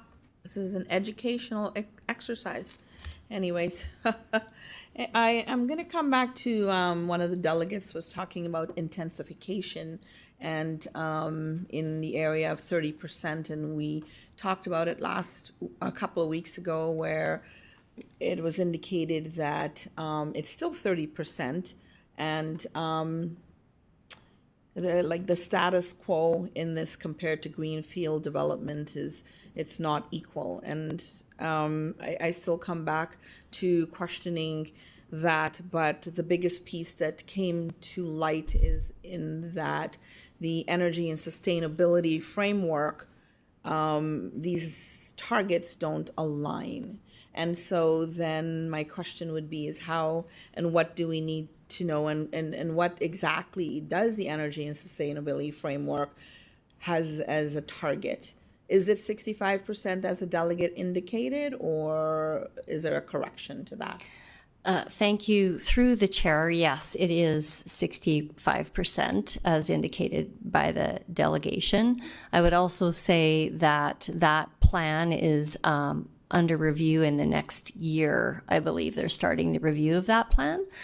I might also add that as administration, we recognize that there's a delicate balance between intensification and greenfield development. And intensification is absolutely essential for a city to survive. And for a multitude of reasons, you want to keep your inner city alive, you want to keep the schools populated. Certainly you can take a single family dwelling that might be older, it might be on a 50 or a 60 foot lot. And you might be generating $3,000 of taxes, and you build a duplex or you build a nice big home and generate $10,000, $15,000 in taxes, and there's no extra cost to the city. It's awesome. But what that also does is as you keep the taxes higher in the inner city, it helps relieve the taxes on the outer part of the city because we're revenue neutral in terms of property tax. So that outer donut is helped by increasing intensification. Where we run into it, and we've done a lot of work to help remove the barriers to improve intensification, and I think I said this last week, the last 3 years we've come close to meeting that target. And that's because we've removed a lot of red tape and we're helping to really support intensification. Where we run into a real issue is to set a target that's 65% or I would say even a more reasonable of 50%. We don't have the wastewater capacity right now to support that, even if we wanted to. And so we have committed through this plan, which was never committed to before, a 5-year review of that intensification target. So we'll be reviewing as we review our wastewater and water capacity through the next few years through the projects that we're doing, we will also be reviewing that intensification target. Great. So I'm glad to hear that the energy and sustainability is coming up for review. And so looks like it sounds good moving forward. So thank you. Thank you. Do any other members have questions? We're on the main motion right now. Councillor Zakiniak, go ahead. Okay. I appreciate Councillor Radin's questions because I had some similar ones responding to the delegates' questions. So one of them was about the city center previous, like what our current target is 10,000 new residents to city center. The proposed change is that the city center will achieve and sustain the highest employment and population densities in Regina. So can you speak to the rationale about that change, please? That's another issue she brought up. Go ahead. Through the chair, I'm going to refer this question to Mr. Grazier. Okay, go ahead. Yeah, thanks. Through the chair, couple pieces on that. So with respect to the current 10,000 target, kind of the rationale for getting rid of that firm number comes to some of the issues we have with tracking population growth accurately due to mobility, differences in household sizes, and other nuances of that nature. Kind of the same reason why we're looking to switch the intensification target from a population-based metric to a dwelling unit-based metric. But the other piece there is that the current policy, spoke specifically about population and employment, and the proposed change is a way to beef that up a little bit and intend to also embed, the language around it being a hub for economic and cultural activity, to really think about all the components that make the city center Regina's, primary hub or focal point. So to kind of broaden that language a little bit. So how will we be able to track whether the city center has the highest employment and population densities in Regina? Because you said part of the issue is with the being able to measure or to track the current policy, right? So how will the proposed change address that? Through the chair, the proposed change, we have a couple different ways. We can look at dwelling units on the residential side of things. We can look at new builds on the commercial side of things, track gross floor area, jobs tied to different types of uses, and track that up against other areas of the city to measure how we're doing on that. Okay. And so we're looking for the highest employment density in the city center and highest population densities. So that would be as compared to every other neighborhood in the city. Through the chair, yes, that's correct. And I think that would be similar to, a lot of major cities, downtowns, where you have the high buildings, whether they be residential or larger office towers. So that's kind of the idea here as well. Okay. And then the last point, and I actually remember this last turn, was from Appendix A.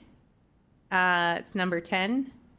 And so I remember this little carve out that was done because I was very concerned about it, where City Council can just waive the requirements of the OCP for a super special case. That's my summary of it. And so now we're saying, sure, if there's a super special case that this is the proposed change that still meets all applicable community priorities and other goals of this plan. So is the intent in that to ensure that if there is some special exemption needed, it's not going to be that it has to also be in alignment with our official plan and our priorities, and we're not carving out exemptions that go against official city policies? Is that what's intended there, just to tighten that up a bit? Through the chair, exactly. And we also added in some examples of those unique circumstances to provide that clarity. And then also just adding in that language that you mentioned about stating that any waivers must still align with our city priorities and other goals. So really just strengthening the existing language. And although I was concerned about it at the time, I don't think it's actually happened yet. So although I think it's good to tighten that language, we haven't actually seen something like this come forward. Is that accurate? And if so, is it a pretty, like sounds like it's an even more specific exception that's even less likely to come forward for a special exemption. Is that true? Thank you. Through the chair, yes, I would say that's accurate. Okay.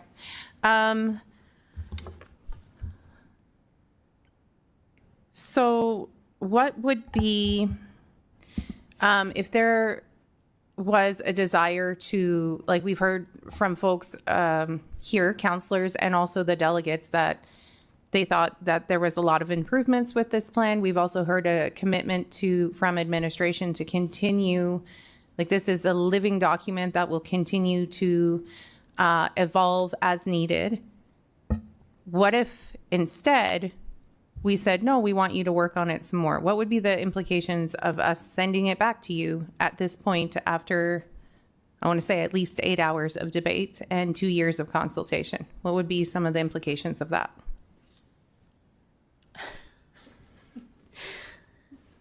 Thank you. Through the chair, I guess, well, the biggest implication is the current growth plan would remain in place. We still have a water and wastewater serviceability plan and a serviceability plan for the entire city, and that won't change. So I guess, from my perspective, I'm actually not sure what we would bring back.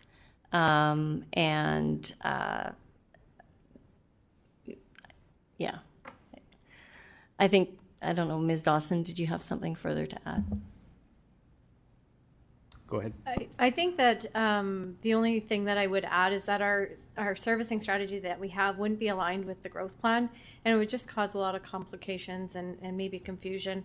And what we're trying to do here with the growth plan is be transparent in terms of what the servicing strategy is and provide clarity on how those would be approved.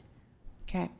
And Ms. Bryden, I think you heard, like, if we referred it to you for additional work, like you feel like you've done the work. This is, the result of 2 years plus of work. And so this is, as far as you're concerned, this is as good as it gets. Thank you. Through the chair. So of course, certainly nothing's ever perfect. And as we have committed as administration, very vocally that we're open for business, and we fully support working with developers, whether it's for intensification or for greenfield development. We're always there. But as Ms. Dawson indicated, this does create that certainty for the community and really strengthens the approach that we're taking in terms of how we operate as a city. We are taking the entire city into consideration when we're making some of these big decisions about advancing communities, within the growth plan. Any of the changes that we make when we add a new community, there's an impact. Whether it's the need for an additional fire hall, the need for additional transit service, the need for additional parks, and all of those types of expansions. And while I can't tell you what that increase in revenue is, or what those, like, we can't actually say right now what, when greenfield development starts to pay for itself. That is work that we're bringing forward. Like, we're starting to work on that as we align all our asset management plans and that type of thing. But there is an impact to bringing on new communities on the remaining citizens, and there's an impact on improving the levels of services for our existing community, certainly. So, okay. If this were to be referred back, it would delay you moving forward on the progress that's been made. And also, there has been also lots of discussion about an appeal process. And we've heard delegations raise some concerns about that. Can you just speak briefly to whether there's a need for an appeal process? Thank you. Through the chair, I'll actually refer that question to Ms. Dawson. Go ahead. Thank you. Okay, through the chair. So I've given some thought to this throughout the day in terms of what that would mean. There's no appeal on a bylaw decision of council. And so the actual decision for the phasing can't be appealed. That's a decision of council. I think that where that would leave us is if somebody came in and wanted to subdivide on lands, like for example on Skywood, if they came in and wanted to subdivide those lands because they are zoned and they brought forward a servicing strategy that did not meet our standards, that would leave us with a decision to deny the subdivision because it didn't meet city standards, and the servicing strategy wouldn't be able to be achieved, and we couldn't enter into a servicing agreement. They could appeal a decision of a subdivision. That would go to the Development Appeals Board and then potentially subsequently to the Saskatchewan Municipal Board. But that's the way those decisions would take place. But a bylaw through council, I don't believe there is an appeal mechanism, and maybe the city solicitor might have more on that. Go ahead, Ms. Williams. Yeah, thank you. Through you, Mayor. If somebody wanted to raise an issue with a bylaw or a decision of council, they would go through a process called the judicial review. So they would have to go through the courts and do a judicial review of that decision. And that's the method. So it's not an actual, like an appeal as we would consider an appeal of a decision. That decision would be judicially reviewed by a court. Typically courts, do show quite a bit of deference to municipal decisions, but they will intervene if a bylaw or a decision is unlawful, procedurally unfair, or unreasonable. So I guess what I think I heard is there is an appeal mechanism that Ms. Dawson touched on, and then there actually is a judicial review process for a bylaw. There are existing processes to review decisions made. Whether or not they are widely utilized, they exist. And so if there's the thought to create an additional appeal, that may not be necessary because there are multiple mechanisms currently available. Does that summarize? I don't know who I'm asking that to, but. Yeah. Go ahead. Through the mayor, the short answer is yes, there are processes available. Okay, I think that's all I have. Thank you. Okay, thank you. Councillor Beazle, go ahead. Hi, thank you very much. We've sat here, as Councillor Sadiak said, for quite a few hours discussing and listening to different delegates present. Councillor Turnbull, she made some friends somewhere in, I believe, Ottawa that they may have an ability to come to the table with some money to help us throughout the whole process. And Mr. Anderson said we have to be very cautious on how we accept, receive, and spend the money based upon growth and funding that we don't have. So I've put together a bit of an amendment to, be in favor of I'm going to say what we have right now in front of us, plus what Councillor Turnbull is proposing with some major funding models. And can I ask the city clerk to bring it up?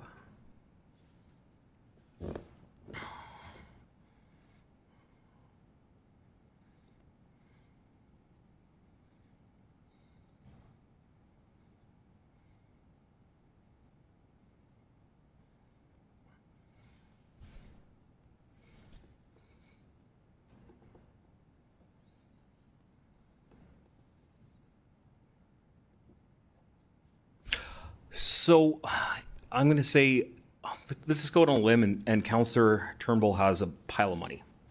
Mr. Anderson, you're very concerned that this pile of money maybe get spent too fast. Okay. So I would recommend... Councillor Beazle, I'm just going to get you to read it and then get a Yeah. seconder, and then I'll go back to you to introduce it. Sure.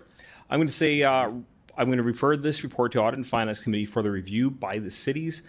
I'm going to say external/internal auditors or economic advisors, which we have some economists on staff now, with respect to public accountability that develops precision and priorities in a fair and equitable manner consistent with strategic plans. So that's the plans that we have right now. Reviewing requests shall not be delayed pending this review. Number 2, direct administration with a report back to council by, and this is depending on Councillor Turnbull's request, to create the prioritization matrix as kind of, I'm going to say, somewhat discussed for a framework with growth-related decisions, making that includes the following criteria: strategic plans, official community plan alignment, water infrastructure capacity, including wastewater infrastructure capacity, the projected housing units, as we discussed with the densification, employment and economic development, which was discussed with kind of the downtown revitalization, partnership opportunities, which could be the P3 models, project readiness, so if we're ready to go, shovels in the ground, land monopoly risks, so preventing one person from buying everything up and developing what they want, and grant opportunities, which feeds into Councillor Turnbull. And I'm going to say, have the matrix and the recommendations approved, or upon approval, to be reviewed and adjusted as needed alongside with the official community plan. So it gives us the ability to pivot if required and when required, right? And then, as Councillor Sikiniak said, performance reviews. So how are we actually measuring our risks? So a recommendation for performance reviews and key measurements to track our successes. A recommendation for a process for developers to be able to present equitable appeals, as was discussed, sequence deviations, interim service solutions, private development funding opportunities that can demonstrate alignment with the growth plan, enable dexterity to respond to opportunities as they arise. Okay, I'll just get a seconder for Councillor Bizo's amendment. Councillor Rasevich. Okay, Councillor Bizo, you can speak to your amendment. You got 3 minutes to speak to your amendment. Go ahead. Sure, thank you. So basically on this amendment, what this is, if Councillor Turnbull can come back from Ottawa with a pile of money, Mr. Anderson, I'm going to say where I sit as Audit and Finance too, is very concerned about our debt limitations. So this is providing more of a checks and balances so we can say, okay, through good financial stewardship, economic development, what is the right project, right place, the right time that aligns with our growth plan.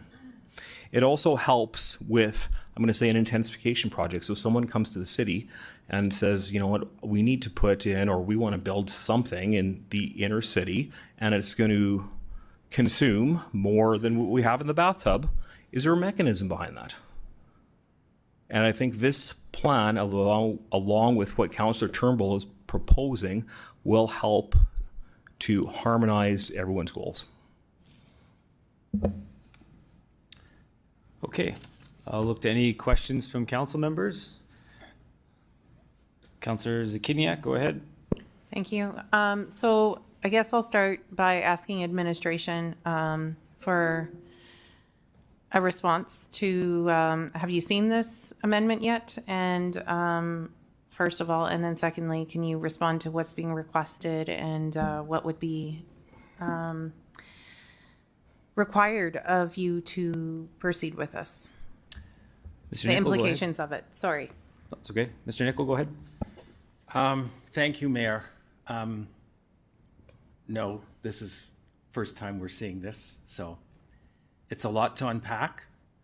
I'll provide a couple of answers or a couple of responses in terms of the questions or the way the motion's been outlined. I'm not sure to what end we expect Audit and Finance to review this by the city's external auditor, because it says here with respect to accountability that they are prioritized in a fair and equitable manner consistent with the strategic plan.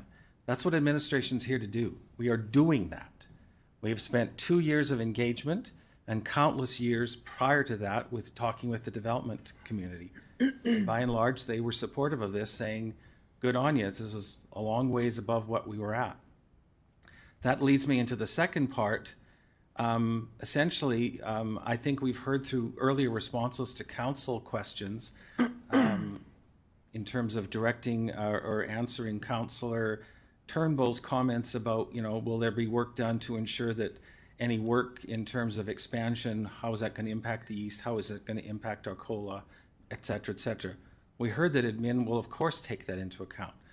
We heard Councillor Flores asking questions about, will this align with the strat plan and the OCP, and what about our infrastructure capacity? Again, I'm not taking issue that these are outlined in this amendment, but this is what administration is doing each and every day. So I would say, trust the professionals to do their job. That's what we're here for. And I think the way the yardsticks have been moved in the last 2 years, I give a lot of credit to Ms. Bryden, who took over this position approximately 4 years ago, and has turned things around. We had developers here, by and large, saying, well, with a little exception, if I could have got this, I'm pretty good with this. And we heard that this is data-driven. This is based on information. It's not just a haphazard approach. So, again, I'm not sure what this amendment will do to make any difference, any material difference to what we are doing already. I respect your approach and your perhaps objectives in outlining these, but I would put the question perhaps to Ms. Bryden to confirm that this is what we're doing. This is what we do with every new development. That's what this new plan is all about, is to ensuring that we are looking in a very rigorous, strategic, informed manner based on data. And of course, we will look at the funding. I don't think anybody needs to be reminded that, yeah, I can be quite a hawk when it comes to spending decisions in terms of making sure that councillors and the mayor understand the full implications. So you would never be presented with something here in council that completely ignored the long-term financial interests. And again, I think Mr. Anderson made a good point when we tweaked the wording in Councillor Turnbull's amendment, just to ensure that we aren't just throwing everything at the wall. We are strategically applying to funds that align with our plans. So with that, I'd ask Ms. Bryden if there's anything to add. Thank you. Through the chair, I have nothing to add. Thank you. Okay, and so what I heard from you, Mr. Nickel, is, I'm specifically about point 2. Point 2A, I think what you're saying is that's what this plan is. Like the OCP growth plan does consider all of those things. And whether it's articulated in the plan about grant opportunities, like this is what you do with all of your work. You have to consider what existing grant opportunities there are. So what I heard is that 2A, that is status quo. You're doing that already. Is that accurate? Mr. Nickel, go ahead. Yes, Councillor, that is what we're doing. That is what we should do. And if we're not doing it, then we've got the wrong people in place. Right. How's that? It's true. Yeah. This is what we do. And I appreciate Councillor Bizzo writing these down. But again, I'm just here to confirm that this is what we have to do with each and everything.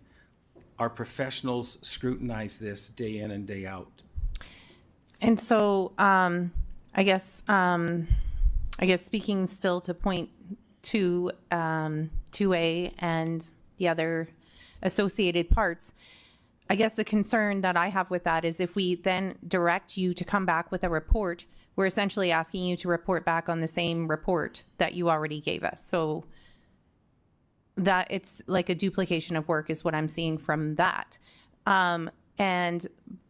But even more concerning to me is part 1. If we refer the report, that means that we're not approving it. So referring this report to the Audit and Finance Committee means that it remains unapproved. It goes through Audit and Finance, and then it has to come back to City Council, and we're back at square one in terms of restarting this debate all over again. Can you confirm that, please? Thank you. Through the mayor. From my perspective, I would agree, and I'd parse it into 3 component parts. 1, a referral will delay the final decision. 2, engaging an external auditor comes with a cost. And related to that, I'm not sure to what extent the external auditor, who tend to be financially focused, not development focused, and I say that respectfully. And the third thing is, what does that say to the community and to the development industry who we've engaged with for 2 years and have spoken with for years before that, and saying, yeah, let's just have one more kick at this. Now, again, I respectfully say that is council's prerogative to direct us to do this. But as Ms. Bryden said, I'm not sure what is going to change. Yeah. But we're open to it. I mean, again, we serve at council's direction here. But I am concerned that we will be coming back to you with largely the same package. Right. We'll just be delaying it and duplicating work. And you know, we have talked about our desire to run the city as efficiently as possible. And that is one of my, like, I would say actually that's my main concern with this. I don't see it as a good step in efficiency. And I guess the last piece is for 2D, we talked about how there is an existing appeal process. There's multiple options to appeal. And so I don't think that that is necessary. So that's what I have. Unless, did you have a response to that as well? The only thing I would say, and this is from my perspective, is that as Ms. Bryden or Ms. Dawson and our city solicitor outlined, there are existing appeal mechanisms. They can be lengthy. They're very administrative in terms of what I'm calling administrative appeals.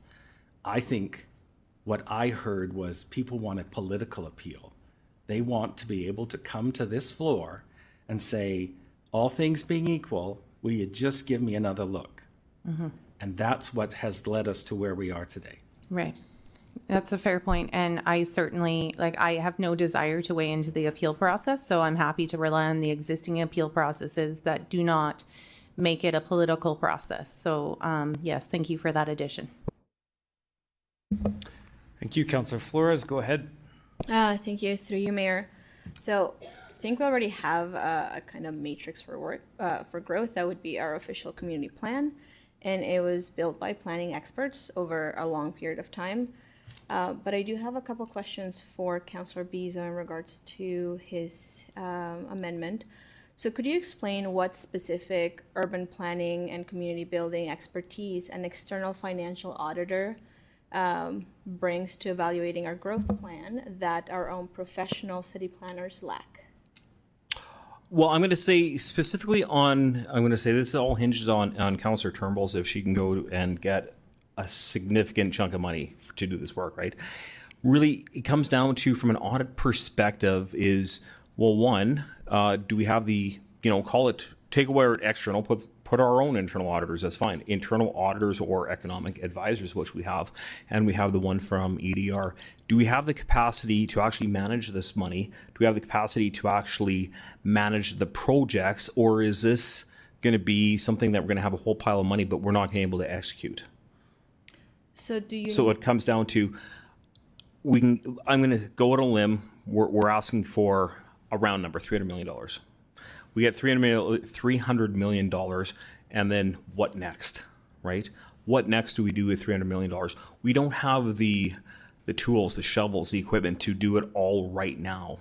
So how do we get this done the most cost effective with the highest ROI for what we do here at the city? All right. And that's give us, like, we always ask for this third party intervention to say, are we doing the right choice? So it comes back to us and saying, okay, somebody else looked at this thing objectively and said, this is your biggest bang for your buck. If you get this money, this project over here is your biggest bang for your buck. It's got an ROI of X. Or you do this one over here, which has got an ROI of not X, something less. So it takes the emotions out of the decisions, takes the politics out of the decisions, and it says, this is all data-based decisions. If this money comes available, what could we get done that's going to give us the highest return? And it's an independent report. All right. Thank you. Through you, Mayor. So then my question to administration is, my understanding, all of the concerns that Councillor Biza has just put forward is that through our growth plan, these things have been taken into consideration as we get funding. Is that the case, or does he have a legitimate concern with us not really knowing what to do should we get any kind of funding? Ms. Bryden? Thank you, through the chair. Thank you for that question, Councillor. So we know exactly what projects we need to complete, and we know exactly what we can get when we complete those projects. I can tell you how many housing units per project, how much economic or industrial land it unlocks, etc. I would also like to add that the work that's been done the last 3 to 4 years in particular has not been solely done by our internal professionals. We have engaged external consulting firms. The wastewater serviceability study, to the tune of almost $1 million, was done through the use of external consultants in collaboration with our city staff, certainly, and it was certainly done with engagement with the development community. Our growth plan review was done using external consultants as well, and so was our growth study and housing needs assessment. So the work that's been done has been done by external professionals already, with support of our internal professionals, including our economic development folks and our economists, and also our financial team. Thank you. Thank you, Ms. Bryden. Through you, Mayor. So is it fair to say that if we create a formalized process for sequence deviation every time a developer has a private funding opportunity, does this, at what point does our growth plan just cease to be an actual plan and just become a suggestion box? Is this what we're going, like, is this what this amendment would lead to? Through the chair, maybe. With all due respect to the councillor, we are trying to make decisions based on professional recommendations and data, and not political. And so I think enough said.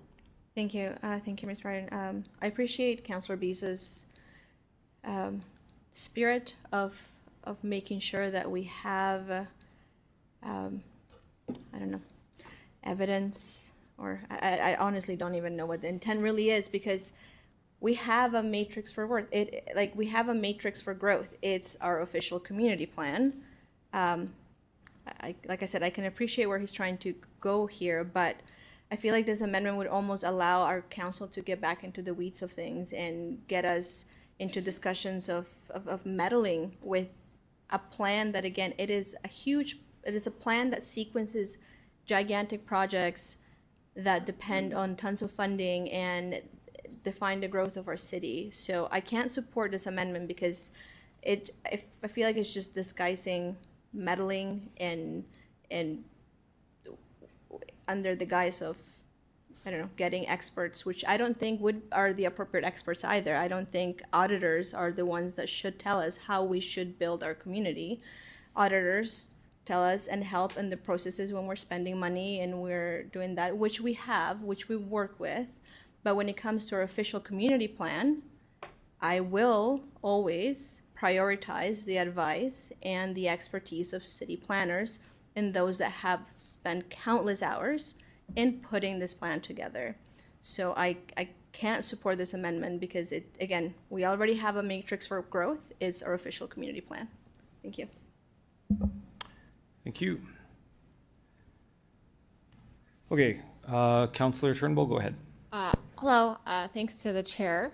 I'm just reading through this. So I think the Audit and Finance Committee, I think if the goal is transparency and accountability, I've been on lots of major projects in my career, including the stadium. And during the stadium tender, there was an auditor right there in the process. So I guess it depends on the intent and what this is for. But having an external auditor on giant infrastructure things is actually pretty commonplace, I think. And this would be that. So I actually am, that sound like I wouldn't want to refer it. So maybe that's a friendly amendment. But if it's accountability and transparency to showcase to the community that we really are being non-political, I'm okay with that. And then I guess with the matrix, I guess this would be an intent question. Is it asking for the work to be redone, or is it simply just asking to see the work again for accountability and transparency? Like, I guess that would be the question is this to redo the work or just simply to see the matrix and be clear about it? Because again, if it's just accountability and transparency, I think that that would be helpful from everything we've heard. And then a performance review and key measurements to track success. I'm okay with that. And then I guess that just leaves this process for developers, and I have some questions about that. So when I heard the response about our current stuff, it sounded like there's a process if they didn't like council's decision. So I guess my concern would be when these things are coming to us, and these are different places in the phases, is this when is council supposed to interject if we don't like the pieces? Because I don't feel comfortable doing that. I do feel like that should be some sort of process that isn't simply council making these phasing decisions on the floor. Is there something that is happening there before it's just straight up appealing council's decision? Who'd like to comment on that? Mr. Anderson? Through the chair, thank you. Just a comment, maybe if we can scroll back to point number 1 around, so I'm struggling here, I need some more clarification. So an external auditor would require a very set amount of rules that they would be trying to ensure that were followed. So what would with respect to public accountability, that development decisions are prioritized in a fair and equitable manner, where are those? What is fair? What's unfair? Can you define what is an unfair and unequitable manner, and what wouldn't be consistent with the strategic plan? Who's the question? Well, I would have to be to the Councillor Bezo, who I need to understand what you'd actually be asking an external auditor to judge against. I'll get Councillor Bezo to answer that, but then I'll go back because it's Councillor Turnbull's time to ask questions. So I'll go to Councillor Bezo just to answer that one, and then Councillor Turnbull will go back and make sure that we get your question answered. Councillor Bezo, go ahead. Thank you very much through the chair. I'm going to reiterate what Councillor Turnbull said. Like in a major project, I'm going to assume Councillor Turnbull goes to Ottawa, capital city, and comes back with a major check. Every single project that I've been on of this magnitude, as Councillor Turnbull alluded to, there is an auditor that is checking against your process. And that's what it is. It's a check.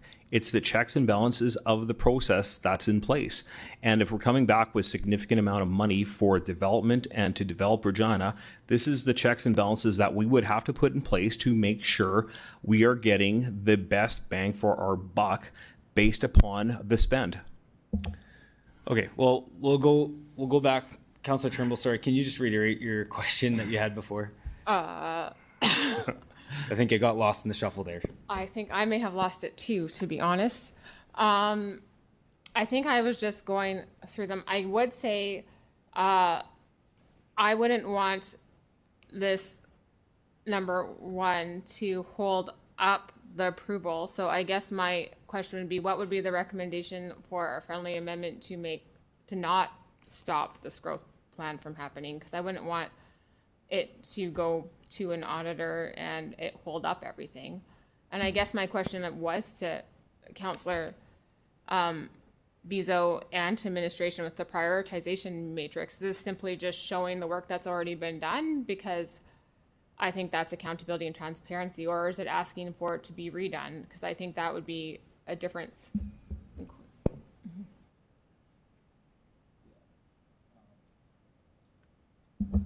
So I think Councillor Bezo commented on the first part when Mr. Anderson asked, and then Mr. Anderson was looking for some more clarity on kind of what fair meant. So I don't know if Councillor Bezo, if you had anything further to add on the number 1 point based on Councillor. Nothing to add on the number 1 point. This is based upon the assumption that this money comes back to us, and we're doing the right thing for the spend, right?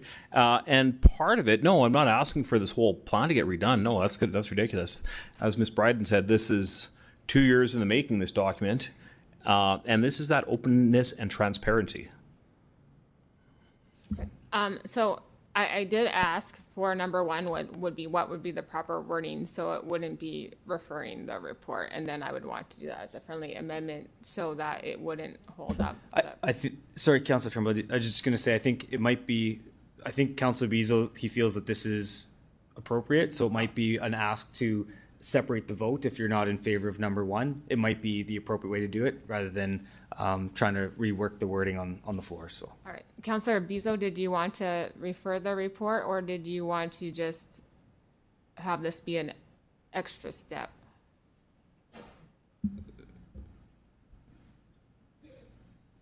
Sorry, can you clarify that, Councilor Turnbull? So, Councilor, as it is written, this would delay the approval of the growth plan? No, this is based upon some of the money coming in. Not if nothing happens and we don't get the money, nothing changes. There's status quo. Nothing happens, right?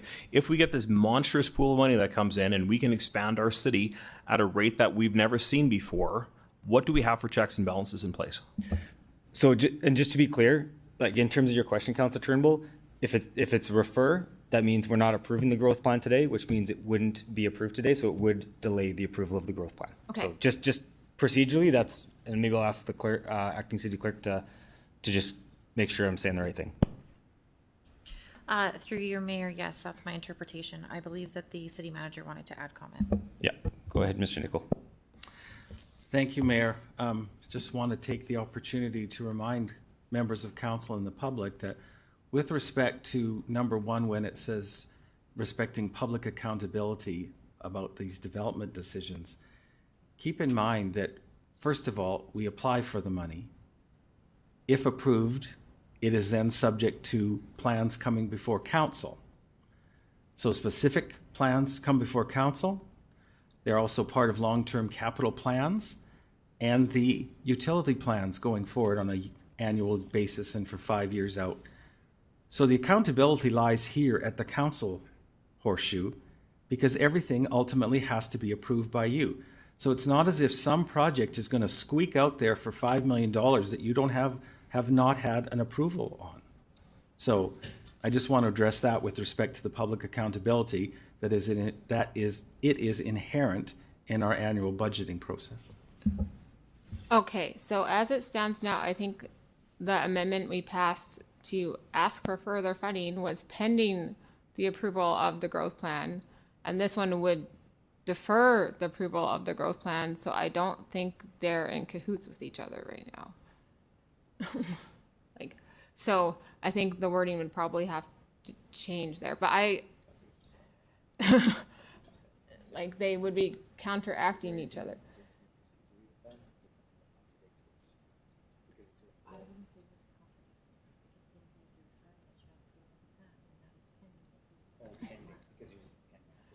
Okay, so I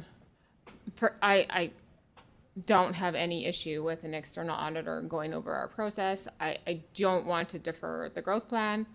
I have no issue with seeing a prioritization matrix for accountability and transparency. And then, yeah, so I guess it just, for me, it would be I don't want to defer it. And then for D, Councilor, you're out of time, so I'll just let you finish your comment. I can just be done. Okay. Okay, thank you. Okay, well, I'm just gonna say from my perspective, I appreciate the idea of wanting these things, but what I've heard loud and clear is that these things are already part and parcel of what we do. It's part and parcel of the work that's been done over 2 years. It's part and parcel of the information that we'll be getting back on a regular basis. We know that some of the KPIs that are talked about in here, we get through the growth report that came out last year. That's now an ongoing thing. So all I see, and we talk a lot about efficiencies and red tape, all I see is less efficient and more red tape. So, and I frankly, to take the politics out of it, to refer it to a body that frankly I'm a part of and a few of us are a part of, seems more political than to go with what is in front of us, which is a plan that's been through 2 years of work, consultation with developers. This just seems like we're adding more work for no reason. The work's been done. We had an external consultant do the work. It's been done. So I think we're going to get nothing back other than a cost and more time to get something in place. So I think that this is genuinely unnecessary. I appreciate some of the wording, as Mr. Nicol had mentioned, but I think that wording is actually part and parcel of what our expertise in administration does already. So I feel like we're kind of putting something out there that doesn't really do anything for us other than hold up what we already know we do already. So with that, I can't support this amendment at all. We have a plan. It's been done. Let's get this across the line. Not one developer. Yes, individuals had some individual concerns. Not one developer said this was a bad plan. Not one. They all said it was a good plan. It was a better plan. So, again, to Mr. Nicol's point, I don't think this sends a very good signal if we're going to start sending things back and not trust our experts in admin. Councillor Burton, go ahead. Thank you, through the chair. We have a new process and criteria. I've heard general support in the development community.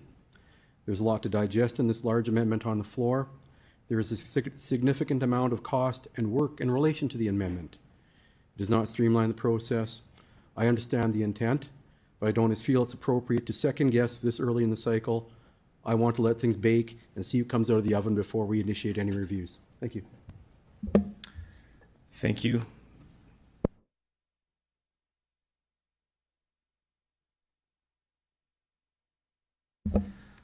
Okay, Councillor Rasevich, go ahead. Yeah, through the chair, but so just ask a question, is this is contingent on if we came across a ton of money?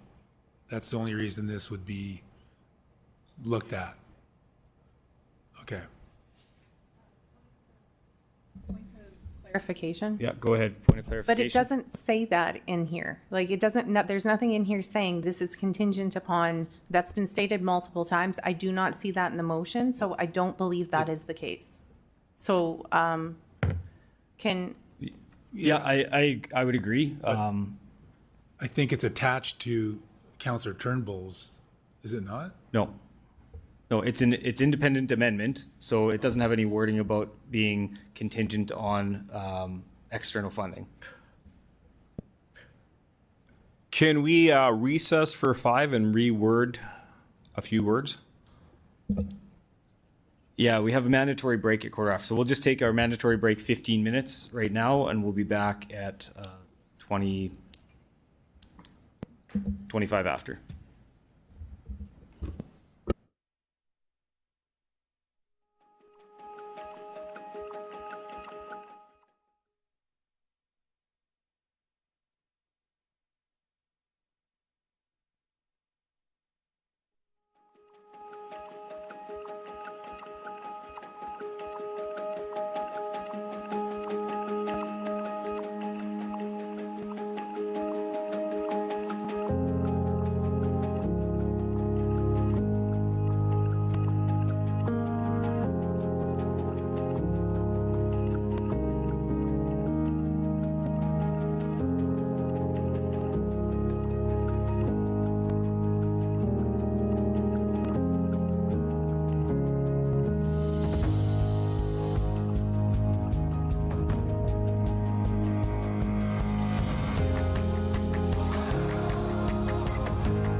Okay. Okay. If folks could take their seats, please, we're going to get back going.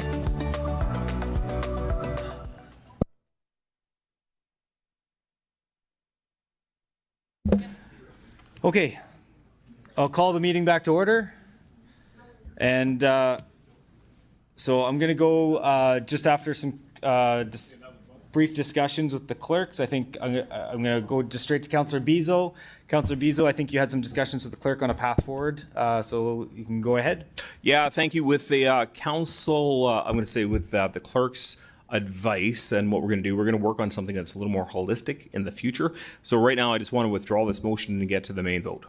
Okay, sounds good. So we'll withdraw this amendment for now, and you can take that away, and we will go back to the main motion. You have about 2 minutes left on the main motion. Go ahead. Let's vote. Okay. Okay. Hang on a second. Where's Councillor Dan Rasovich? He is currently not in the room. I'm first going to see if anybody who hasn't spoken yet has any other questions. Seeing none. Okay, so seeing no other questions, I'm going to close debate. I'll take enough time for Councillor Rasovich to get back to his chair. Okay, so another long day of conversation on this report. So I won't go on too long. It's getting late. I think what's needed to be said has been said. I'll just reiterate a couple key points. We can't build everything all at once. Not one developer said this was a bad plan. They all said it was a good plan. It was a much better plan than what we have. This is a financially sustainable plan. Again, 2 years of work, hours and hours of debate at City Council, and what we've heard consistently is that this plan enables a financially responsible way to grow our city and grow it in a way that delivers on greenfield development, intensification, and helping with some of the serviceability issues with basements flooding in our community. It creates certainty for community and takes the entire city into consideration, not any one developer. And I said this before, and I say it again, this may be one of the most significant decisions that we will make. So at the end of the day, let's trust the data, take the politics out of our plan, and grow our city in a financially responsible way. And I'll end with this before we vote. A well-considered plan deserves disciplined execution, not a series of well-intentioned exceptions. So with that, I'll ask the clerk to start the vote on the main motion as amended.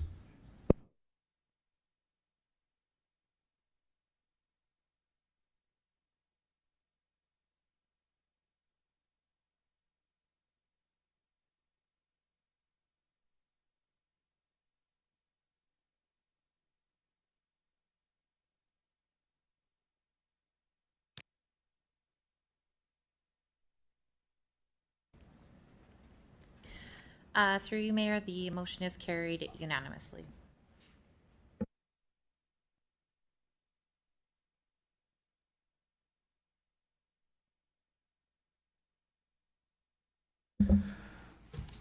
Okay.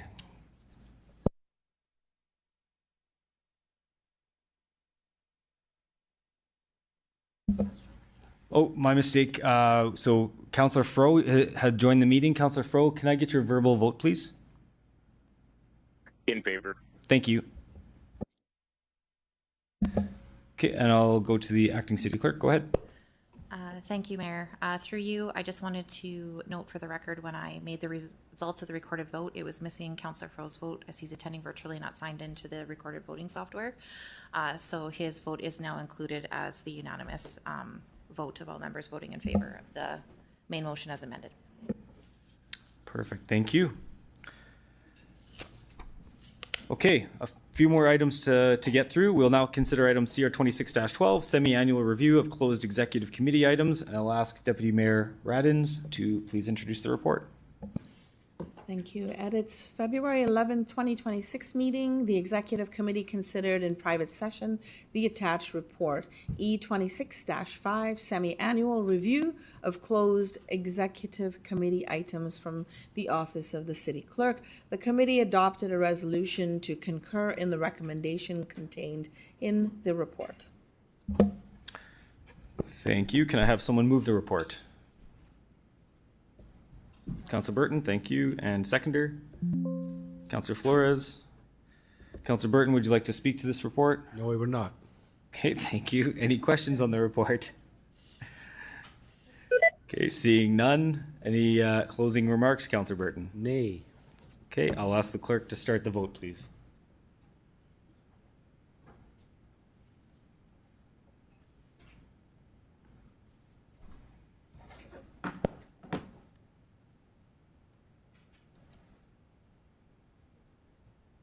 Councilor Fro, could I get your verbal vote, please?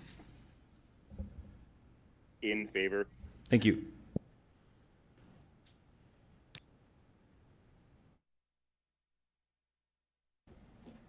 Through you, Mayor, the motion is carried unanimously. Thank you. We will now consider item CR 26-13, appointment to the Regina Public Library and Human Resources Subcommittee Governance. I will ask Deputy Mayor Radens to please introduce the report. At its February 11th, 2026 meeting, Executive Committee considered in private session the attached report E26-6, Appointment to Regina Public Library and Human Resources Subcommittee Governance from the Office of the City Clerk.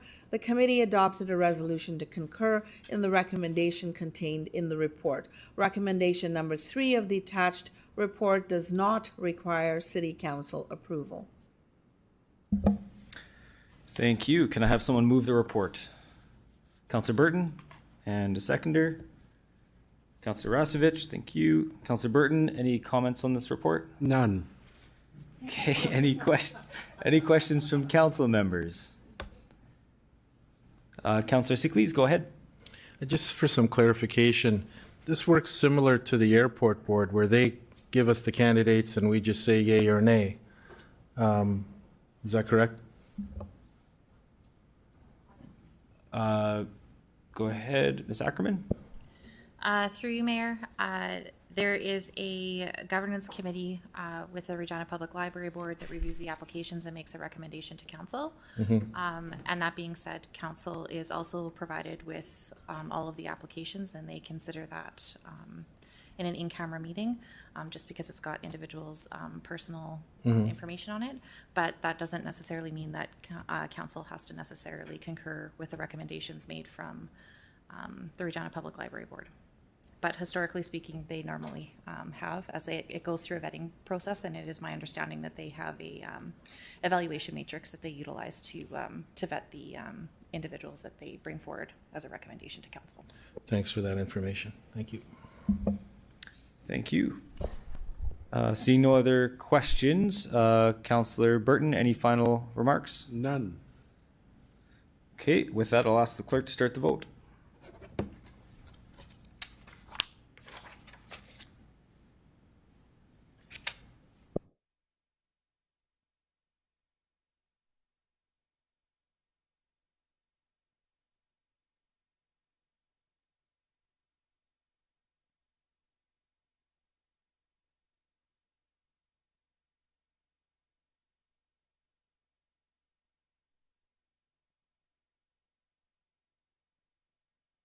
Councilor Fro, can I get your verbal vote, please? In favor. Thank you.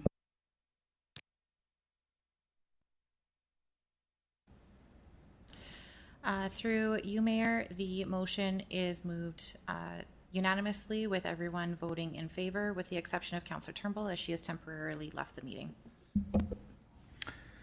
Thank you. Okay, we'll now consider the following bylaws.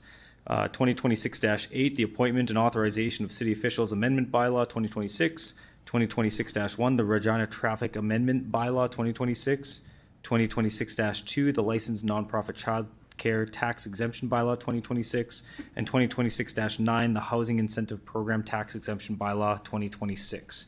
I'll ask Deputy Mayor Radens to do first reading of the bylaws, please. I move, seconded by Councillor Bezo, that bylaw number 2026-8, 2026-1, 2026-2, and 2026-9 be introduced and read for the first time. Okay, I'll ask the clerk to start the vote.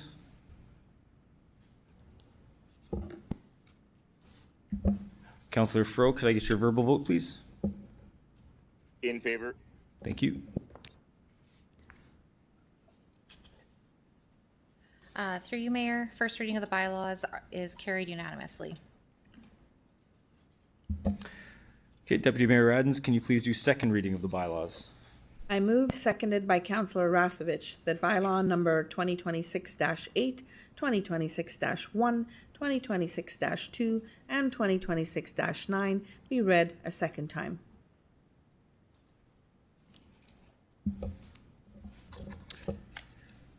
Okay.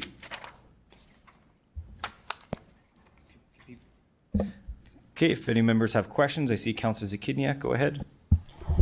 So 2026-1 is not showing up on my screen, the traffic amendment bylaw.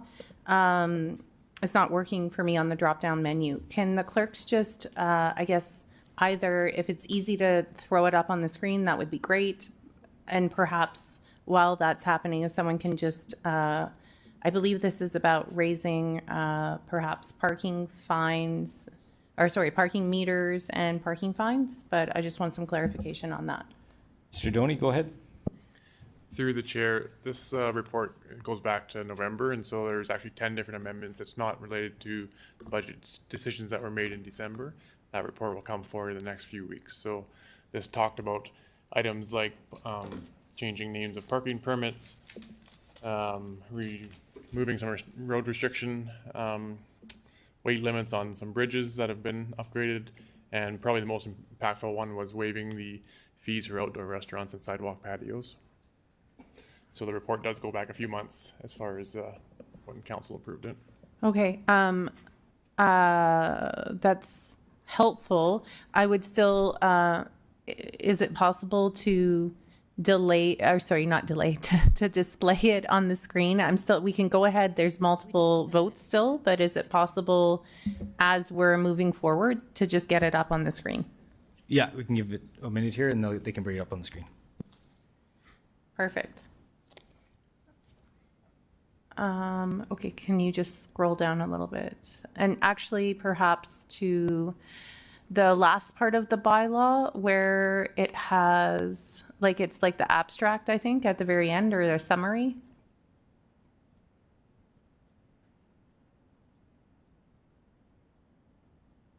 Okay, I'm good now. Thank you.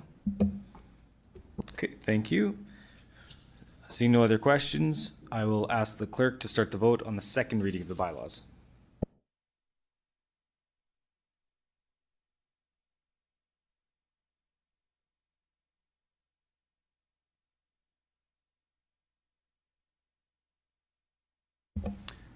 Councillor Fro, can I get your verbal vote? In favor. Thank you.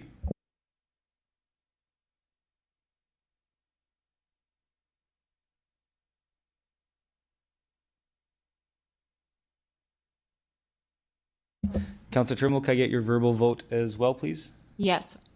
Thank you.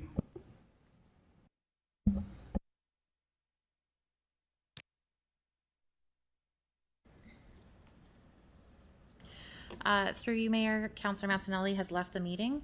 And with that being said, all other members present have voted unanimously in favor of second reading of these bylaws. Okay, thank you. Deputy Mayor Radens, can you please do consent for third reading of the bylaws?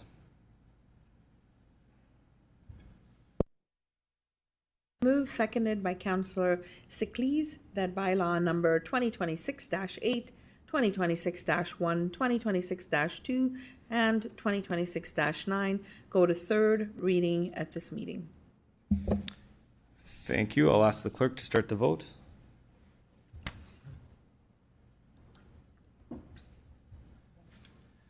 And Councillor Fro, can I get your verbal vote, please? In favor? Thank you. And Councillor Turnbull? In favor? Thank you.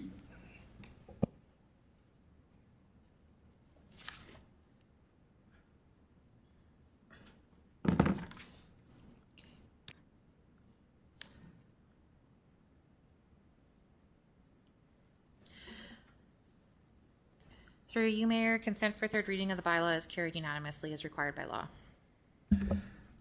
Okay, thank you. Deputy Mayor Adams, can you please do final reading of the bylaws? I move, seconded by Councillor Turnbull, that bylaw number 2026-8, 2026-1, 2026-2, and 2026-9 be read a third time. Okay, I'll ask the clerk to start the vote. Councillor Fro, can I get your verbal vote, please? In favor? Thank you. And Councillor Turnbull? Oh, sorry, you're in now. Good.